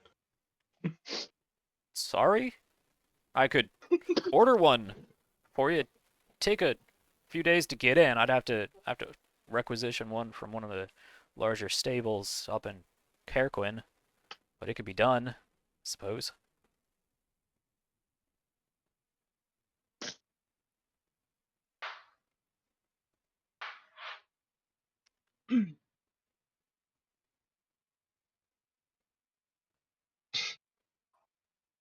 You have been very helpful. Thank you. I'd try. And then I'll turn around and leave. Oh, fantastic. Just the mental image of Omen walking up to the guy just going, no. He just turns around, looks up. Oh, yeah, I mean, this guy's an average-sized, early middle-aged human, but he still comes to like low chest height. Mm-hmm. Yeah, sorry, not in Dupont. That's about what I expected. Not Looks really a like we're lot of walking. calls for combat trained horses and whatnot. I'll just take Phantom Steed when we level up next. It's fine. Yeah. Going through. You could take a day's detour and go to Carquin, and then a day's detour back to your road to pick up a warhorse, or potentially get one at Whitewood, because that is a larger town that does require a military presence given its importance. That's right. But you'll probably have to trade off places on the card and walk a bit for at least the first few days. As such, Where it the looks like prices it'll likely be higher? not any higher than they would regularly be. No. I was just saying, where would they? Because there's, might be price differentials based on where you go. Not by any considerable amount. No. Fair enough. But a warhorse is also not super cheap. Because it takes a lot of time training, and they are usually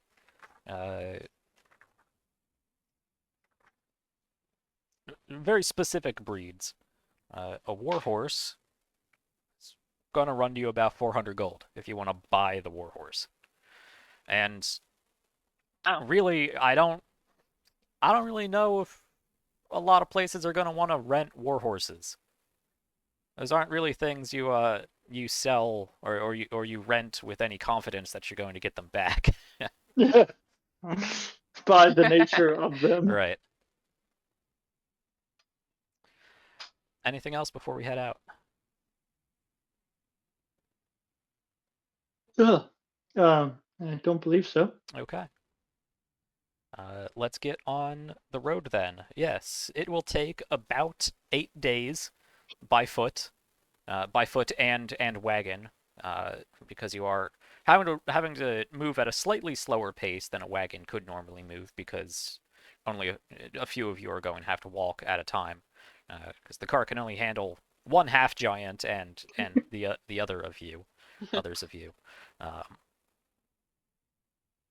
mean, is there a point in taking the cart? Like, does that actually save us time if we're having to? Some of us are having to walk and hop on and off.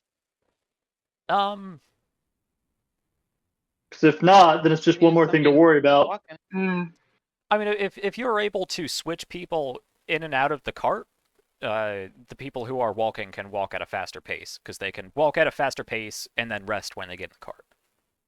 Okay. All right. So I'm giving you moving at 1.5 hexes per day because of this. Okay. Fair.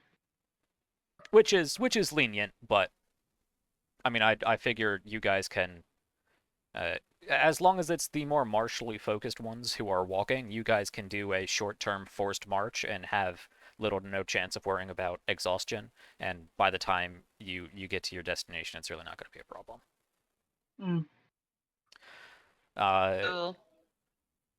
Any detours along the way? Carquin, Whitewood. No. Do we want to broach the topic of buying a warhorse?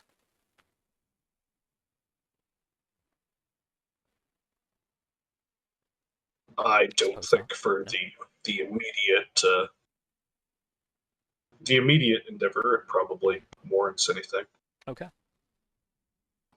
For once. Right. So for once, we're not just deviating. You grab the fire gem. Who has possession of this? Well, I took it, so I guess I still do.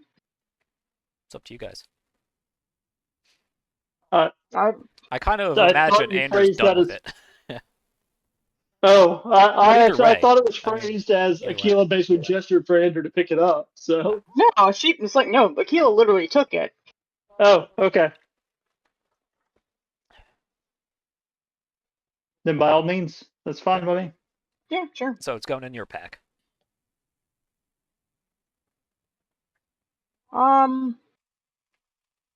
So can I carry it in a separate little pouch? Yeah, you can have it tied to your belt or something. Yeah, something like that. Just after seeing it do that, I don't necessarily want it in my stuff. Sure. Okay. It's on your body. Oh, But I suppose Yeah, when you camp down for the night, do you leave it next to your stuff, or do you like put it like 10 feet away from everything? And stick it in I a say put campfire. it near the campfire. Okay. Yeah, you could do that. Make a campfire and just let it sit in the fire. That'll work. So let's actually Keep it happy. Or let's actually play out to a small degree that first evening, because it will be different from our normal evenings we've had in the past. Yeah, I miss Uh, those evenings you already. guys grab your fire gem, grab all the kit that you need, tack up your horses, get the cart ready to go, and head on out of town around midday. So you only get about a hex or less on your way, but I factored that into the journey time. So you don't get too terribly far, 15, maybe 20-ish miles from Dupont, with the Rousseron River off to your left, off to the west, opening up into the massive Mississippi-wide river, and occasionally you do see a few boats of varying sizes moving between Dupont and Carquin. But eventually, the night comes upon you. Sunset this close to the Whitewood is always spectacular. Uh, as the sun drops to the horizon and the yellows and oranges and reds and purples dance across the horizon, they are caught by the glass-like crystalline leaves of the whitewood, and almost like a series of prisms and stained glass windows in all sorts of discordant different angles shoot these colorful rays of dancing light all across your vision. And it does sort of give you a headache for a little bit until the sun actually dies down, having such a bright, colorful light show just off to your left periphery or your right periphery for probably a good. I mean, it takes a while for the sun to actually fully go down, so hour, 2 It's hours or more so. longer in summer. Yeah, and longer in summer. But especially for Alman, who may not have seen this, or at least taken the time to appreciate this, it is like nothing that you have seen before.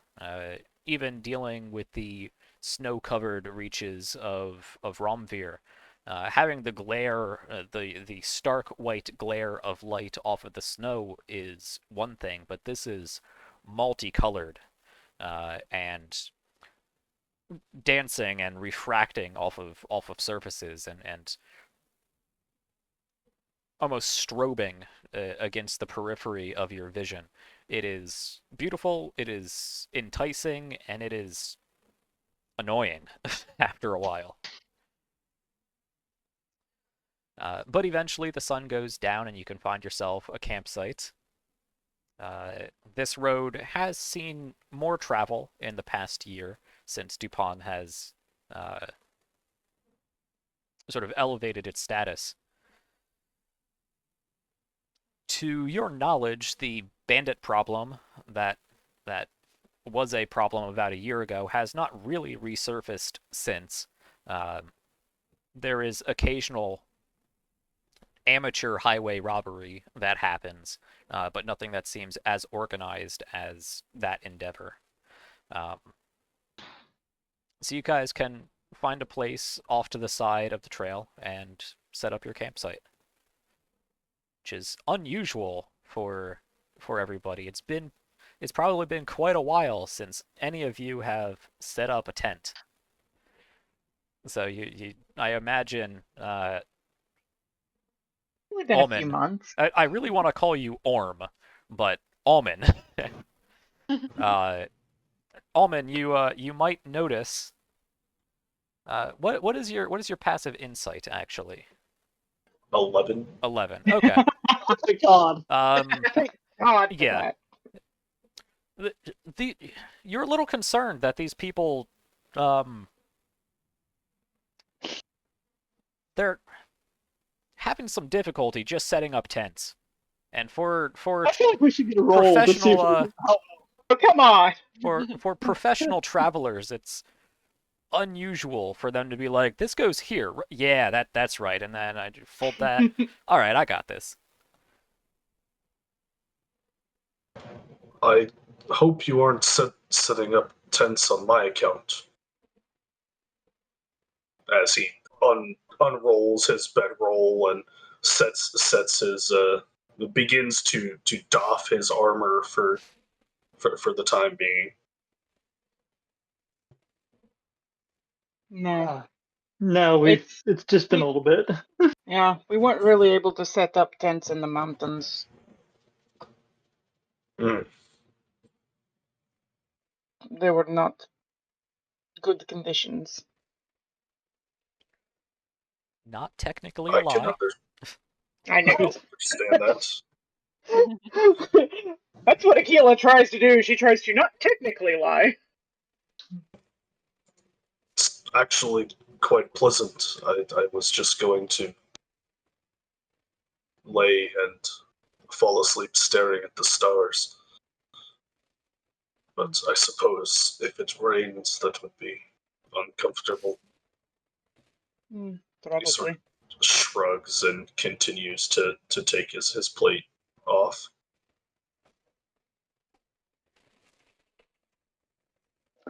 Yeah, I mean, I feel like Aquila for a while there was just sleeping out, wasn't she? She was. Actually, she'd probably Yeah. be fine sleeping in the night in summer.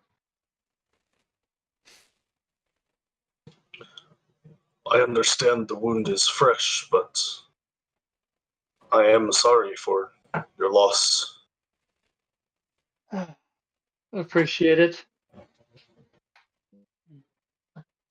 Unfortunately, the work must still be done.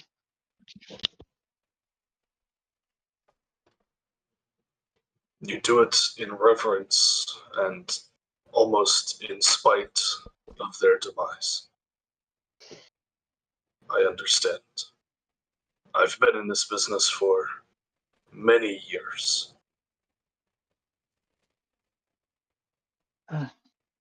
Yes, I would imagine that you've probably seen more loss than we have, unfortunately.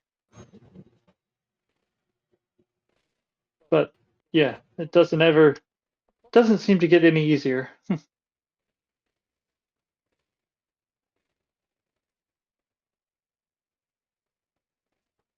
There are So, those where I grew up who would say that it is a sign of snuffing out weakness. But it never gets easier.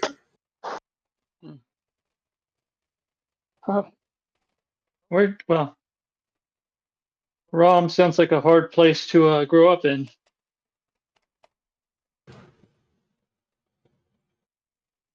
It was a difficult upbringing. Trained from a child to be a soldier in a war that none of us wanted to take part in. It does sound very different from the way I grew up.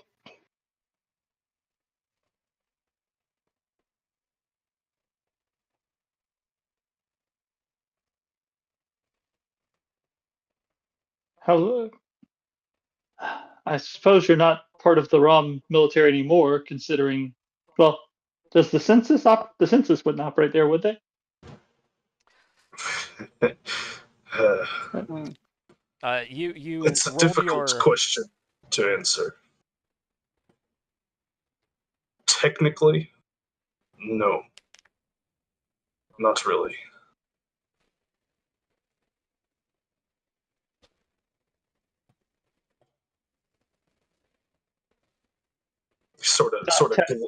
sort of glances around at the rest of the group briefly, nods to himself,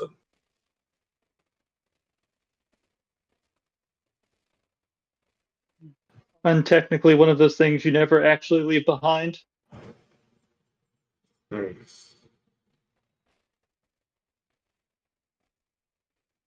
I suppose, in some respects, I'm still a soldier.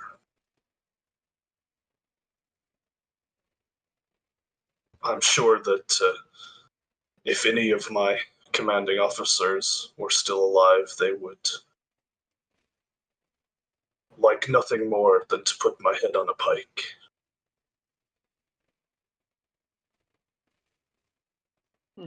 They don't take well to abandonment, whether or not you're going to lose the war. You fight to the bitter end. Ah, I didn't feel like dying for a cause I didn't believe in. So I left. well, sounds like the smart play to me, but I suppose different viewpoints might see it differently.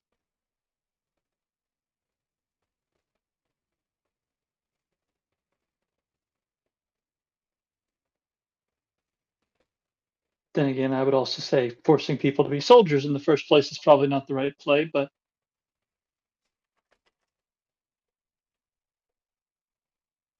Well, being on the losing side, everyone needs to be able to wield a blade, or you will only fall that much faster.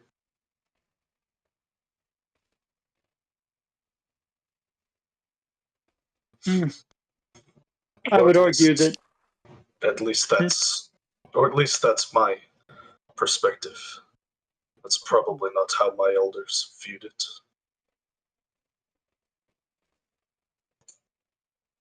there are possibly diplomatic ways to end a conflict without death, but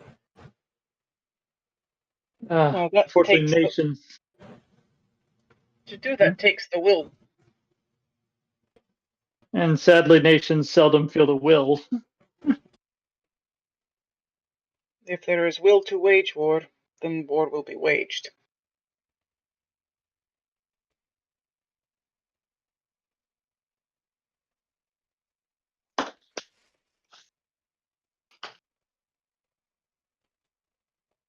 Well, as always, our uplifting, happy pre-bedtime talks are a joy. You started this. Let me ask Ander something, because I feel like I've been picking on you for the last 2 episodes. Did you have a conversation with your little friend? I Yeah, was that's thinking right. about that, yes. Yeah. I didn't really get a chance to throw it out there, but Because your standing orders is, as long as we're outside of a populated area, you're free to do what you want. I think there were there's a slight stipulation of it having to be with the group. Yeah. And there is does somebody he else. know that? This is the group. I did have the thought. I couldn't find a chance to really jump in, Yeah. but I would say that yes, it was. Look, I know you've been cooped up because we've been in Japan, but Omen is not going to take kindly to your appearance, That's which an is part of assumption. the reason why I set up the tent so that he could. Mhm. It's not a lot of space, but he can do whatever he wants in the tent. Okay. Is probably the conversation I would have had. Do you put him in the tent as soon as you set it up, or do you wait until you go to bed? I would say he could tell me if he wants to be let out. Well, That sounds your really your weird. kidney bean, as we've called it, is lead line, so your telepathy does not pierce through that. I believe we've determined that it was lead line. That was kind of the yeah. Yeah, but it had an opening, Yes, didn't but it? Yes, it had an opening. Yeah, it's got but- a hole, so he can always poke out like a pseudopod, couldn't he? And be like, Yes. meh, meh. Yeah. He's not an idiot. We've determined that. Right. So if I feel him poke, or if he I mean, I would imagine you could probably poke out a pseudopod and use that to telepathically communicate as well.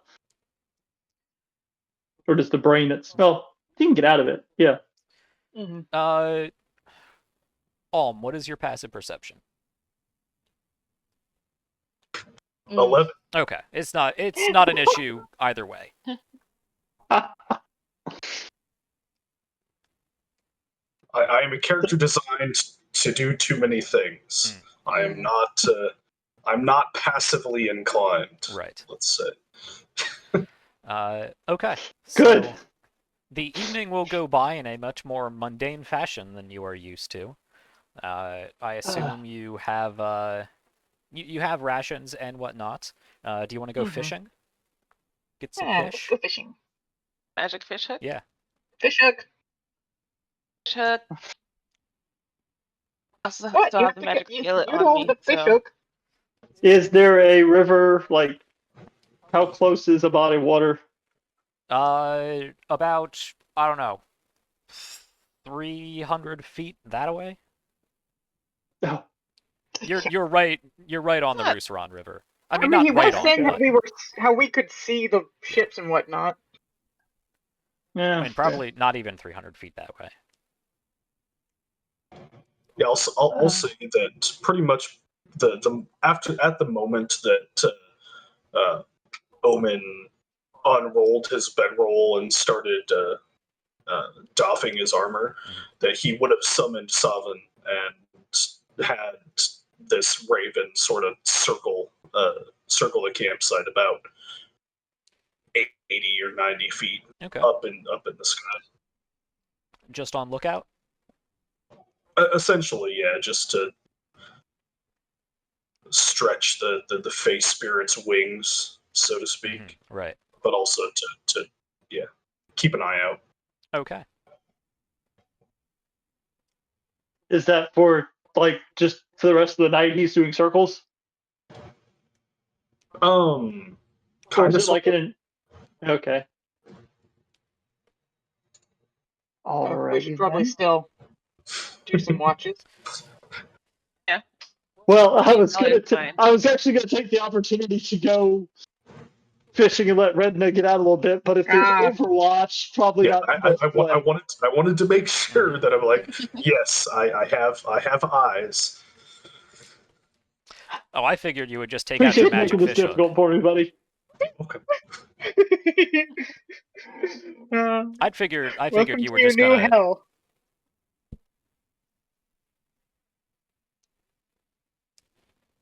What? I figured you were just going to take out your magic fish hook and throw it waterward and let it do its own thing. But if you want to actually fish, you can do that. It's not an Well, issue. I was like I said, I was initially going to use it as an excuse to get out of line of Right. sight and let Redna kind of Right. get out some. Doesn't but look like that's going to be feasible. Redna's going to have to no. hang out in the tent. So one of you takes out the fish hook and just kind of leisurely tosses it riverward, and it floats off on its own. And 10 minutes later or so, floats back with a little fish. Nothing huge, but I mean it's probably good enough for one of you. So you toss it riverward again, and a few more times go by, and you get yourself a small bushel of fish. Somebody else Can can we look take to out see if there? the skillet and start on that, your magic skillet that I love that stupid you skillet. can immediately you can command to immediately superheat itself. Yep, just tell it to cook. Yep. Don't say the word cook when you have it in your pack. Catch fire. More things to catch Again. fire. Surprisingly, did not really come up all that much. Every now and then I think about it, but it's never really come up. Fortunately. Anyway, you guys I can. don't think we say cook very often anyway. Yeah. So. No, we don't.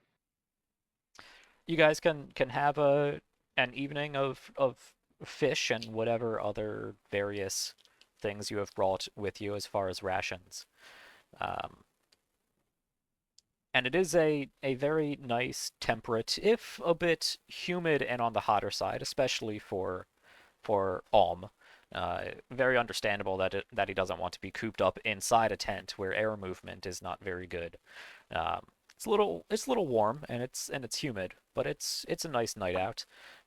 Clear night sky once the light show from the white wood is over, with a clear view of the Ludek Nebula Oh, that's far pretty. off in the distance.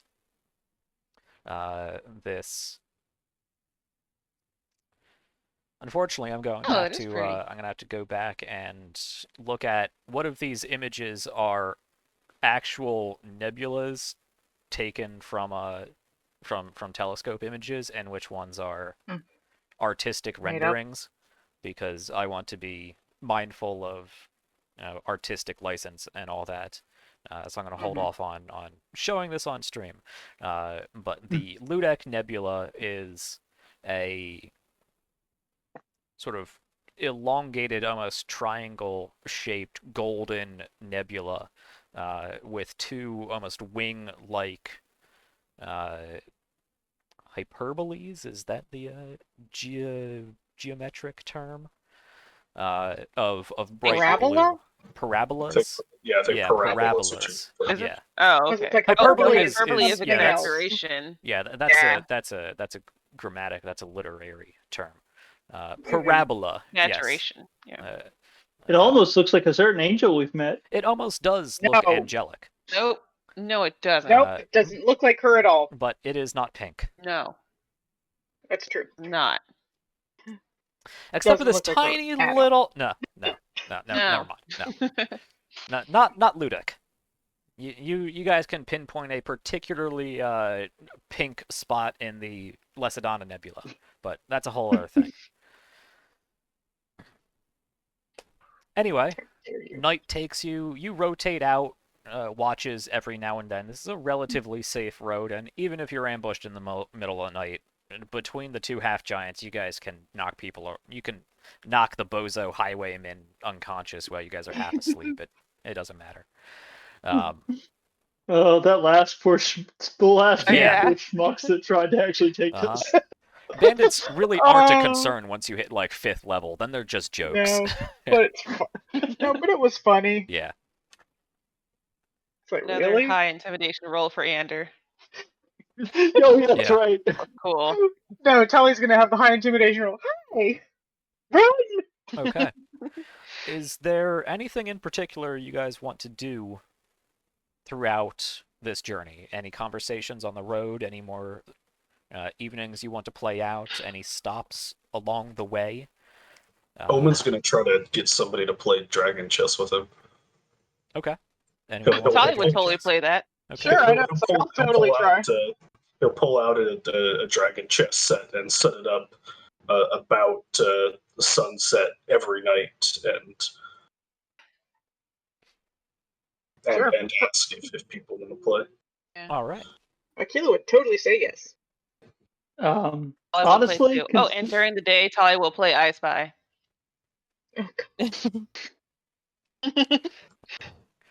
So And more than likely, Savin will stay out pretty much at all times, just keeping that same like circle around, just to keep a lookout in the distance. okay. Not trying to hinder you. I'm trying to do something a normal adventurer would do. Yeah, this I is just want to standard make sure procedure. you're aware of it. Yeah, this is standard procedure. You can, Normally. yeah, so you can plan your choices wisely. Mm-hmm. I only want to go through this once at least right now. We can do other chess games throughout our adventures, but who would like to play chess? I do. All right, which one of you would like to play chess in this very instance? I'll do it. All right, you Unless were the someone first really to respond. wants to. I feel like Okay. do it. So we're gonna do best of 3 intelligence rolls. Oh, Um, great. Alm gets Omen gets proficiency because I assume you are also proficient in this. Yes. So The giant rivalry is a thing. opening gambit. it's Intelligence like- rolls from both of you. Proficiency from So Omen. it's like competitiveness is a part of Goliath culture. Yeah. So it's like, Oh, he's definitely watching this though. I'm just gonna roll Carving it wood. manually. Mm-hmm. Mm. Yeah. Why is it not rolling? No. Roll. Wait a minute. There There. we go. Jesus. Well, we're gonna take the first one. Oh. Can't we take that last one? It was good. Nope. Yes, not very strong opening gambits from either opponent. Nobody's breaking out the fancy swap the rook position maneuver and set up the bishop and whatnot. But just testing the waters to see what the other person's strategy is. Omen might have a slightly better tactical advantage right now, but into the bulk of the game, let's roll again.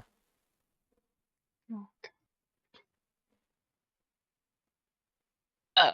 Fuck. All right. Oh, my god. Ullman has Oh, identified man. an amateur when he sees one, and has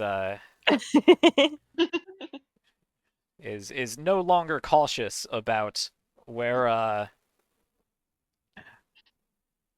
cautious about preventing certain strategies. He's gone from a defensive board position to a much more offensive board position, and quickly your number of pawns are decimated. You lost a rook and a knight and both your bishops.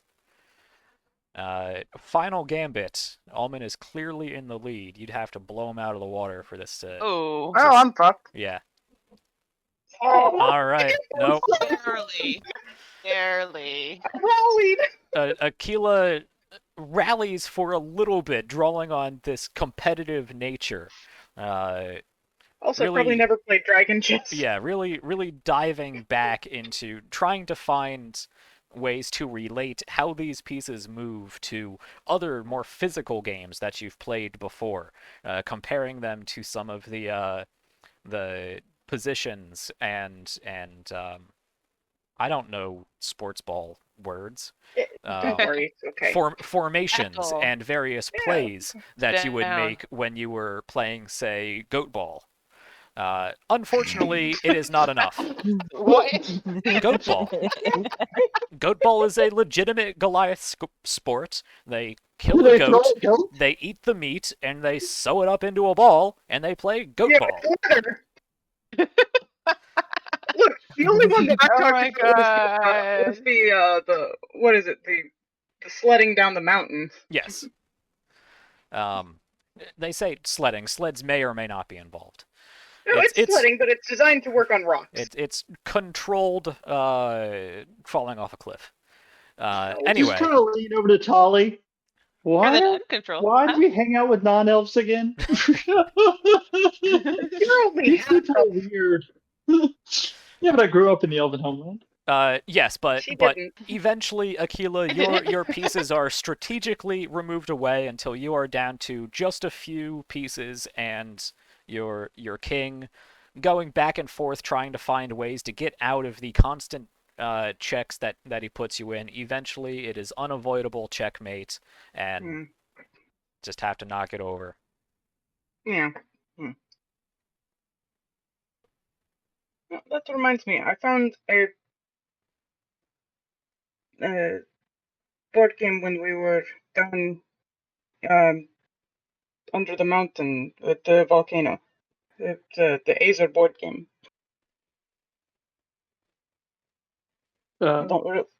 Yeah, I've never played it. I don't know how to play it, but perhaps sometime we should look at it. Yeah. I'm certainly open to new types of games. Or play I Spy. How does one play I Spy? You look for things and see if someone else can see it too. Mm. It's tedious after a while, but somehow Talia does make it endearing. I see a bird I found- over there. Do you see it? No, you don't. Anyway, Describe it and see if the person knows what you're talking about. Hmm. Basically. Oh, that is potentially much more fun. Is it a game of deception and lying? No. Not really. No, it's more straightforward. Basically, I say, I spy with my little eye something that is brown, and you have to find something brown and see if that's what I see. The Is it road. tree trunk? Okay, yes, Dirt no. road. No. Is it the tree trunk? Yes. Aquila got it. We may have played this one a few times. so I imagine this goes on for several miles as you make your journey across the Genavian countryside, approaching the mountains, and we are running up against our time here. Oh wow, we are. Yeah. Oh, we only have 2 minutes. Yeah. Hey, we're actually out on the road. Yeah. And just real quick, when you were asking about, anything that conversations or anything that would be happening, Sure. I would say probably that between having Omen in the group right now, and then just the general environment with which Ender left on this trip, he's probably like full on guard again. Mm. Like very quiet, not really talking much, back to his old self, essentially. The self that most of us don't even really remember. It's last year, Yeah. Ender. Yeah, very quiet, very not talkative. Okay. He's gone on full lockdown again between everything that happened in the last few days. Okay. So, in a few days' time, you would travel past the Whitewood Forest, past the town of Whitewood, the logging town that is the sole legal harvester of Whitewood wood in and of itself. A very, very heavily defended town for a town that is that small, but Whitewood is incredibly valuable, and therefore it is quite well regulated. But you are, That's what they think. yeah, Yeah. that's what they think. And then are you using your Whitewood made staff? I assume you've kept this with you. Oh, it's definitely with him. Because I was thinking about that. That's going to attract attention. And remember, for its power to work, it has to be exposed. You can't like wrap it in leather and it's still going to do its thing. Right. The one thing I did want to ask you actually. So is it something where once you expose it and like are brandishing it, it's fine, or does it have to be like out for a while kind of thing? So like while traveling, could you essentially have like Like The solar visual- power where it has to charge. the visual I'm thinking of is the like katana like covers that you've like Oh, you see yeah. like folding Yeah. cloth bag essentially. Sure. I get what you're talking Yeah. about. Yeah. So something where it could be pulled off very quickly. I mean, it's still a Or quarter is this staff. It's like- still like 6 feet long, or however long I quarter understand. staffs are supposed to be. I mean, So I understand it's in that. the card, it doesn't unwrapping matter. something is still going to be a cumbersome process. Well, it's not really an unwrapping so much as it is like a sleeve with a like top that folds over in a cord. So the question being, if you carried it in something that you could quickly pull off, would that still work, or does it need to just be out all the time? I'm willing to go either way. That was my one idea to keep from attracting attention while still keeping it at the ready. I will get back to. I will think about that and get back to you on it. Okay. Because this weapon is supposed to be a risk. It's supposed to be the benefits are supposed to outweigh the risks. If you find a way to negate the risks but still have the benefit, it's It's cheap. That's fair. Yeah. And if I need to keep it out, I keep it out. That's fine.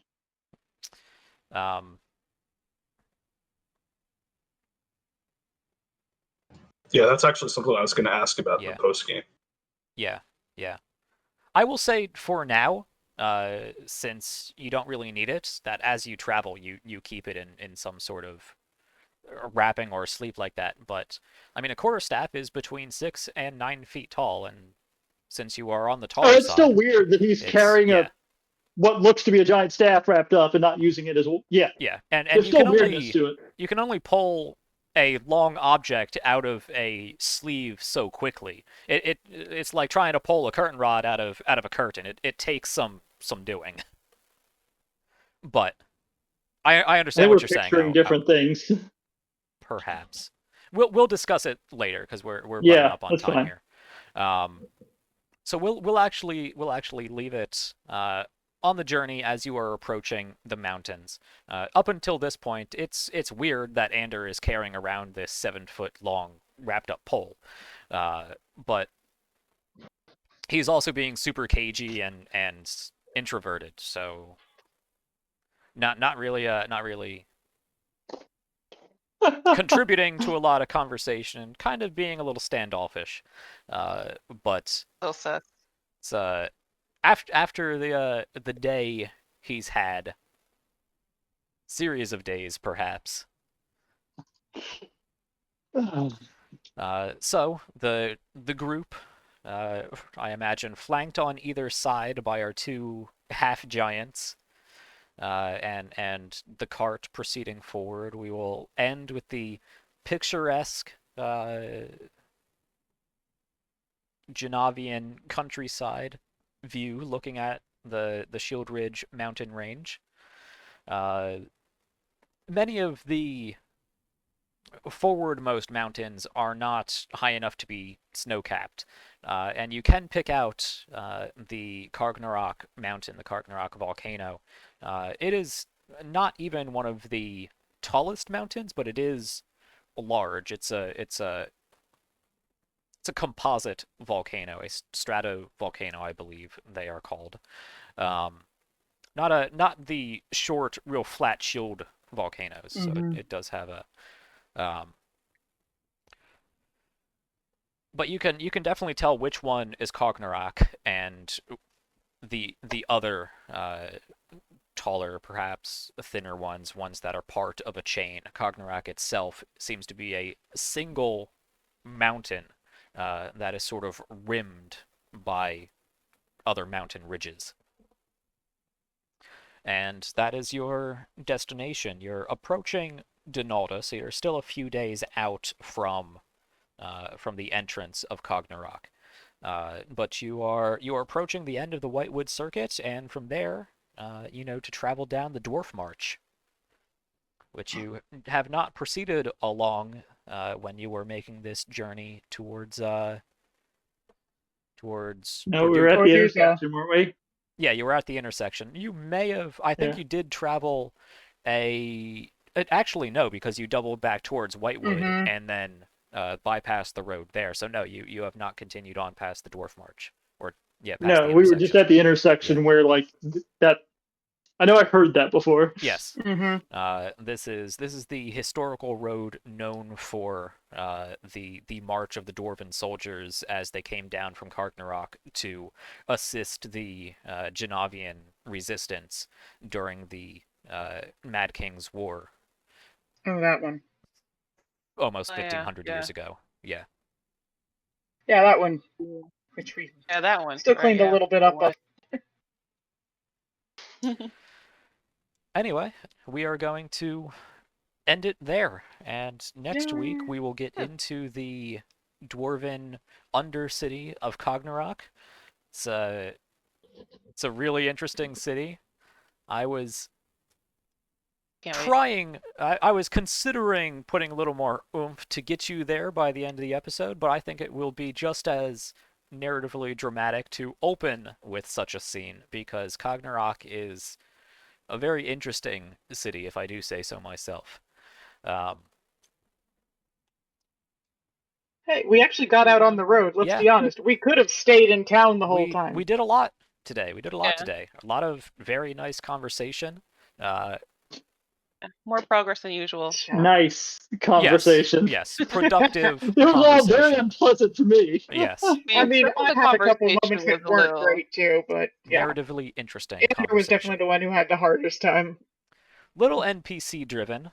We're going to be Mhm. getting towards much more character driven things next Yeah. game as you get into Kargnorak and have a kind of sort of maybe idea where to go.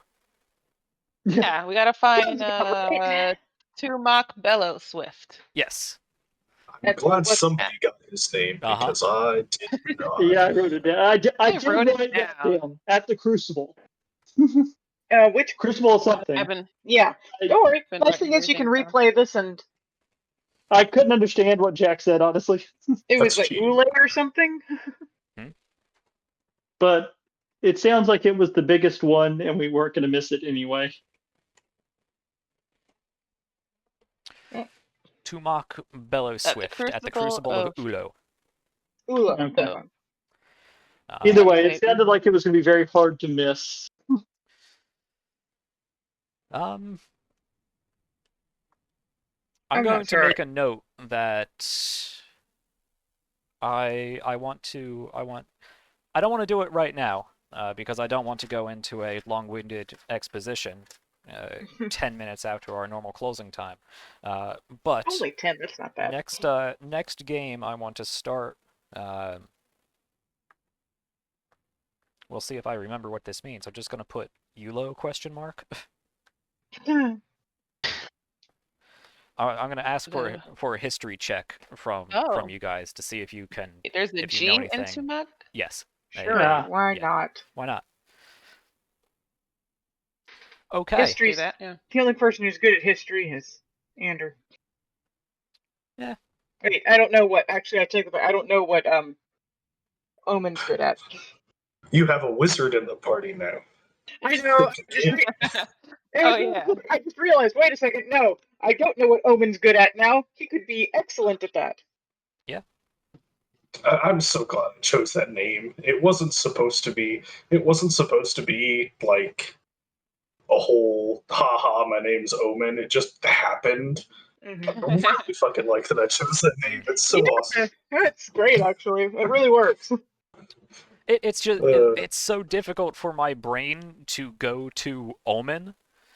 I know. I'm sorry. right. It's Ohm as in Right. like resistance, and N at the end to make it Right. the word Omen. Right. Right. One I thing didn't is, want to spell it OMEN because that's boring.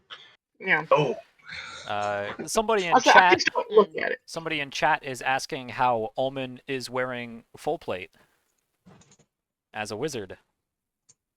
Yeah, what's up with that?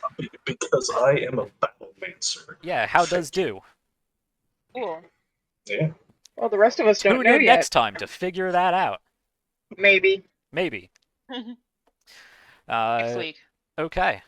Well, Wait a whole week to figure out. the question. speaking of all that, anyone have time to stick around for another quick after show? You guys can Sure, go if you a little have bit. things to do, but just hang out for a little bit. Yeah, I got a bunch of food that just keeps getting colder. I think Andrew's think- frozen. I Yeah, was gonna say, I Steven's think frozen. I think Andrew's frozen. Okay. Got tacos downstairs, but we'll be alright. We'll make it quick. There were a few questions I wanted to touch on. Mhm. Okay. Well, Oh, we're going God. to wrap up here. Same as last week. Give us a couple days, and I will get this posted to YouTube. We're going to have the after show. I'm gonna stop the stream and restart the stream in a couple minutes. We're going to take a quick 5 or so minute break, and then get back to the after show. I love that you kept it we'll- episode 1. Yeah, I forgot to update it. I'll rename it. Yeah, that's okay. I have a lot to So remember one to do. again. No, Yeah. I'm just. Drawing attention to my mistakes, Taylor. Come on. Yeah. Yes. So Or Jack under the bus this time. okay.